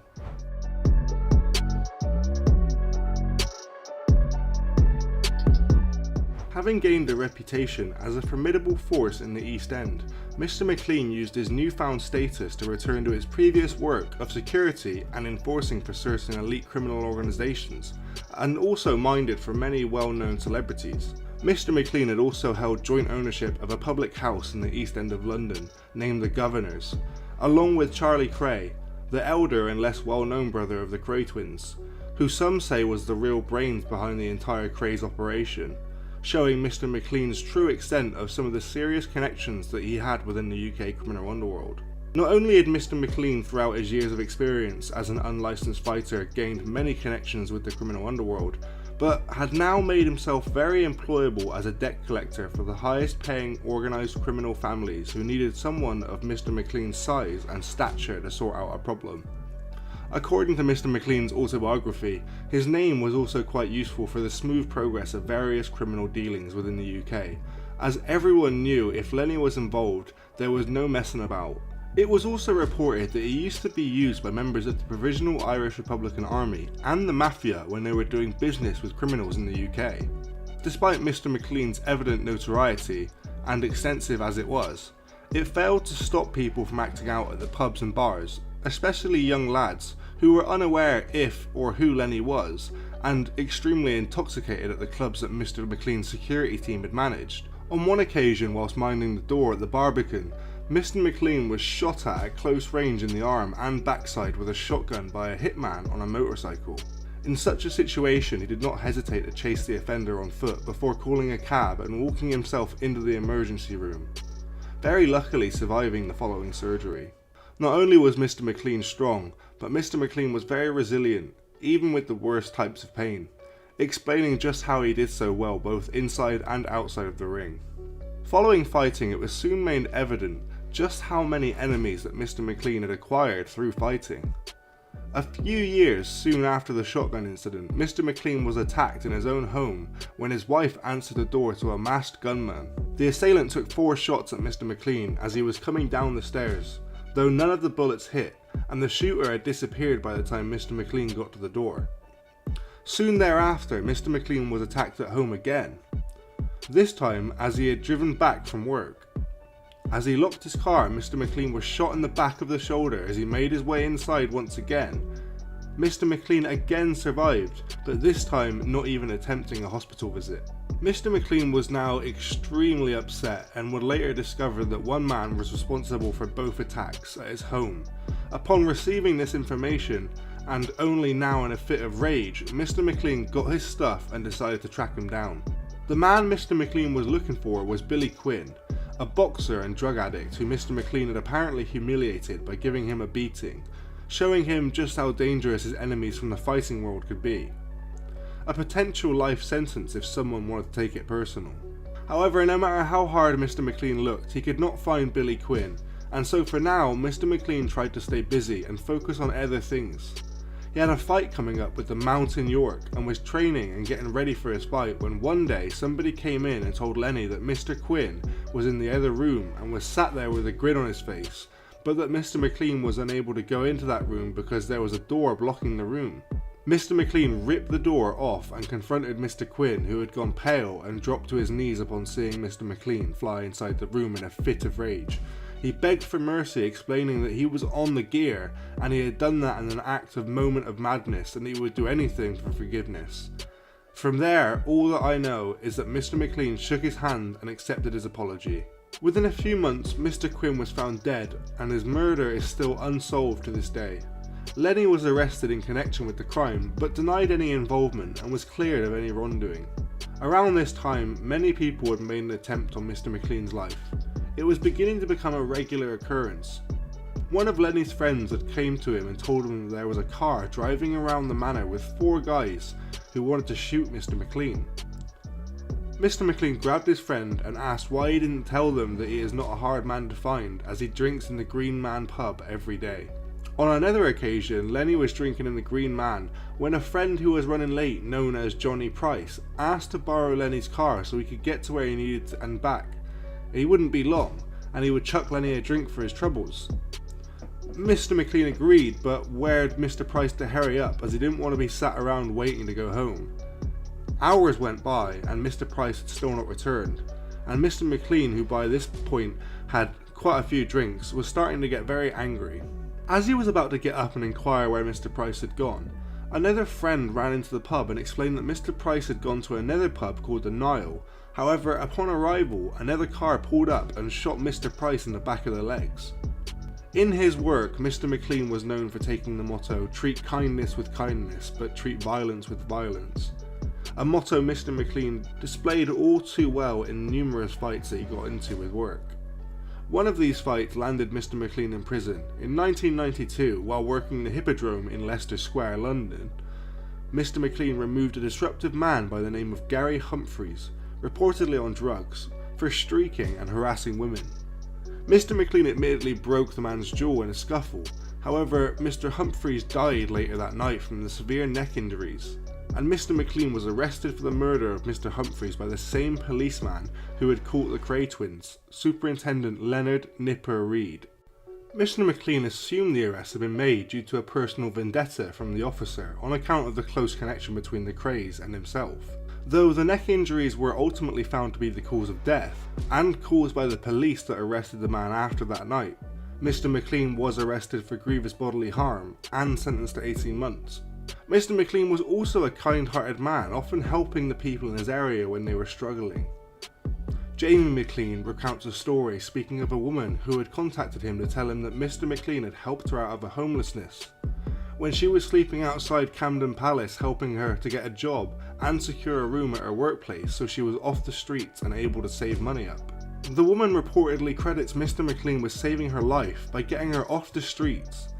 Despite his criminal lifestyle and background, Mr. McClean's position as a supportive member of society cannot be understated, as he took care of those around him in his area. Also in this time, Mr. McClean branched out both into acting and singing, appearing prominently in a television documentary on nightclub security staff titled Bounce Behind the Velvet Rope, and playing a brief unbilled cameo as a ringside spectator in the drama film The Krays 1990, based on his acquaintances, as well as releasing an Elvis cover in 1992. His largest and most famous role was in Guy Ritchie's Lock, Stock and Two Smoking Barrels in 1998, playing the part of criminal enforcer Barry the Baptist. Mr. McClean took a turn from violence. He instead turned to writing, working with author Peter Gerrard to write an autobiography called The Governor, published roughly 6 months before his death. It soon became a bestseller, selling over 3 million copies, prompting several sequels to be written after his passing by acquaintances. During the filming of Guy Ritchie's Lock, Stock and Two Smoking Barrels, Mr. McClean was struck ill by what he believed to be the flu. Mr. McClean was subsequently diagnosed with pleurisy, although further X-ray examination proved he was suffering from lung cancer. Mr. McClean died shortly afterward on 28th of July 1998 in Bexley, a few weeks prior to the release of the film he is most well known for his appearance in. Mr. McClean's son, Jamie, later said of his father, "My dad wasn't a born fighter. He was uneducated and a product of his upbringing, traumatized by what he had been through, and probably had mental health problems as a result of all of that. But fighting was all he knew." Regardless of the personal opinion, the legacy and story left behind by Lenny McClean will never be forgotten about in the UK criminal underworld. Thanks for joining us today. If you enjoyed the video, don't forget to give it a like and a share, and leave any thoughts or suggestions you have in the comments section. We love to read through them all. And if you're new but enjoy UK true crime content, then subscribe to see when our newest video releases.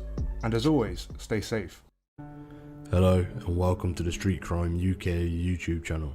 Please don't forget to like, comment, share and subscribe. The UK has been home to many infamous and notorious criminals throughout its history. Many dangerous criminals have made a name for themselves in the mean streets of the UK criminal underworld. Today, we look at a villain who lived a life of crime but managed to turn it all around and become a successful businessman. And in doing so, has left us with some very valuable knowledge to be able to pass down to the younger generation. Royston Henry Shaw, or Mr. Roy Shaw, was born in Stepney, London on the 11th of March 1936. Mr. Shaw has created various names for himself in multiple industries, including real estate, literature, media, business, and possibly and most prominently, fighting. In his early life, Mr. Shaw had grew up around a working class family. However, Mr. Shaw wanted more for himself and had made an early approach to the life of crime, involving himself in criminal activities when he was only still a very young man. It was reported that a young Mr. Shaw had started committing crime around the very early 1960s. Mr. Shaw had found himself growing up and around others who also went on to become legendary UK criminals. Growing up around such influential individuals, it does not come as much of a surprise that Mr. Shaw had also found a way to the upper echelons of UK crime. In his autobiography, Mr. Shaw states that he was bullied a lot when he was at school and had a lot of problems dealing with his peers. However, after his father passed away when he was only 10 years old, Mr. Shaw had enough of the bullies and eventually began to react to them with violence rather than using other methods. At a young age, he had realised that he was a lot stronger than the other kids, and he even quotes that he thought God had given him a gift. After years of being bullied and dealing with some of the most traumatic incidents at his school, Mr. Shaw took up boxing and fighting as one of his most main considerable hobbies. By the age of 16, Mr. Shaw was a boxing champion at his school, and he had already won one of his first titles at the Royal Albert Hall. As he transitioned throughout his life, Mr. Shaw worked multiple jobs, all of them ultimately leading to a dead end. Mr. Shaw couldn't find anything that stuck, and he never stayed at any of them long enough for it to become more than just a part-time job. Eventually, Mr. Shaw was recruited by the army in Colchester. Mr. Shaw was a large, muscular man, and he played the role very well. However, it was at this point in Mr. Shaw's life that his uncontrolled temper and hate for the system first comes to life, and it was to cause him some very serious issues. Being unable to deal with his anger management problems as a child, Mr. Shaw had allowed himself to be riled up by the army officers, who demanded the strictest and highest authority. Whilst Mr. Shaw was taking part in his national service, he had gotten into an argument with another officer who called over his commanding officer. The officer then approached Mr. Shaw with a smirk on his face. Mr. Shaw believed that the officer was trying to intimidate him or humiliate him, and so when the officer got closer, he punched him in the face. This physical confrontation, and many more like it, is the reason why Mr. Shaw was to end up having to serve the majority of his national service in the army's prison. Being one of his first times that he faced incarceration throughout his life, but not nearly the least or most severe. Following his incarceration, Mr. Shaw was dishonourably discharged from the army. There are many more acts of violence that we will see throughout Mr. Shaw's life.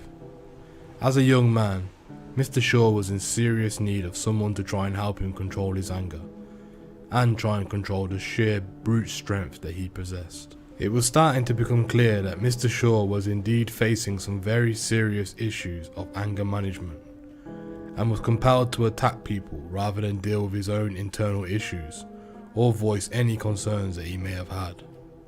From a very young age, Mr. Shaw was known as a physical fighter, and not somebody who would solve an argument with his words very often.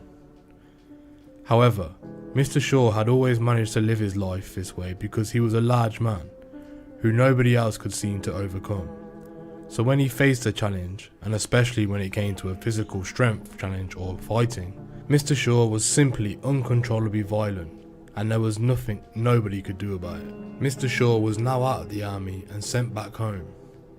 It was also now that he decided to make a living in crime, and began to find his way back into the UK criminal underworld. Throughout the next 4 years, he engaged in acts of various crimes, some without seemingly any planning, and just based off sheer exhilaration. On one occasion, Mr. Shaw and a friend robbed a house without any planning and assaulted the male victim in both front of his wife and his children, something that he said he later regretted being part of later on in life. However, this speaks volumes of the terrifying acts Mr. Shaw was willing to commit without any pre-planning. It also shows that, as an active criminal, Mr. Shaw really had no sympathy or empathy for any of his victims. Mr. Shaw was arrested for the crime and sentenced to more time in jail, but this time he managed to escape his prison cell and embark on yet another adventure. After his involvement in a string of petty robberies and violent assaults, including the assault of a doctor and stealing his car, Mr. Shaw had found his way back to London. At this point, Mr. Shaw wanted to begin his journey into professional boxing.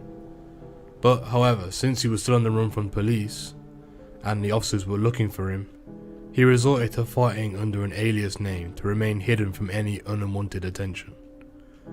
After taking various steps to get himself involved in the industry, where he was known as Roy West, Mr. Shaw realised that his criminal record was going to be a setback. This setback was something that he was not going to be able to overcome, as he had already made a reputation for himself, and everywhere he went, everyone knew he was there. After only a few months, he was caught by the police and back in jail. He had also committed various other crimes whilst out on the run. Upon release from jail, it was reported that Mr. Shaw had fallen for a Maltese lady. He had fallen to her to the point where he had decided he wanted to move in with her and get married. He travelled to meet her family and have a big wedding, but he unfortunately managed to ruin his chance at keeping the lady as his wife by showing some of his family to be some of his unjust behaviour. On one instance, he threw a bottle of alcohol over a religious family statue. On his honeymoon, it was reported that he got so drunk he took on the entire bar and was arrested, hence ruining his marriage and carrying on with his old ways and tendencies. It is believed that after this incident, the relationship was no longer existent, and Mr. Shaw was again a single man. On another of Mr. Shaw's rampages, Mr. Shaw was present at a dance in a hall in Germany. Mr. Shaw had come across a beautiful young woman that he thoroughly admired and quickly realised he wanted to have a chance to dance with. After realising there was a line of men simply waiting for an opportunity to dance with the woman, he merely used his strength to overcome the line, and instead of lingering around, used violence to attack the people ahead of him in the line. Mr. Shaw skipped the entire line and made his way over to the now very frightened young lady. This act of violence was only calmed after the police were called and had their guns raised at Mr. Shaw. In his autobiography, Mr. Shaw even claims to have punched a commanding officer in the face following this encounter. In 1963, Mr. Shaw was part of a group that pulled off one of the largest armoured truck robberies in England's history. This group executed such an elaborate robbery that most of the people involved in the crime were incarcerated. The goal of this armoured truck robbery was to break into the armoured truck driving around with large amounts of liquid money. This money could then be split immediately and they could all part their own different ways. More than £87,000 was stolen during the robbery, which was quite a tremendous amount of money during the 1960s. Mr. Shaw was reportedly caught after only a few days when he was noticed driving around in a new Mercedes-Benz sports car, which he had bought straight away with the cash, all fraudulent money. It did not take the police investigators very long to track where this fraudulent money had come from and tie Mr. Shaw to the recent bank robbery. Only a few weeks after being caught for this, he was jailed and sentenced to 18 years behind bars. After all, this was one and still is one of the biggest armoured truck robberies in England's history. And to this day, none of the cash that was stolen has ever been recovered. In Wandsworth Prison, where Roy was incarcerated, he routinely stabbed police informers and even slashed the throat of one of his closest friends due to his strong belief in the code of honour amongst criminals that he believed must not be broken at any cost. He also found himself serving time with one of the most infamous UK train robbers, Mr. Ronnie Biggs. Mr. Biggs offered Mr. Shaw the chance to become involved in a plan they had to escape the prison. The plan had been put together by Mr. Biggs's gang, and if Mr. Shaw was prepared to put in £10,000 of his own money to cover the part of the costs that were needed to escape, he could join in. However, Mr. Shaw declined. He only did this because he realised after his calculations, he did not have enough money at that time to survive on the outside, especially whilst being on the run. However, Mr. Shaw never got to stay long enough to see his friend escape prison. Mr. Shaw had already been moved to Parkhurst after a series of vicious assaults, and this was before Mr. Biggs's escape had taken place in 1965. He did, however, keep in touch with Mr. Biggs and visited him in Brazil many years later when he was released and Mr. Biggs was still on the run. After spending some time in Parkhurst, and after many violent incidents and clashes with the authorities whilst he was there, Mr. Shaw was now sent to the psychiatric unit at Grendon Underwood. But as prison staff also found out there, they could not control Mr. Shaw and his extremely violent temper, which was described by staff at Grendon Underwood as vicious and uncontrollable. And so there was only one place left to send Mr. Shaw, and that was to Broadmoor High Security Psychiatric Hospital. Doctors at Grendon Underwood had noted Mr. Shaw as mentally ill and unstable for a typical prison environment. As Mr. Shaw had spent his life dealing with the uncontrollable violent outbursts he would have, it was only a matter of time before his temper soon brought him to the attention of the high security ward of the psychiatric hospital. During his 5-year stay at Broadmoor Hospital, Mr. Shaw had gone through various treatments, multiple drug programs, and had been dealt with a multitude of practitioners and different doctors. Mr. Shaw was diagnosed with having a mental illness and was subject to the hospital's say and judgment in treatments that he should have to help him recover. Mr. Shaw has had much to say about the treatments he endured while at the hospital and the environment that he was put in. Mr. Shaw stated that he has always hated the system and claimed that the system will never beat him. He explained that he did not respond well to being kept under such severe constraints. Doctors who were working during his stay in the hospital have spoken about the many efforts in which were made to try and control Mr. Shaw and prevent any more violent attacks on other patients or staff members. Whilst in the psychiatric ward, Mr. Shaw actually underwent experimental procedures that were taking place at the time.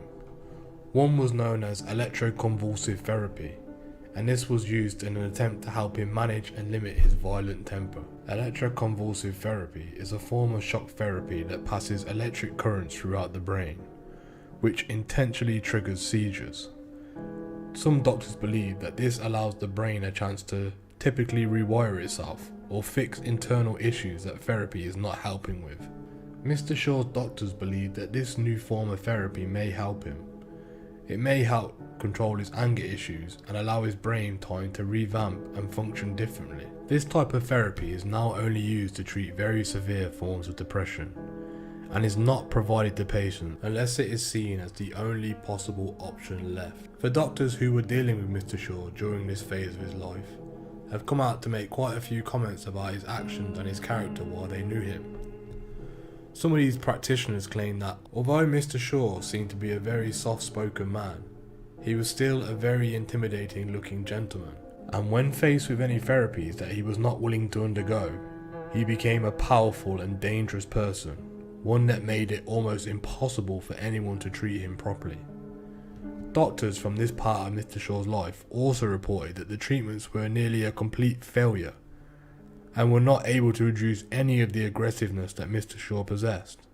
Instead, they only increased his unpredictable violence attacks, and made his uncontrollable anger even more uncontrollable. By 1974, Mr. Shaw had already spent approximately 18 years in various different prisons. He had seen more than 22 different jails in his lifetime. After this lengthy incarceration, Mr. Shaw tried again to turn his life around. And it's here we see some significant changes in his atmosphere and his engagements. As earlier discussed, Mr. Shaw had already attempted to break into the ice world of professional boxing in his younger years, but was unable to do so because of his previous reputation and incarcerations. At this point, and after Mr. Shaw had been released from his 18-year sentence, he again attempted to get into the unlicensed boxing career world. Back in his 20s, Mr. Shaw had fought under the alias of Roy West when he initially tried to get his boxing career off the ground. But now, as a much older man, but a free man, at the age of 42, Mr. Shaw again enrolled himself in some of the boxing fights that were taking place, and now with a new nickname, one that was Roy Shaw, the Mean Machine. A fight that was billed to the public as the most gruesome fight of the century, and promised to be a fight to the death between Mr. Shaw and the undisputed, undefeated, bare-knuckle boxing champion Donnie the Bull Adams, was set up, but then halted by the police because such underground bare-knuckle boxing contests was still illegal, and the fight had attracted enormous publicity at the time. However, so great was the amount of money riding on the fight that both men had agreed to wear gloves and have a fight. Mr. Shaw won, destroying the Bull Mr. Adams in seconds, and from there went on to take his great rival, Lenny the Governor McClean. Lenny was a much younger man than Mr. Shaw. However, Mr. Shaw beat him in their first fight. The pair went on to fight again, and Mr. Shaw lost the rematch. Another fight was billed to take place, and Mr. Shaw lost that fight, with Mr. McClean emerging victorious again. However, Mr. Shaw states that he only lost the rematches as he had drank a bottle of ginseng before the fight, which made him feel drowsy and unable to get into the fight. The legends of the two men and the myths that surround them still continue to this day, as people differ as to how many times they have actually fought and who won the fights. Mr. Shaw took a second serious shot at becoming a professional fighter, starting in 1978. 11 of Mr. Shaw's boxing matches were recorded on his boxing record. Mr. Shaw had gained many victories, including some of the very infamous ones over very prominent names in the boxing industry at that time. However, after suffering a broken rib injury, Mr. Shaw's boxing career seemingly went downhill, and this significant loss in the ring took a huge hit on his fighting reputation. With a total of 9 wins and 2 losses, it appears Mr. Shaw did apparently try to turn his life around for some while, and let go of his criminal name and demeanour, and began to become involved in other aspects of his life. If it was not for his unfortunate injury of a broken rib, it is maybe possible to assume that Mr. Shaw would have went on to claim more boxing victories as a professional fighter. He may well have even went on to excel at the sport. In the 1970s and 1980s, Mr. Shaw began to create a new reputation for himself, and started many new streams of life after letting go of his previous criminal activities. Some of these include media press, movies, books, and even music. It was at this point in his life that Mr. Shaw crafted his own autobiography known as Pretty Boy, in which he explains the different encounters that he has experienced throughout his criminal life, his boxing career, and his life thereafter. In the late 1970s and in the early 1980s, Mr. Shaw was something of what was known as a tabloid celebrity. He had appeared in multiple newspapers and documentaries over the years. Mr. Shaw was such a huge figure in the criminal underworld that just him attending many of his friends' funerals or even attending a court case was enough reason for the tabloids to bring the cameras out. Mr. Shaw was also a subject of a documentary in 2006 titled Roy Shaw Brute Force. This film exemplified his story and had the original footage of Mr. Shaw's boxing career and various matches that he had throughout his career, as well as stories from Mr. Shaw himself regarding his criminal past and the other criminals that he was always associated with. This is a very interesting documentary and is also followed up with a second DVD called Roy Shaw's Fight School. Many members of the public were interested in learning about Mr. Shaw's turn throughout his life, from growing up in such harsh childhood conditions to becoming a criminal and then beginning his boxing career. He also later appeared in some other films, from growing up in such a harsh childhood environment, becoming a criminal, becoming a boxer, and then a successful businessman. He also appeared in a few low-budget films with his friend Dave Courtney. Mr. Shaw's life has been documented in many books and literature. Even his own arch-rival, Mr. Lenny McClean, wrote a section about Mr. Shaw and his boxing in his book, The Governor, which was released in 1998. Mr. Shaw was also mentioned and heavily featured in one of his longtime friend Kray's book. Mr. Shaw went on to co-write another book with his friend Kray, entitled Roy Shaw Unleashed. This novel encompasses a series of stories about the criminal underworld of London as Mr. Shaw was moving through them in the 1970s and 80s, and it also explains some of his boxing career thereafter. Mr. Shaw's son had also wrote a book called Mean Machine Roy Shaw, which was published in 2019 and featured lots of untold stories. As clearly made evident, Mr. Shaw was the face of a lot of media attention following the end of his criminal career. Throughout his entire life, he had created a name for himself in both good and bad lighting. A lot of the people across London and the rest of the UK knew who Mr. Shaw was, and his reputation varied depending on what industry you recognised him from. However, even his boxing career itself was affected by his life in crime, and this reputation in the criminal underworld seemed to follow him wherever he went. As Mr. Shaw got older, his life took even more interesting turns and twists. After serving his last prison sentence and attempting to make a turnaround in his life towards a better path, Mr. Shaw tried to live a more legitimate lifestyle and explored other industries with more potential. Mr. Shaw did not remarry, but he did have a son and a daughter, and has various grandchildren. His son, Gary Shaw, has actually spoken out about his experience growing up in the shadow of his father, and has been outspoken about his father's reputation and how it affected his own life. In his later years, Mr. Shaw lived in Walton Abbey, Essex, surrounded by his 2 Rottweilers to keep him company. After retiring from boxing, Mr. Shaw became more invested in becoming a businessman and started to get involved in many financial ventures. Mr. Shaw became involved in more real estate investments and found out it was a much more legal and easier way to make money. It was revealed that ever since his release from incarceration, Mr. Shaw had begun investing in land investments himself, after receiving advice from another successful business associate. It was to be this involvement in the property business which would lead him to make a series of smart investments, which eventually made him a self-made millionaire. However, in 2009, Mr. Shaw reached another obstacle in his life, one that proved to be quite an unusual turn of event. As Mr. Shaw aged, he developed the early stages of Alzheimer's, which plays a large role in the things that happened later on in his life. In 2008, Mr. Shaw had sold some of his highly valued land in Chadwell Heath, which is an area in North East London. Mr. Shaw sold this land for £2.6 million. Once the sale had been made, it was reported that he had offered £643,000 to be paid to a lady by the name of Linda Finnemore. Miss Finnemore, who was 43 at the time when she applied for the money to be transferred, had met Mr. Shaw when he was battling the early stages of Alzheimer's, a disease that causes severe memory loss. Mr. Shaw was led to believe that she was helping him with some kind of business affairs, while she was simultaneously battling cancer.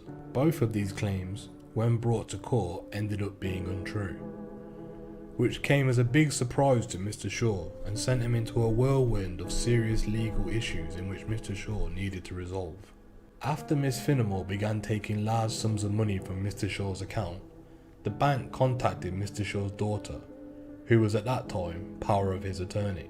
After the alarm was raised by the bank for such substantial amounts of money being withdrawn from Mr. Shaw's account, Mr. Shaw's daughter took Miss Finnemore to court to deal with the large funds of money that were being requested, with no exemplifying reason. In court, Miss Finnemore claimed to be a long-term partner of Mr. Shaw's, and claimed to have access to all of his assets since she was his common law wife. However, Mr. Shaw's daughter had never even met Miss Finnemore once, nor could she confirm any of these statements. When questioned regarding the transfers of money to his quote-unquote common law wife, Mr. Shaw stated that although he had agreed that she was a very intelligent woman and wanted to help her with his financial assets, Mr. Shaw did not at all find her attractive and denied that they were in any way in any type of any relationship. The trial judge, Sir John Lindsay, found Miss Finnemore to be even more untruthful in her case giving evidence.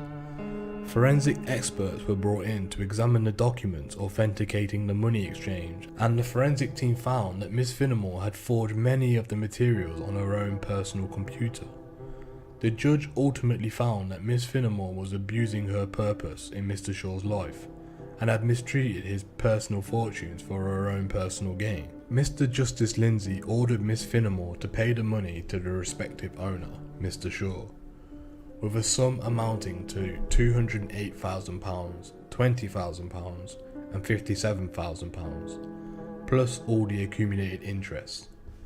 In total, Mr. Shaw had received more than £1 million in compensation. The judge ultimately found that Miss Finnemore's claims that Mr. Shaw was willing to transfer the original £600,000 and then an additional £43,000 were a completely false statement, and that Mr. Shaw would never put anything into writing or any identifiable form.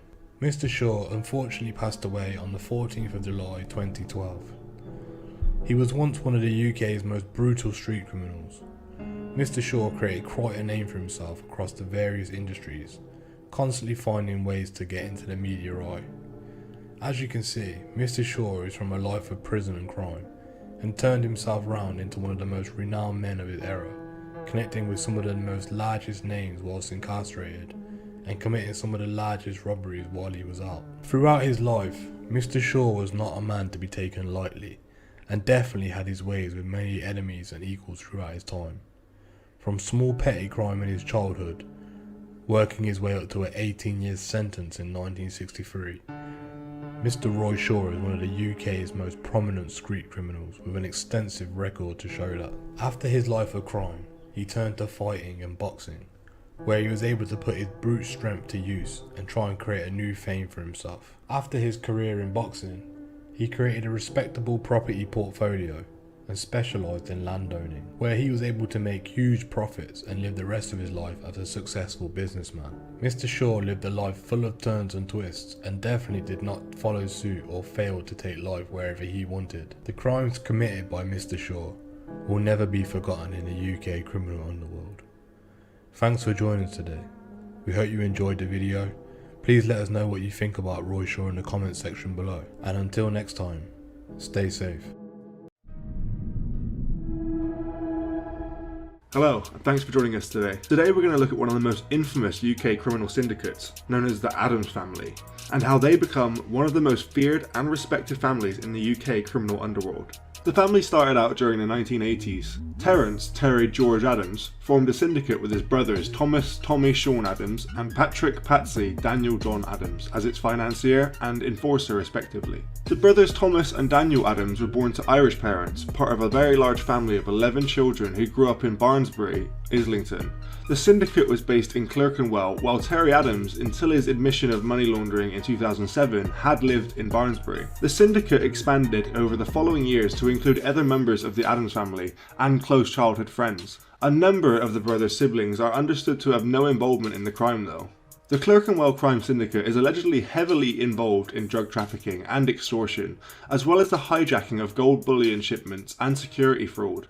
The Clerkenwell crime syndicate has also been linked to 25 gangland murders of informants and rival criminals. In addition to developing alleged connections to Metropolitan Police officials, the Clerkenwell crime syndicate was also stated to have had a British Conservative MP in their pocket at one point. The shooting of the then 68-year-old Mad Frankie Fraser, a former enforcer for the Richardson gang, in July 1991 was said to have been ordered by the Adams family, though Fraser himself said that he had been targeted by rogue police, which could have still been consequently from the Adams family and the Clerkenwell crime syndicate organisation. The Adams family is believed to have connections with various criminal organisations, specifically with South American drug cartels. The BBC has asserted that the Adams family influence has decreased from the year 2000 onwards. Police officers speaking off record to British newspapers have said that the Adams family have been credited with acts that they simply did not carry out, and that this could be true given the number of alleged key gang members killed or imprisoned. However, the Metropolitan Police took the Adams family alleged crimes extremely seriously, especially enough to consider the need to involve a CPS-led team of detectives and the security service MI5 in order to crack the Adams family mafia-like organisation crime syndicate. Thomas Adams was imprisoned for his involvement in money laundering and a drug plot that was described as not having been sanctioned. During an 18-month bugging operation by MI5, Terry Adams was recorded speaking about his brother in very strident terms and suggesting that in 1998 at least, relations between them were kept to a minimum. It's been stated that they have a criminal fortune of up to £200 million. Before Tommy and Terry Adams were convicted in 1998 and 2007 respectively, the failure of the police to secure convictions of the brothers had led Tommy and Terry Adams to believe that they had undermined the justice system and become untouchable. Police, Crown Prosecution Service staff and jurors were said to have been bribed and intimidated, leading to not guilty verdicts against members of the Clerkenwell gang that were said to have been wrong. It's been said that Terry Adams faces severe financial difficulties, having been ordered in May 2007 to repay a whopping £4.7 million in legal aid and prosecution costs of £800,000. Sean Tommy Adams gained high-profile public attention during a trial in 2004, when Sean Adams was described as having attended a meeting in 2002 at the request of the former football international Kenny Dalglish. Mr. Dalglish was a former shareholder in Wilmslow-based sports agency Proactive, a leading sports management firm headed up by the local businessman Paul Stretford. Mr. Dalglish was reported to have hired Sean Adams during a protracted deal to secure Proactive's exclusive management rights to Manchester United and England football star Wayne Rooney, in circumstances where another company claimed to represent Mr. Rooney. In February 2010, a 38-year-old man claiming to be Terry Adams' nephew was convicted in a case known as the Jigsaw murder. The trial revealed that the man, Stephen Marshall, has disposed of 4 bodies for the Adams family. Stephen Marshall was sentenced to at least 36 years in prison. In 2014, Sean Tommy Adams and 13 people believed to be affiliated with the Clerkenwell crime syndicate were arrested in a police operation codenamed Octopod. Designer watches, 6 shotguns and large sums of money were found in other addresses across the city, with a large concentration of the addresses being in North London. The arrests were linked to a conspiracy to assault, money laundering, fraud and revenue offences. At the time, in December 2014, of the death of a bankrupt businessman, Scott Young, who had been involved in 2013 in a high-profile divorce case, media reports began to circulate that flagged Mr. Young's involvement with Patrick Adams that asserted that Tommy Adams and Michael Adams faced no charges after their arrest earlier in 2014. Terence George Adams was born on the 18th of October 1954 in London. Terence was described as having more recently adopted an almost Gentile persona, buying clothes, inexpensive fabrics and indulging his love of arts and antiques to appear legitimate. But Terence Adams' downfall came with the assistance of MI5 and the Inland Revenue. MI5, in a unique interdepartmental collaboration and the first of its kind after the Cold War ended, played a leading part in the electronic war against organised crime, especially in the UK, and turned its sights on the Adams family, and their international criminal cartel. Police and MI5 set up a secret squad to dismantle the Adams family organisation, directed from an anonymous Hertfordshire address inside a secret bunker sited somewhere on the busy Hoddesdon commuter belt into London. Some of the recordings, made over a period of 18 months, suggested that Terry Adams had retired from frontline involvement in the organisation's crimes in 1990. Police sources believe that Terry Adams knew he was being monitored and had stage managed many conversations for the benefit of his own defence. Terry Adams, for example, was allegedly caught on tape in 1998, telling his advisor Solly Nahome that he did not want to be involved with a particular illegal deal that potentially was on the table because it could affect his legitimate business. The Inland Revenue was suspicious enough to ask Terry to explain how he had amassed his personal fortune, including his £2 million of houses and his collection of valuable antiques. Terry invented a range of unlikely occupations, including jeweller and public relations executive. Transcripts of the surveillance and investigations into several front companies Mr. Adams had set up proved that Terry was lying. But Mr. Adams appeared in court and admitted 4 counts of breaching the order in February and June of 2010. Details of the spending that Mr. Adams has hidden from the authorities were detailed to Westminster Magistrates Court. In January 2011, Terence Adams underwent a pioneering non-surgical facelift at the Harley Street Medical Skin Clinic, which cost £7,500. The stem cell procedure involves injecting fat from the other parts of the body into the face, and was paid for by his sister-in-law Camilla Hicks after the NHS refused to fund it. Other expenditures Mr. Adams has hid from the authorities included membership of an exclusive Hertfordshire country club, £10,000 in solicitors' fees, and £2,200 on a Cartier watch from a police auction. The watch had been confiscated from Mr. Adams, whose North London criminal empire was once valued at £150 million.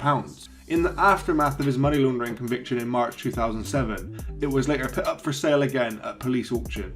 But prosecutor Esther Schutzer-Wiseman said that Mr. Adams had arranged for his wife Ruth to buy the watch back later from the auction, and she eventually handed it to him on his release from prison on licence in June last year.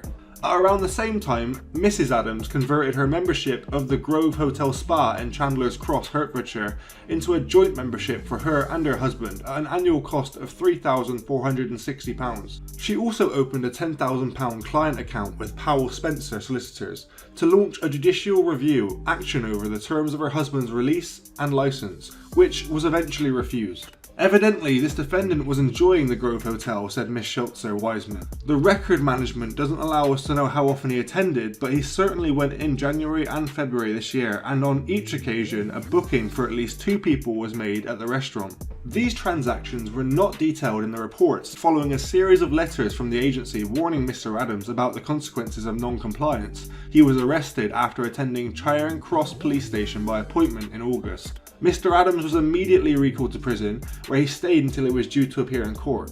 The court heard that Mr. Adams told the SOCA that he did not think he had done anything wrong. Malcolm Swift, QC, representing Mr. Adams, said that he was now a broken man. He is completely paranoid about continuing to be under surveillance by the authorities. When at liberty, he doesn't even drive a car or use a telephone because he is determined nothing should be misconstrued. Mr. Adams was now living on the dwindling capital lawfully saved by his wife from the sale of her half of the Adams mansion in Dukes Avenue, Finchley, North London. But District Judge Quinton Purdy, who imposed 8 weeks jail for the breaches to run consecutively to his 7-year sentence for money laundering, said that he was shrewd and calculating. The judge said, "You willfully and in my judgment arrogantly sought to frustrate the effect of a financial reporting order, well knowing that a significant confiscation order remains largely unpaid." The judge said that Mr. Adams' earliest release date will be December 2013.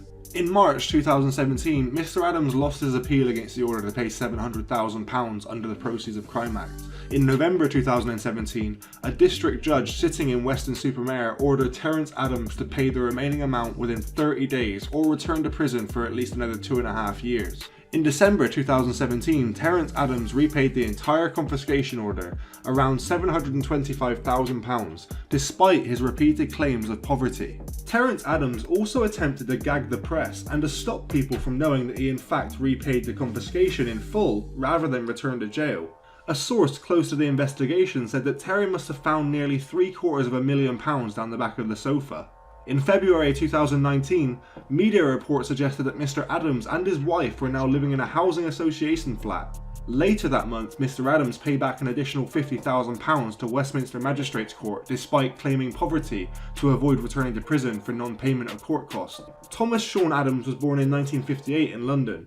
He is an alleged financier for his brothers Terry and Patrick Adams. A married father of 4, Thomas Adams still has a home near the family's traditional Islington base, but was understood to be mainly living in Spain before he was jailed in 2017.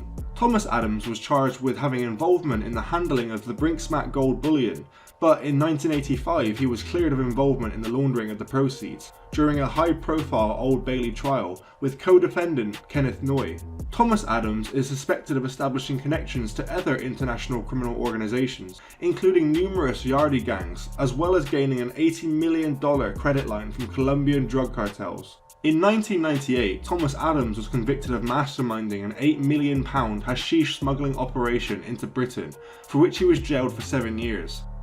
At trial, Mr. Adams was also ordered to pay an unprecedented £6 million criminal assets embargo, or face an additional 5 years imprisonment on top of his 7-year term.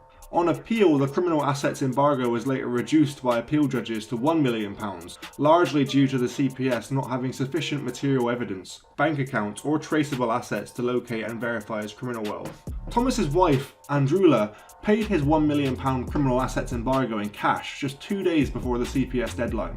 Mr. Adams was further convicted of money laundering and sentenced to 7 years in 2017, after a number of significant cash seizures of criminal money were linked to him.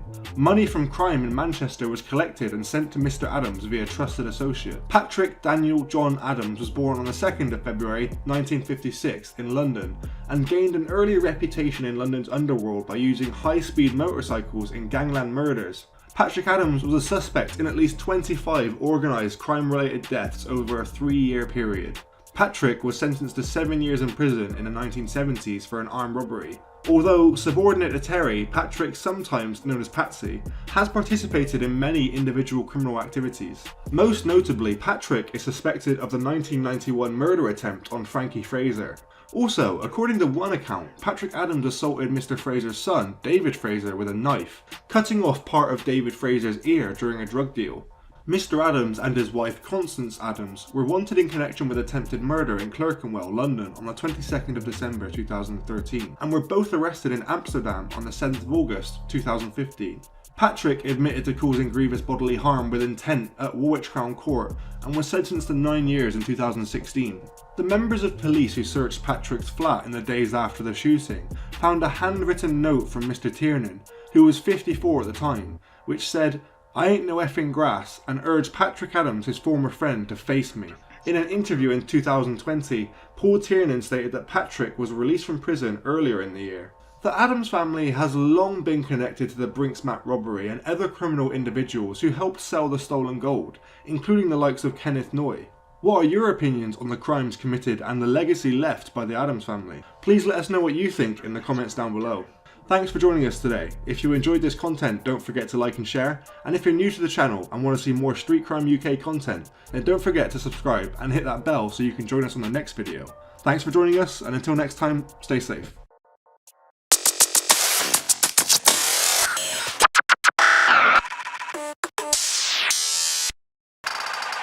I'm not going to waste words on you. In my view, society has earned a rest from your activities, and I recommend that you be held for at least 30 years. When the van pulled up to the Bailey and took them away, that's when the big time started for the twins. In the shadows of London's East End, a gripping narrative unfolds, one that chronicles the rise and fall of two infamous figures who left an undeniable mark on the criminal history of the 1960s. This upcoming documentary dives into the enigmatic world of Reggie and Ronnie Kray, exploring the layers of their complex lives and the empire they built in the heart of post-war London. Venturing beyond the surface of the sensational headlines, this documentary is a meticulous examination of the Kray twins' journey, drawing from extensive research, interviews with those who walked the same streets, and a treasure trove of archived material. We aim to unravel the mystique surrounding the Krays. Our journey begins in the working class neighbourhood that shaped the twins' early years, exploring the influences that propelled them onto a path of no notoriety. Childhood friends share their intimate insights, offering a glimpse into the bonds that bound the brothers, while the backdrop of East London comes alive through the lens of historical context. As we traverse the maze of narrow lines and crowded markets, the narrative takes on a grit and atmosphere of a bygone era. Rare archived footage and photographs transport viewers into the pulsating energy of the 1960s London, a city alive with music, rebellion, and the looming presence of the Kray twins. The Krays' ascent to power unfolds against this backdrop, revealing not just the criminal masterminds, but the charismatic figures who navigated a world where the lines between celebrity, politics, and organised crime blurred. However, beneath the glamour lies a darker reality, a world of criminal enterprises, brutal turf wars, and lives forever altered by the Krays' reign. As this documentary progresses, it delves into the cat and mouse game with law enforcement, the betrayals by former associates, and the unravelling of the twins' empire. The narrative becomes a riveting examination of the inevitable downfall that awaited them. The legacy of the Kray twins persists in the alleyways of East London, and this documentary seeks to explore not just the criminal history they left behind, but also the broader impact of the cultural fabric of London. Interviews with surviving associates, historians, and those who witnessed the era firsthand provide a comprehensive look at the enduring consequences of the Krays' rule. Step into the world where legend and reality intertwine, where the streets themselves bear witness to a tale of power, crime, and the consequences of living on the edge. This documentary invites you to unravel the shadows of an empire built by the Kray twins and explore the complex legacy that they left behind in the city they once ruled. March 1969. Ron and Reg Kray were found guilty of murder at the Old Bailey. Mr. Justice Melford Stevenson, sentencing them to life imprisonment, told them, "I'm not going to waste words on you. In my view, society has earned a rest from your activities, and I recommend that you be held for at least 30 years. When the van pulled up to the Bailey and took them away, that's when the big time started for the twins. The real big time, big bucks, not the penny ante stuff that went on before. The whole gangster syndrome started for them in 1969. That's when they started making big, big dough. Locked behind bars, many believed the Krays' world of violence and menace had come to an end. Nothing could have been further from the truth. For the next 30 years from their prison cells, Ron and Reg Kray ran a multi-million-pound empire, financing a life of luxury and favour behind bars. The Krays made more money inside prison than they did outside. I know they still continue to run an empire, both of them, from inside prison. They'd open clubs. They tell people by letter or by phone to go to those clubs. There was money exchanging hands to open clubs, to take over pubs, betting offices, record shops, snooker halls, the things really that they did whilst they were out. But just how big were the Krays before they were jailed? In the underworld, so-called, they were very much halfway down the pecking order. They were not East End gangsters, they were Bethnal Green gangsters, very, very local. They could never move outside that area without being told where to go if they tried to flex their muscles outside their own little patch. On their own little patch, of course, they were pretty formidable. The Krays were very big fish in a very small pond. There were other gangs in London when they were at their reign, just as big, some bigger and more clever than what they were. It was a lot easier to run Bethnal Green 35 years ago, and there was only 15,000 people in Bethnal Green. Now there's 255,000 people, and half of them don't even speak English, and they wouldn't listen to the two tasty geezers who own the snooker hall down the road, whoever they were. The Krays started off as local thugs, hooligans, protection money, etc. They used the talents they had in violence. They could both be very, very violent, yeah. Ronnie was the more violent one, but Reggie was the worst one to upset. If Ron never had his medication, as he told me, he said, I would go mad, he said. You know, they're the only thing that really stopped me from going insane. He used to rant and lose his temper and his face used to really distort. But Reggie was very calm. He'd done things very coldly, you know. If he was going to stab you, he'd just stab you. I think where Ronnie would have killed in anger, Reggie would have killed in hate. I can remember someone coming into the club and Reggie Kray shoving a comb through their cheeks. Reggie had a long-tailed aluminium-type comb, steel comb, which he shoved through the man's cheeks, both cheeks, tied in a knot. They rolled him up in a carpet and took him out. They weren't rough, really rough people. They were quite gentlemen, you know. It was only if you crossed their path the wrong way that you suffered. Upsetting the Krays brought swift retribution. And Reggie had a big 8-inch hunting knife with a barbed edge on it. And he stuck it through Mickey Morris's arm, and obviously he screamed. I said, pack it up, because I said, you're going to have people run up the stairs. And Ronnie said, never mind about packing it up. He said, do it properly, Reg, do it properly. Put it up his guts, put it up his guts. Violence begot violence. They knew it paid off. So, being twins, the Krays, everybody feared them. That fear, generated by the Krays' love of violence, helped them build a powerful extortion racket in the East End. They had what they called their regular pensions to collect. That was from, like, protection from clubs and gambling casinos and things like that. And then they had their fingers in a lot of other pies, like, you know, where they'd demand a little bit here and a little bit there off of people who had done naughty things which they couldn't really go to the police about, so they'd get money that way. They would hear of the misdeeds of other young criminals in the East End, and they would want their pickings. They were known in the East End as thieves' ponces. That means that they steal off the thieves or take proceeds of their crimes. I reckon they were on an average, like in the 60s, which was a lot of money, about 3,000 or 4,000 quid a week. But the money wasn't ever going in and smashing a place up. It was already there. In actual fact, you went in, you had a cup of tea or a pint, you were made to feel quite at home. And any complaints, it was like television repairman coming. People were looking forward to you coming, because if they had any problems, they'd tell you the problems, you'd take them back to the Krays.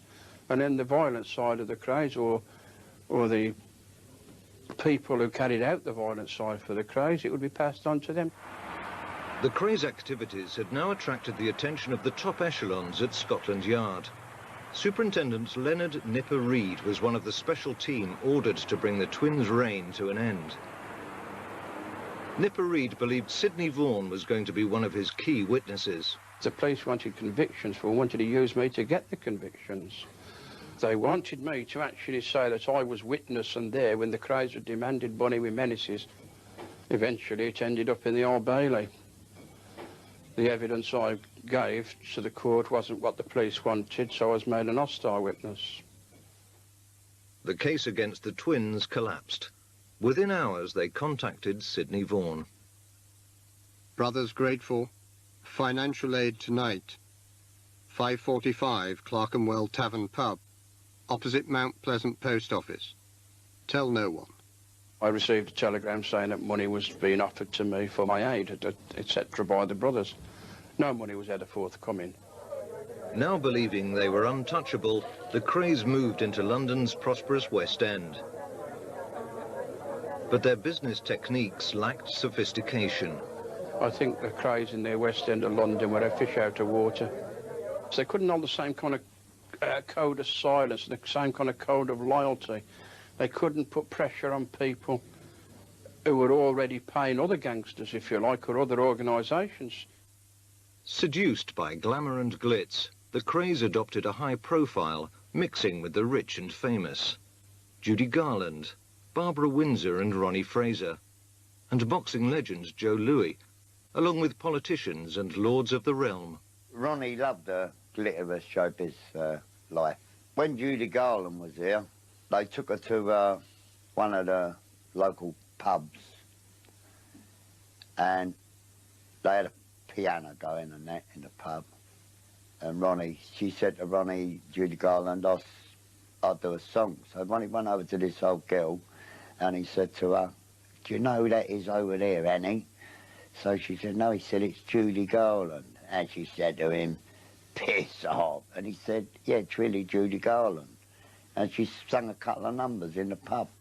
We were meeting or had clientele such as Brian Epstein, Larry Parnes and these people. Their way of life gave the Krays an opportunity, in particular Ronnie Kray, an opportunity to see a side where money could be made.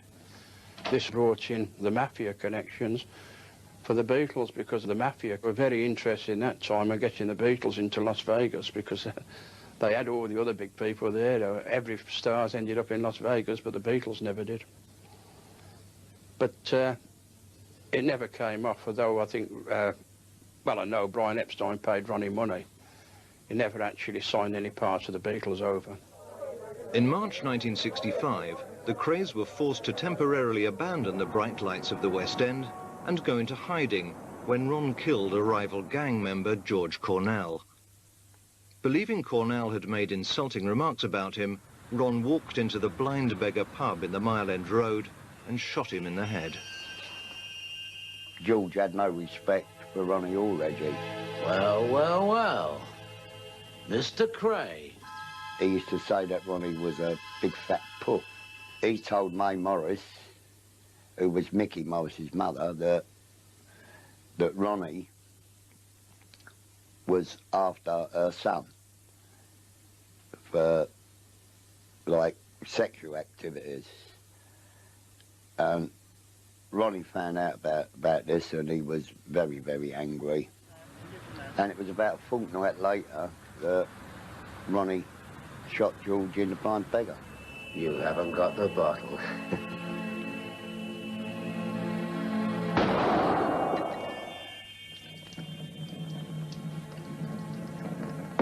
Anyone who gave evidence against the Kray twins was very brave indeed. But I think one of the bravest women I've ever met was Patricia, a very gallant woman, a barmaid in the Blind Beggar Public House in March of '66.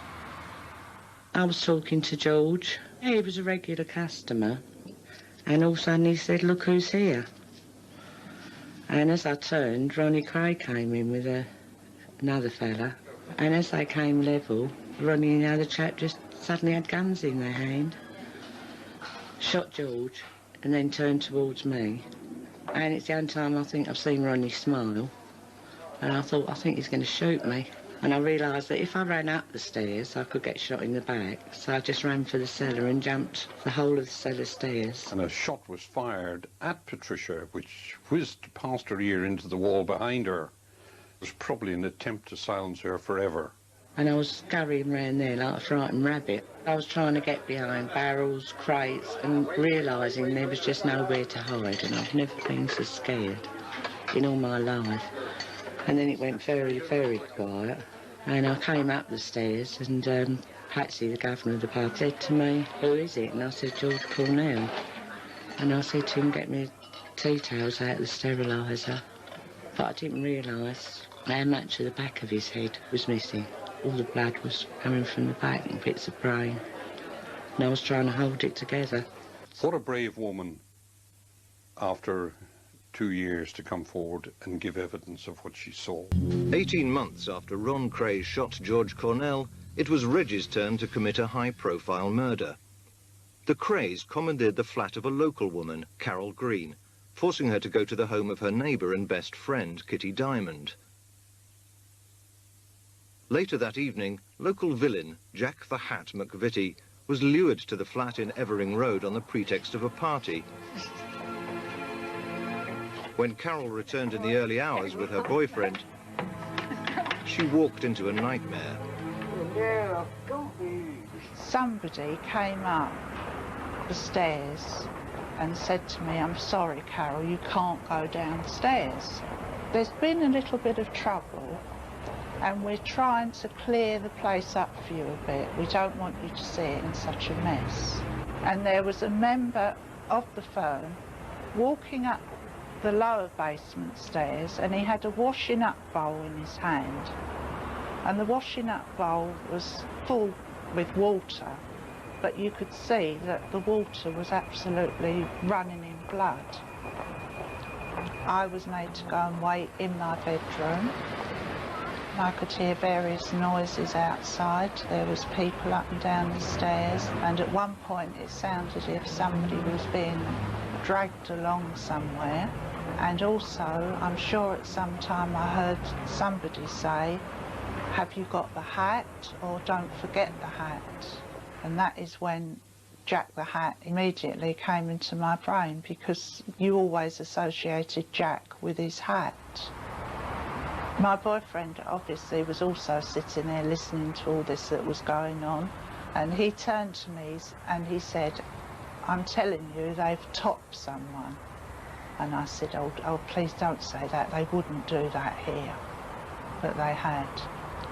She was ashen, and I said to her, "What's the matter?"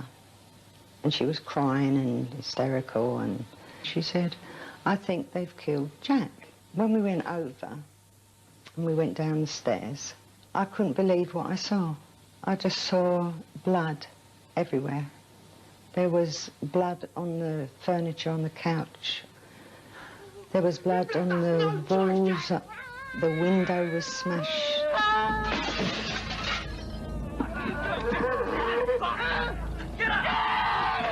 There literally was blood everywhere. It looked like a slaughterhouse. Reg stabbed Jack the Hat in the neck, severing his jugular vein. About 6 months after the murder, I was told that Reg would like to see me, and I went down there, and he was there with about 4 or 5 of his henchmen, and so-called. And he said to me that he'd heard that I was saying that they'd killed Jack the Hat. And I said, no, I hadn't. And he said, "If we find out that you have, we will kill you and your 3 sons, and we won't think twice about it." In his books, he writes that I was a prosecution witness against him, even though he paid for my husband Billy Collins's defence, which is an outright lie. Not a mistake, a lie. The flourishing combination of lies, myths and rumours which followed the murders of Cornell and McVitie enhanced the Krays' reputation. People wanted to really know what the Krays were about. Was it true that they were 6 foot deep voices? Was it true that they were killers who had bodies under every motorway flyover in the UK? Was it true that they'd killed 20 or 30 or 40 or 50? How many bodies were around? Who knew?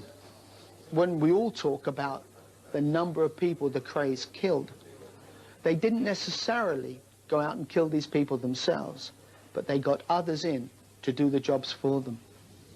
They had their own personal things, but they didn't go around smashing everybody up. Only the people they didn't like personally. The others was just business to them.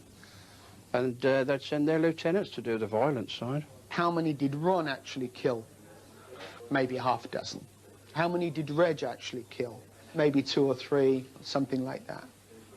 But how many did they have their members of the gang kill? It was a lot. All in all, they got rid of, I reckon, around 30 people. How they used to get rid of their bodies was they had a Polish fella. He was an elderly man over in South London, and he used to smelt aluminium. What he used to do, sometimes he used to have to hang on to the bodies for a little while till he could get rid of them. So he used to deep freeze them, so he got no smell, no blood or anything like that about the place. Once the body was frozen up, he used to take the bodies out, saw the bodies up and burn them, cremate them like in pieces, in a aluminium smelt. A number of the firm have talked about the incinerators. There's the graveyards. They'd get into the graveyard before a body was put in the hole. They put a body in the hole, put some earth on top, a new coffin would come in on top. They'd double up in the coffins at the funeral parlour. Then, of course, there was the Freddy Foreman trick of getting rid of the bodies at sea. That's what happened to Jack the Hat. He fed the crabs off the coast of Kent. No body, no crime. It was one of Ron's favourite expressions. Confident they were invincible, Ron, in 1968, decided to expand internationally and forge links with the American mafia. That time when Ron went to America, to New York, to meet the mafia, the families, I think he was very much under scrutiny by the police, who had informers that they had slipped into him. People like Alan Cooper and Joe Kaufman, they were just informants, grasses if you like, agents provocateurs. And this Alan Cooper particularly, he was an American, a very short little fellow with a lisp and a stutter, and his stutter became worse the longer he was in the Twins company. It got very pronounced.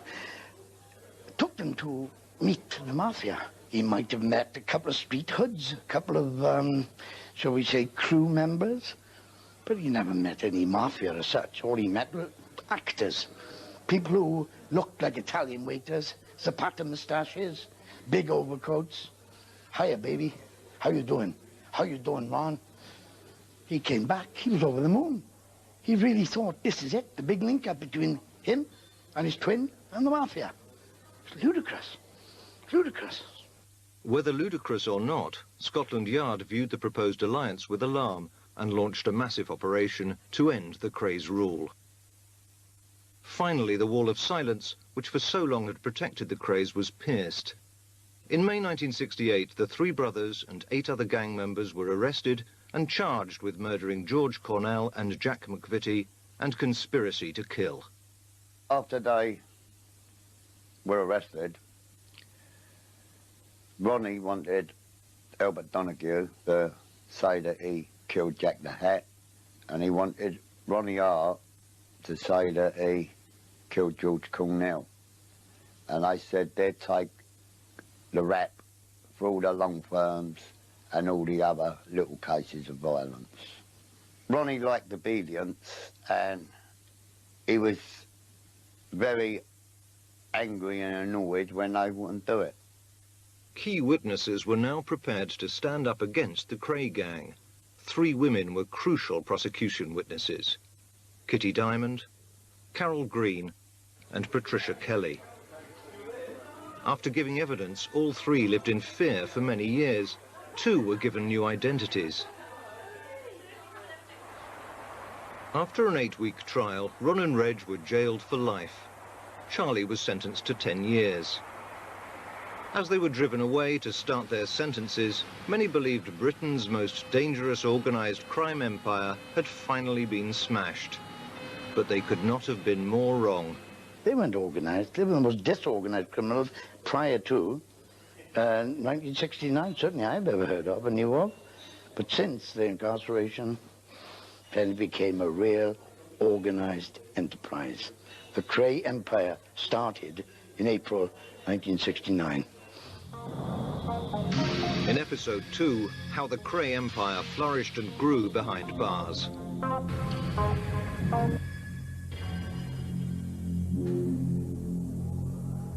In March 1969, gang bosses Ron and Reg Kray started life sentences for murder. Many believed their notorious crime empire had been brought to an end. But the reality was to be very different. They were still wheeling and dealing from inside prison. It had just moved. The only problem was, for the Krays, that they had to get other people in to do those deals. You know, the network, the people behind the Krays, even though they were locked away, was, you know, was still ongoing. There were still plenty of people who were out there willing to help them and willing to do, you know, things for them. He had his own phone, if you like, his own private phone, where if he wanted that phone, nobody else would use it until he used it. Now, he would use that phone and he would make probably 20 or 30 calls between 6 and bang up, which is about 7:30. You're supposed to have about 7 phone calls a week, but it all depends. If I mean, me and Reggie go through 40, 50 a day sometimes. A day. Conducting business over the phone was not the only way Reg issued instructions.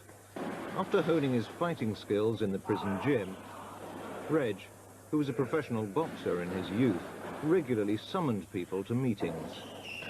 He would have 7 or 8 visitors at one time, where he's only allowed 2.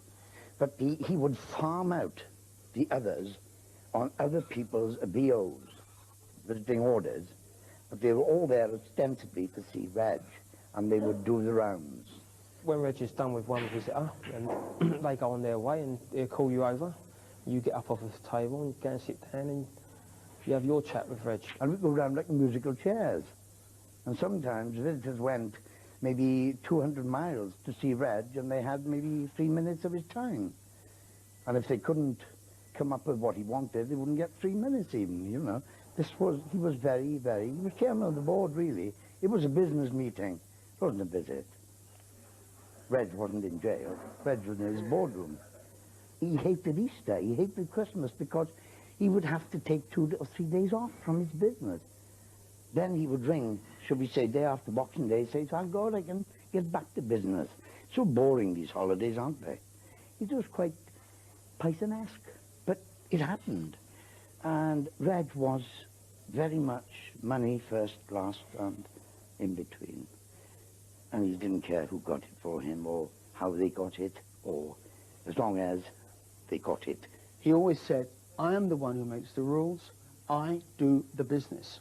He was the boss of crime. Reg was issuing contracts on people to stab them, to shoot them, to do something to them, to make sure that they knew that they weren't supposed to do that again. That's the way Reg Kray was. So he was paying people to do things outside of jail. I had muscle for hire in my job.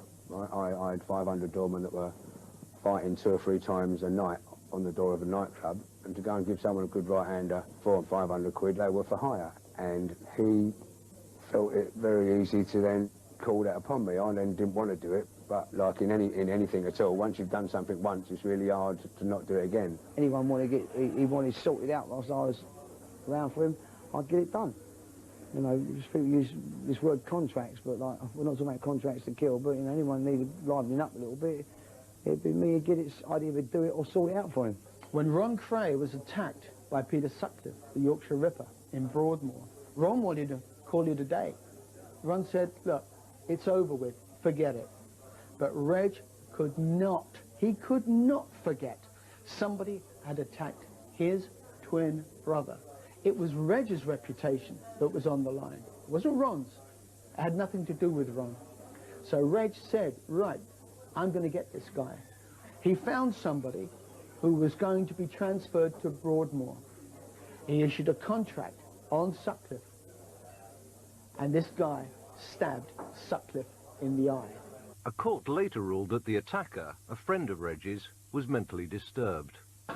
Reg never stopped intimidating people, in my view. When he got comfortable with me, after a year, he started asking me to intimidate people for his own gain, of which I did.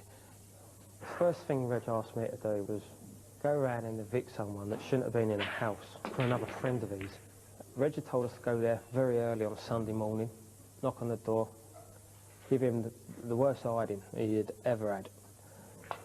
Which we did. We went there, knocked on the door. As soon as he comes out, like, I smashed him as hard as I could in the face. And I broke my hand. Looked at my hand, my hand's collapsed. And now the guy that's with me, he's got a snap-on ratchet with him. And he put this all about his face. Like nobody's business. This guy was totally unconscious. Jumping up and down on his face. Get in the car, like, we bugger off. Get down to the prison, we tell Reg, right, it's sorted. He didn't have 2 words to say, well done, that was it. Like now, I'm thinking this bloke's dead. His nose was on one side of the floor and his teeth were on the other side of the fence. And he didn't even know his own name. And Reg didn't give a monkey's to tell the truth. And as far as he was concerned, he was doing a favour for a little boy in a prison that was doing him favours. One of my sons encountered Reg Kray in Parkhurst prison. And my son had not gone in the name of Collins, which is the name that Reg should have known him by. He'd gone in his surname of my second husband. But that didn't stop Reg going and saying to him, your mother gave evidence against me at the Old Bailey. And somebody ran past him and sliced his face open with a razor. Reg Kray was what I would call a manipulator of people. He was a guy who usually got what he wanted, one way or another. He had a lot of influences in the prison and on the outside, and many times Reg asked people and myself to follow prison officers and just let him know where they lived, what type of background these prison officers had, whether they had a family, children, so on. And then he would use that as intimidation for prison officers when he was on a visit, to turn a blind eye to any packages or any money or anything that shouldn't have been happening.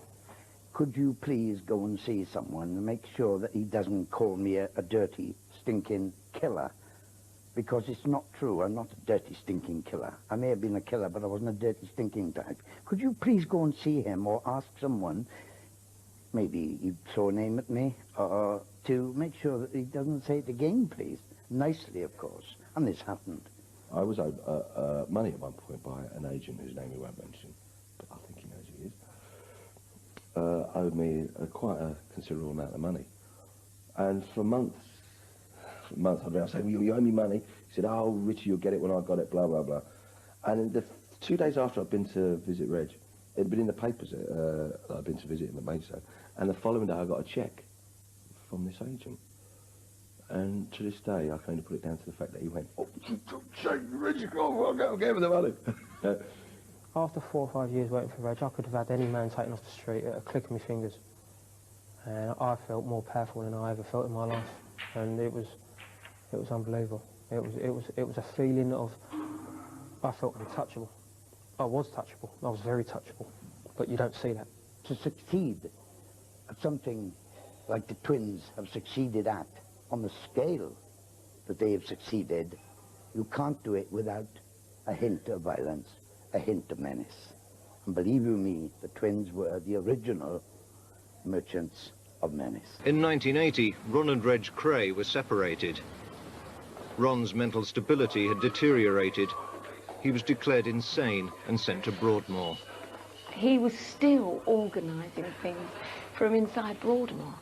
And the things that he used to wear and the people that things used to send me in with, I'd go and pick up 3 pure white silk shirts, beautiful Italian silk shirts, and take them into him. And he had a tailor called Barry Scott come from Wembley, go into Broadmoor, stand him up, measure him up every 6 months for a silk Italian style suit. Crocodile shoes, £300 a pair. He had access to lots and lots of dough. He had his bank accounts, his building society accounts. He was a little more, surprisingly, a little more shrewd than Reg in that respect. I remember being called out one day to Broadmoor by the canteen man. I was with Charlie Kray at the time. We'd had a wonderful visit. He was never in a good mood with Charlie Kray, Ronnie. He'd tell him off and have a go at him at the table. But this particular afternoon it was good. As we left, the canteen man came out and said, Charlie, can I talk to you for a moment? Say, well, what's the matter? It's about Ronnie's bill.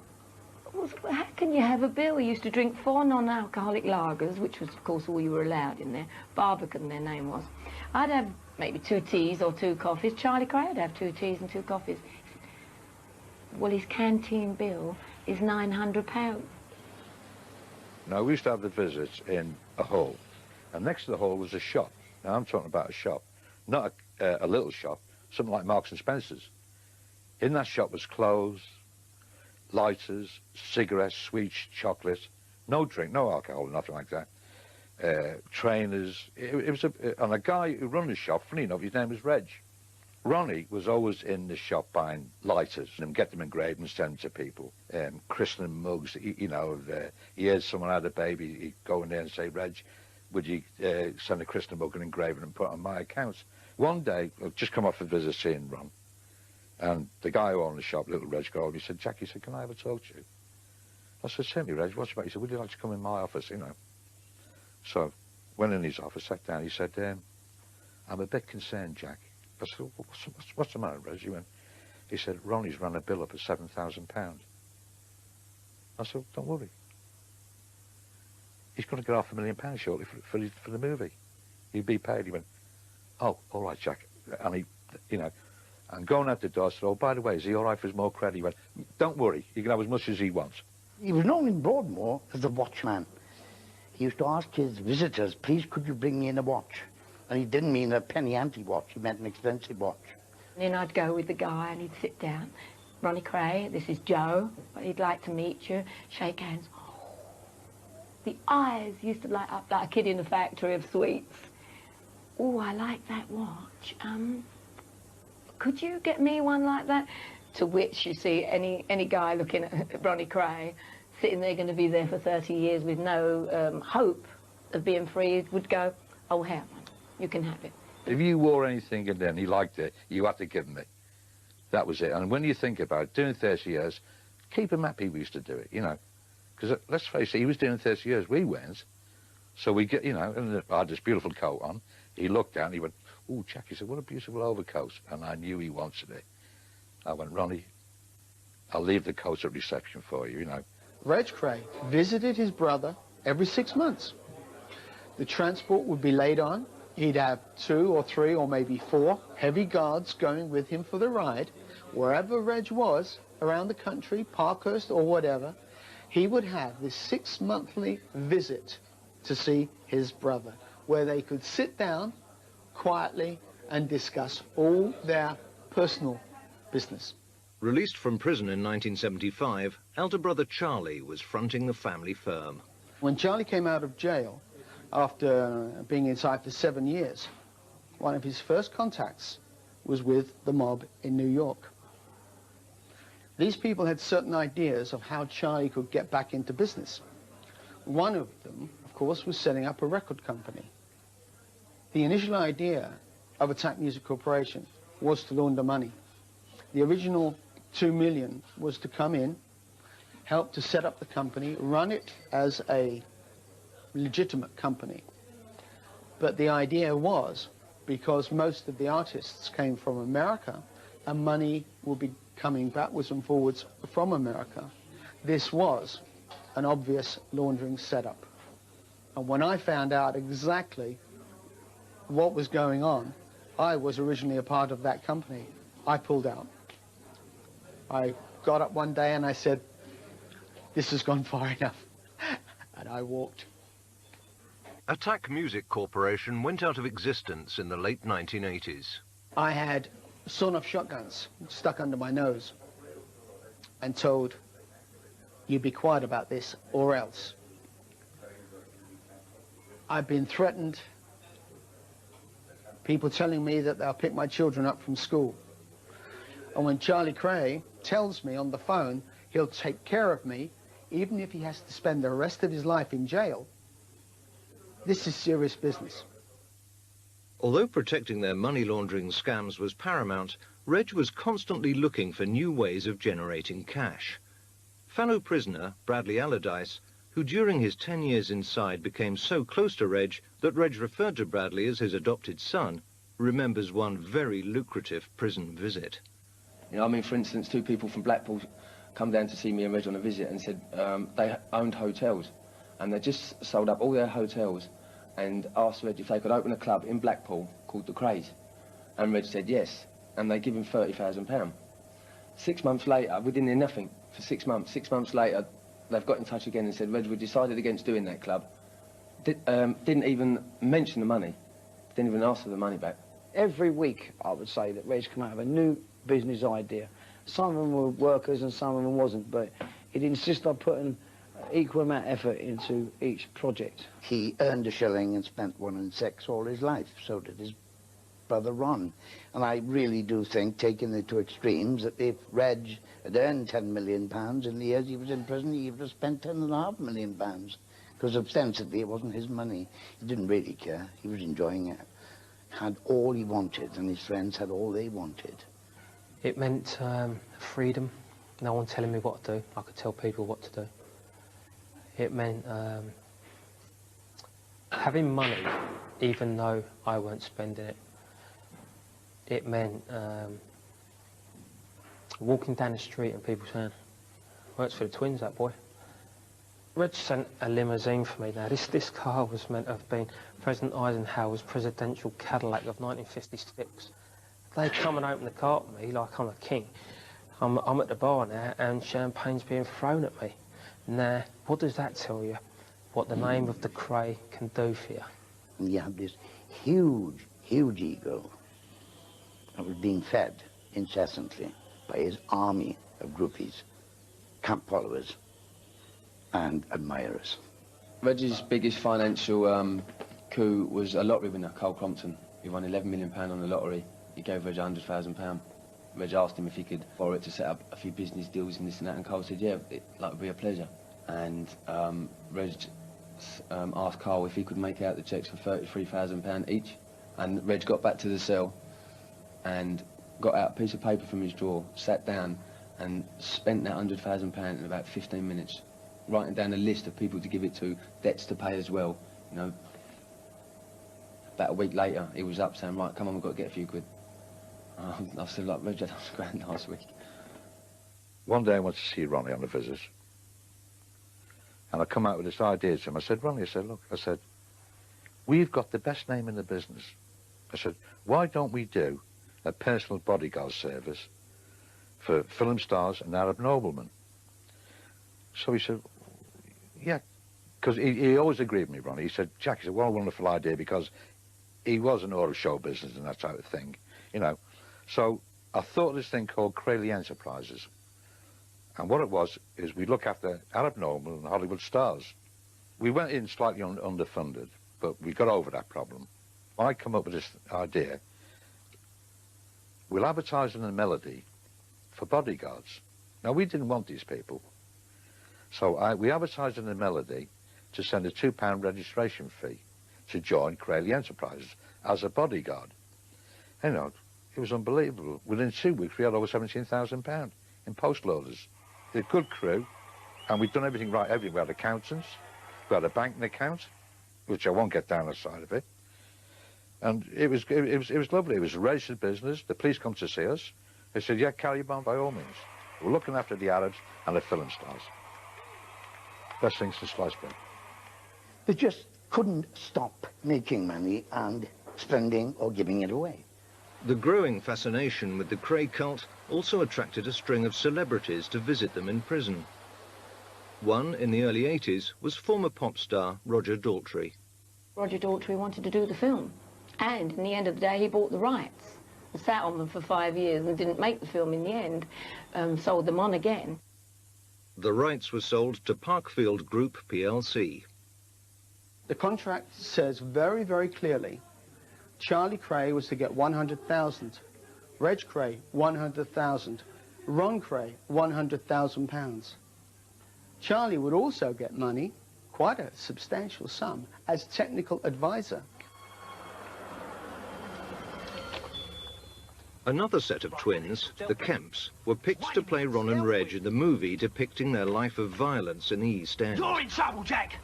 Before filming started, the Kemps went to visit Ron in Broadmoor. And when they walked in, they'd on purposely worn overcoats, shirts, ties, and slicked back their hair. Even the wardens on the door, they just couldn't believe it. They said, these are the two guys that are going to play the twins play. And I went, yeah. And we sat down and I said, look, I'll just say hello, blah, blah, blah. Then I'll go and sit with Charlie Smith so you can talk some business.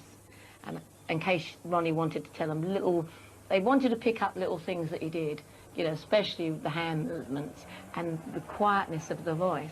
Because I think everybody you talk to thinks that because they were feared so much, they shouted and screamed, whatever. Well, if a guy's menacing enough, you never have to raise your voice, because Ronnie Kray could just look at you with one look. And what he wanted done was done. And he looked at those two and he just said, who's playing me? And Martin Kemp smiled. And the minute that Martin Kent smiled, you're the soft one. You can play Reggie. And he looked at Kerry Kim and he went, you're playing me. What'd you say? Me? Nothing. Yes, you did. You called me something. What'd you call me? During negotiations for the film rights, the Krays' biggest underworld rival in the 60s, torture gang boss Charlie Richardson, tried to muscle in on the deal.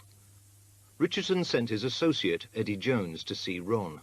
In 1984, when Charles Richardson was released from his 25-year sentence, for which he served 19 years, he said to me in his office one day in New Cross, why did you pop down to Broadmoor to see the Mad Hatter? I understand that Roger Daltrey's blanked them on more dough for their film. See if we can walk in on it. To help persuade Ron, Eddie Jones took fellow gang member Mad Frank Fraser and the actor Stephen Burkoff, who was to play George Cornell, on the visit.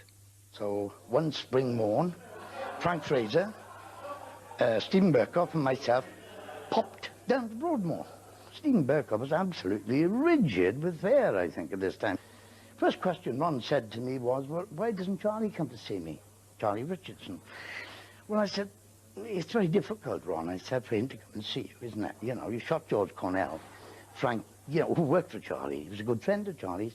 Olive, George Cornell's wife, is still around in Peckham. What's he going to tell her if he bumps into her? Oh, I went down to see Ron last week, Ron Kray. I mean, he can't do it, can he? Let's be honest.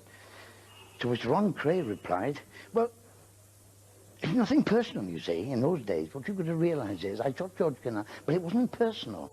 And Frank Fraser gave a classic reply to that. He said, well, in my book, Ron, he said, shooting a man in the head and killing him, he said, and blowing his brains over the bar of a pub is the most personal thing you can ever do to anyone. It's the most personal thing I've ever heard of. The success of the film glamorized the Krays' violent exploits, creating a wave of hero worship amongst a younger generation. In episode 3, how the Kray movie created a new money-making era, and they cashed in big time.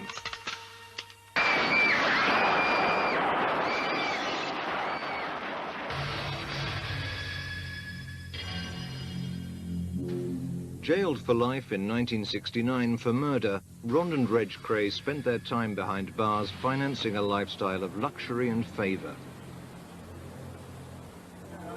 By the mid-1980s, the world outside had changed, and many of their original money-making activities began to dwindle. The film The Krays brought them cult status and new money-making opportunities. One of their most successful scams was celebrity parties billed as charity events. It was an attempt to give the three Kray brothers a Robin Hood image as they extracted money from hero-worshipping groupies. I've got £80 from the lady down the bottom there.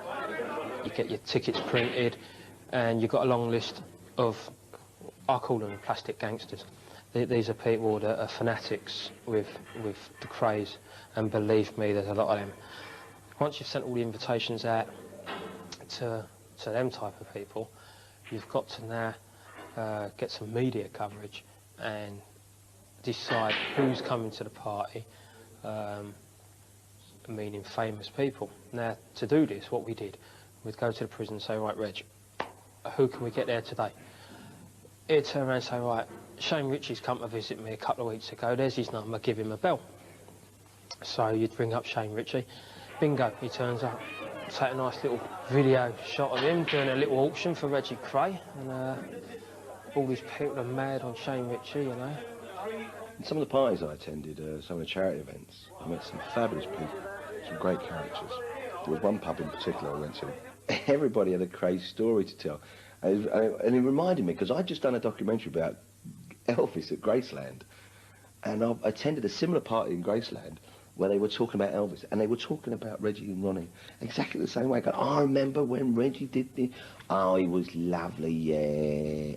Celebrities meant nothing to these people, to the twins. I mean, they didn't realise that these guys normally worked for a fee. People like John Altman, Nasty Nick of EastEnders, people like Nigel Benn, people like Ross Kemp of EastEnders.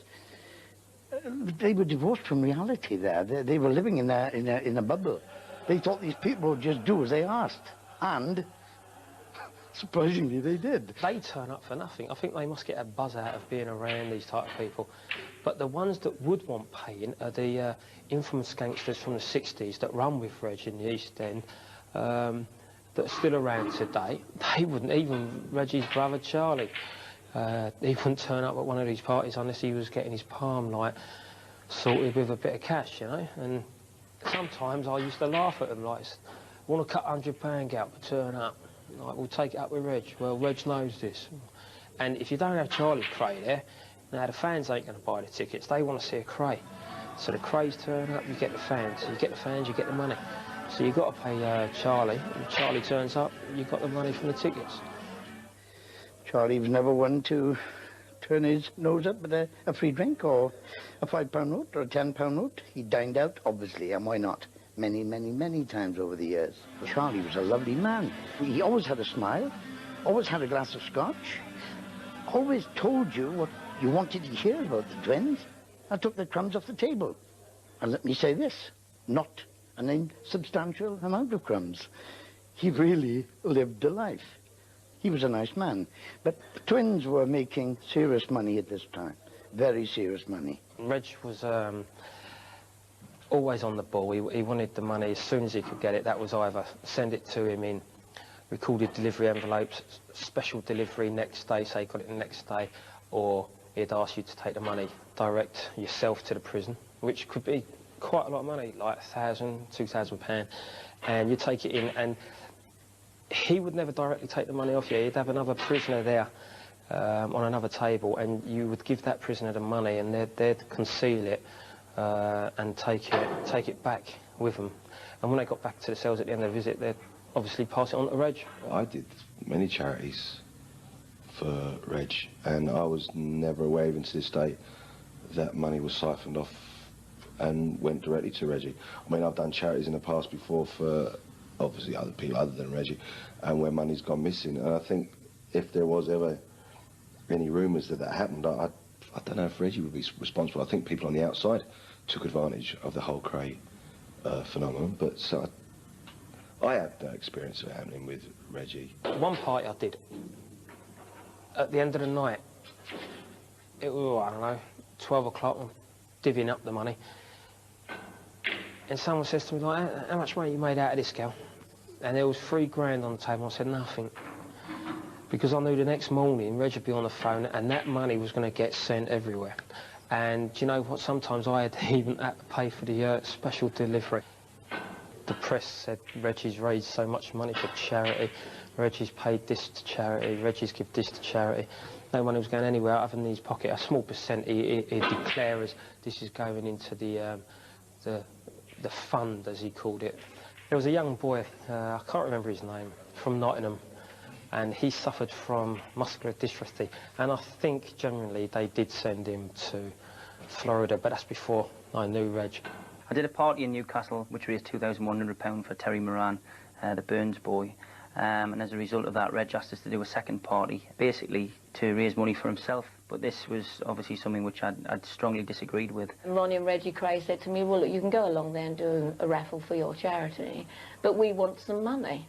We're broke in here, and Ronnie Kray spent money in like water in Broadmoor, buying people presents, sending money out to people, unbelievable things he used to buy in there. And I said, well, look, I'll go along and do the charity. At the moment, EastEnders was the big thing on television, and Leslie Grayson was Dirty Den. And I phoned him up and said, would you like to come along and help me? And he came along, and he bought me some big cuddly toys for the raffle. And at the end of the night, I said to Georgie Dixon and Alan Dixon, well, what are you going to give Ronnie and Reggie? And they said, they can have the money that we took on the door. Well, that's okay by me. All I knew, I had my little envelope with £1,500 in it, and that was going to Harefield Hospital. What they took on the door, what they took from tickets, I don't know, I don't care, but they had to have their money. You've got to remember these tickets that we're sending out are like £25, £30 a throw. The money that we earn on charity events, well, we call them charity events, but that was just a cover. Or money that came in from drugs, or wherever the money came from that we got, would be sent to Ron and Reg, mainly Reg. Reg would say, look, send Ronnie 200 quid. Ronnie would send that straight out to one of his boys, as he called them, his little boys, and Reg would pay his male friends, his young male friends in Maidstone, and for sexual favours. He kept it himself in the closet in them days. I was there a little while before he came out sideways, if you like, as I call it, come out sideways, approached me for sex, in as much as that I was cutting his hair, and I was standing in my shorts and everything, and I was cutting his hair, and he then stroked the back of my leg with his hand. But to his surprise, I grabbed the scissors and I went for him. More than once, Reg was given an official warning by the prison authorities to stay away from young offenders. At one point, he became so concerned about his own sexual activities that he underwent an AIDS test. It proved negative. His, let's call it, gay activities were something that he wanted to keep quiet. One way of keeping those activities quiet was to give presents, favours, a gold watch, a new suit. And that kind of thing through the years cost Reg Kray a lot of money. And again, Reg always needed a source of money to pay people off. He told me that he's had a relationship with a boy, and this young boy is threatening to tell the whole story to News of the World for a substantial amount of money, and that I must stop this happening. So he wants me to travel all the way to Ranby prison and, under duress, make this kid sign an affidavit, and it listed a number of things. And it said underneath it, if any of the above has been given to any national newspaper, all the above was only for financial gain to myself, and all of it is untrue. He says, right, get up the prison and sort this kid out. This kid comes out, sits down, like, right drippy little looking kid. He should have been dealt with like a lot of other people Reg dealt with, but you see, Reg had a soft spot for him. And I had to sit there and tell this kid, if any of this got into the national press, it'd get really hurt. Now, when I say really hurt, I mean really hurt. And this kid understood what we was telling him in that prison that day. It's all off. The chap is not going to go through with it. Neither ever will he. It will not come up again. You will not hear another thing of or about the nonce from Notts. He's been taken care of. Reg was over the moon. Great, he can't do nothing now, and if he does, I've got this now, and if anything comes out in the papers, I can react to it. He was very much a closet homosexual, whereas Ron was a little more blatant. He confessed to being bisexual, I think, at the age of 19. Shocked his family, rigid, I'm told. Well, he had a great attraction towards young men, Ronnie, but they had to be extremely young and extremely handsome. And he had several in Broadmoor. One, I had to go to Denmark Street, which, as you know, is called the Music Street, with £150 in an envelope, and I had to buy a guitar. And I thought, well, what have I got a guitar for, Ronnie? And he used to say, it's for Charlie in here. He's my friend, and wink to me. And I said, where is he? And he said, 3 tables over there. And I'd look, and I'd see this handsome, beautiful young boy. Said he's learning to play the guitar, and I want to surprise him for Christmas. He was sitting with his mother, this kid. His name's Charlie Smith, and you see, I presumed that that was a lover, or a would-be lover, at the time. So along I go to Denmark Street and buy this beautiful guitar, which was a lot of money, you know, 20 years ago, £150 per guitar. And they'd have to parcel it all up and send it to Broadmoor. I wonder what they thought in the end, you know, to Ronnie Kray, care of Broadmoor, and a beautiful guitar. But I'd be sent out to buy excellent, unbelievable stuff, you know. Cashmere sweaters at Christmas for this Charlie Smith, beautiful watch, underwear, had to have Calvin Klein underwear. Reg's demands were entirely different. Alcohol was top of his list. Every master brewing, the jails that I was in with him, they all had a special brew down for Reg. Good customer. Always paid cash. Prison booze is dangerous. It's made with some very dodgy ingredients, but it is powerful stuff. He used to carry it by the gallon, you know, a great big bucket full. Past the screws, and they'd go, hello, Reg, and look the other way. They, you know, let him get away with blue murders, he did. If it wasn't made in jail, like prison hooch, the screws bought the drink in for us. Paid handsomely for it as well, they were. I mean, for a £10 bottle of scotch, we'd have to give a screw 30 quid. Reg had a screw in every nick that would, you know, that was available to do things for him. If me and Reg got a bottle of scotch from a screw, we'd go behind their door and we'd wedge the door up so no one can come in. The relaxing of prison regulations under a new liberalisation policy in the 80s enabled drink, drugs and phone cards to be smuggled in on a regular basis to buy favours for Reg and his close friends. It was quite funny to go on a visit to Reg because a lot of the time the people who I went with would take in alcohol for Reg. You know, a medicine bottle probably with scotch concealed somewhere on their person. And, you know, the added bonus that the prison officers at Nottingham Prison tended not to check anybody, you know, very well, meant that Reg could, you know, basically get a good drink inside him. So the visits to Nottingham, Reg was usually, you know, 3 sheets to the wind by the time I left him. The prison officers in Maidstone Prison used to give him an helping hand back to the cells there. He had so many visitors, so many mules and carriers, that I know that large amounts of booze were smuggled in, yes. Spirits, of course, and other substances, you know. He used to do ecstasy and cocaine in Maidstone. I remember I was over cutting his hair one day over in Maidstone, because I was in Parkhurst and in Maidstone, on 2 separate sentences I did. And he had a bag of Charlie, as it's called, slang name for cocaine, and it was like a bag of sugar, you know. I thought it was to start with, until he told Bradley to give me a couple of lines, and then they was running around on ecstasy pills, you know, but, you know, he had 30 years. He had to break it up as best way as he could. I know he called me many times between 6 and 6:30, and he'd usually had a drink by then. Hooch, of course. And he was normally quite slurring with his speech, and he would get a little more aggressive in his tone on the telephone than he normally would. And this is his business hour, I think, between 6 and 7, where he would bark out his orders, if people could understand him, and if he was, if you like, nasty in his tone or threatening, that was the time that it would come out.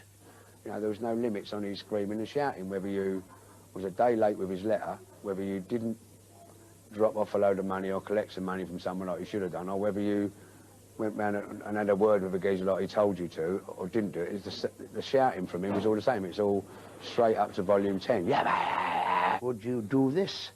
Please. Effing please. Do you effing mind? Kind of thing.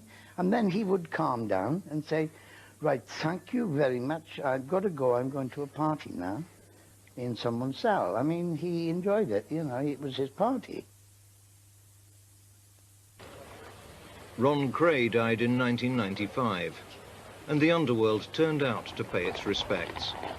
His funeral was said to be the biggest London had seen since the death of Sir Winston Churchill. Security was paramount. Reg arranged every detail, going to extraordinary lengths for the brother he called his other half. But Reg had an ulterior motive.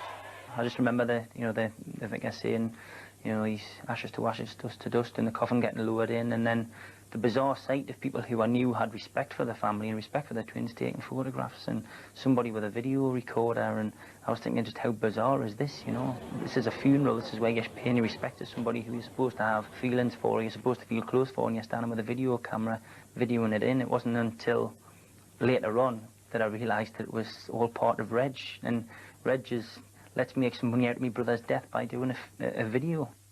Reg's hopes of making money out of another big occasion, his wedding to Roberta Jones in July 1997, were dashed when prison authority was an attempt to impress the parole board. I, on his behalf, trademarked the name the Kray twins, and whether or not a court would have agreed with an action that may have been brought for breach of copyright, I don't know, but at least he had control. And if he saw his name being used either in a book or on a piece of merchandise, etc., that he didn't know about, that he hadn't sanctioned, then he would go ballistic. The merchandising really generated hundreds of thousands of pounds. They sold everything, from photographs to cufflinks to scarves to T-shirts to big placards. They sold anything they could do with a double R on it. They would have belt buckles made with a double R on it. They would have pins you could put in your lapel with a double R on it. Calendars, picture discs, tea towels. We done prints of a painting that by Paul Lake. I paid Paul Lake £1,000 out of my own money to get that done. Then I paid to have the prints made up. And we sold them on signed. We got the twins to sit in their cells and sign up these sticky label things, and we stick them either side, one from Ron, one from Reg on it. We were charging, I think it was £195 for them. Anything they could make money on. And there are a lot of people out there who not only were willing to make it and make it at a reasonable price, there were a lot of people who wanted to pay for it. And there are still people today buying Kray merchandise and memorabilia, even on the internet. I just keep picking bits up off the internet and keep buying it and draining my pockets. I'd imagine I've spent now in the region of £5,500. Now that the three brothers are dead, it's going to increase in value even more. I bought this picture. It's signed by Reg. The actual original one of this was on the internet. They auctioned it off, and that fetched in the region of £750. And then they came up with the idea that they'd do these laminated copies, and these were going for like £10, £15 each. The T-shirts originally were about £15.99, but they're fetching £25 now for some of them. Some of the original ones, like this one with a Rough Justice, I mean, you could probably get £30, £35, no trouble, probably even more. I would say that the Krays made more money inside prison than they did outside as criminals. The turnover, you know, I could never estimate what it was, but I'm sure it was, you know, millions. There was 15 main people working for the twins, pulling money in, and I think most of them were pulling in probably more than I did. I must have earned that man 70 grand, £70,000. I would certainly say that I made possibly 100,000 for them in different deals, you know, but the money very rarely touched my fingers, and, you know, was always, you know, into the Krays' back pockets. When he realised that he had stomach problems, that was around about 1996, 97, he knew then that possibly his days were numbered. Instead of just sitting back and taking it easy, Reg Kray started issuing more contracts, doing more deals. Reg Kray was even doing business on his deathbed. It was a huge amount of money, 200,000 plus, for his last confession. A nice little earner for a killer. In that confession, Reg admitted one more killing, but despite the huge payment, he failed to name his victim. Peter Gillette believes he knows the victim's identity. He didn't elaborate on the programme, but 16 years ago, Reg burdened me with the secret of this other murder he did. It wasn't a villain, it wasn't a policeman, it was a young boy, a young gay boy. It was before they went away. Obviously, they was still living in Vannets Road, I believe. This boy had got into bed with him, give him a blowjob or whatever you want to call it, give him head, and he'd found it, he'd enjoyed it. I think he's disgusted himself at realising that he enjoyed that sort of thing, and it showed him he was gay or bisexual. Well, he shot the kid. After 32 years and 4 months behind bars, Reg Kray died on October the 1st, 2000. 5 weeks after being released by the Home Secretary on compassionate grounds.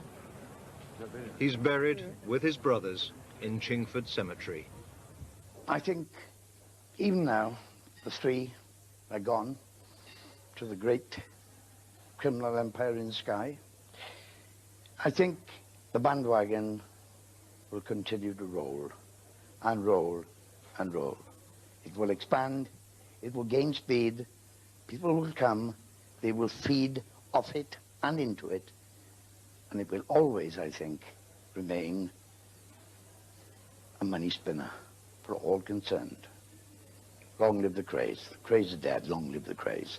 As our journey through the shadows of the Kray twins' empire comes to an end, we find ourselves reflecting on the complex tapestry of their lives, the charisma that captivated, and the violence that terrorised, as well as the legacy that endures. What began in the heart of East London as a tale of brotherhood and ambition ultimately descended into the dark abyss of crime and betrayal. As we part ways with this documentary, questions linger in the air, inviting you, the audience, to ponder on the intricacies of the Kray twin story. What forces drove these brothers not only to defy the law, but to leave an undeniable mark on the cultural landscape of 1960s London? Can the allure of power and influence ever truly justify the means by which it is obtained? Consider the impact of the Kray twins on the city they once ruled. How have their exploits shaped the narrative of organised crime in London? And what lessons can be drawn from their rise and fall? Does the legacy of the Krays continue to cast its shadow on the East End? Or has time diluted the echoes of their footsteps in those narrow historic alleyways? In the hazy smoke-filled room and the dimly lit streets, the story of Reggie and Ronnie Kray leaves us with a sense of fascination, unease, and perhaps a touch of morbid curiosity. As you navigate the streets of your own thought, what emotions does this tale invoke? Does the complex interplay of personalities, loyalties, and betrayals challenge your understanding of right and wrong? Or does it reinforce the enduring allure of the anti-hero? As we bid farewell to the world of the Kray twins, we leave you with these questions, inviting you to explore the nuances of their story and draw your own conclusions. The echoes of their tumultuous reign continue to resonate, leaving us to grapple with the timeless enigma of those who live on the fringes of society, captivating, dangerous, and forever etched into the pages of UK criminal history.